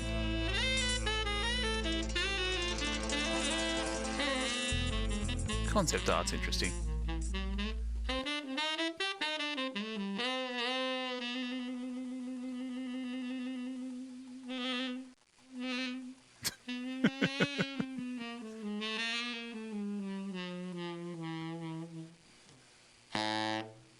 Nice.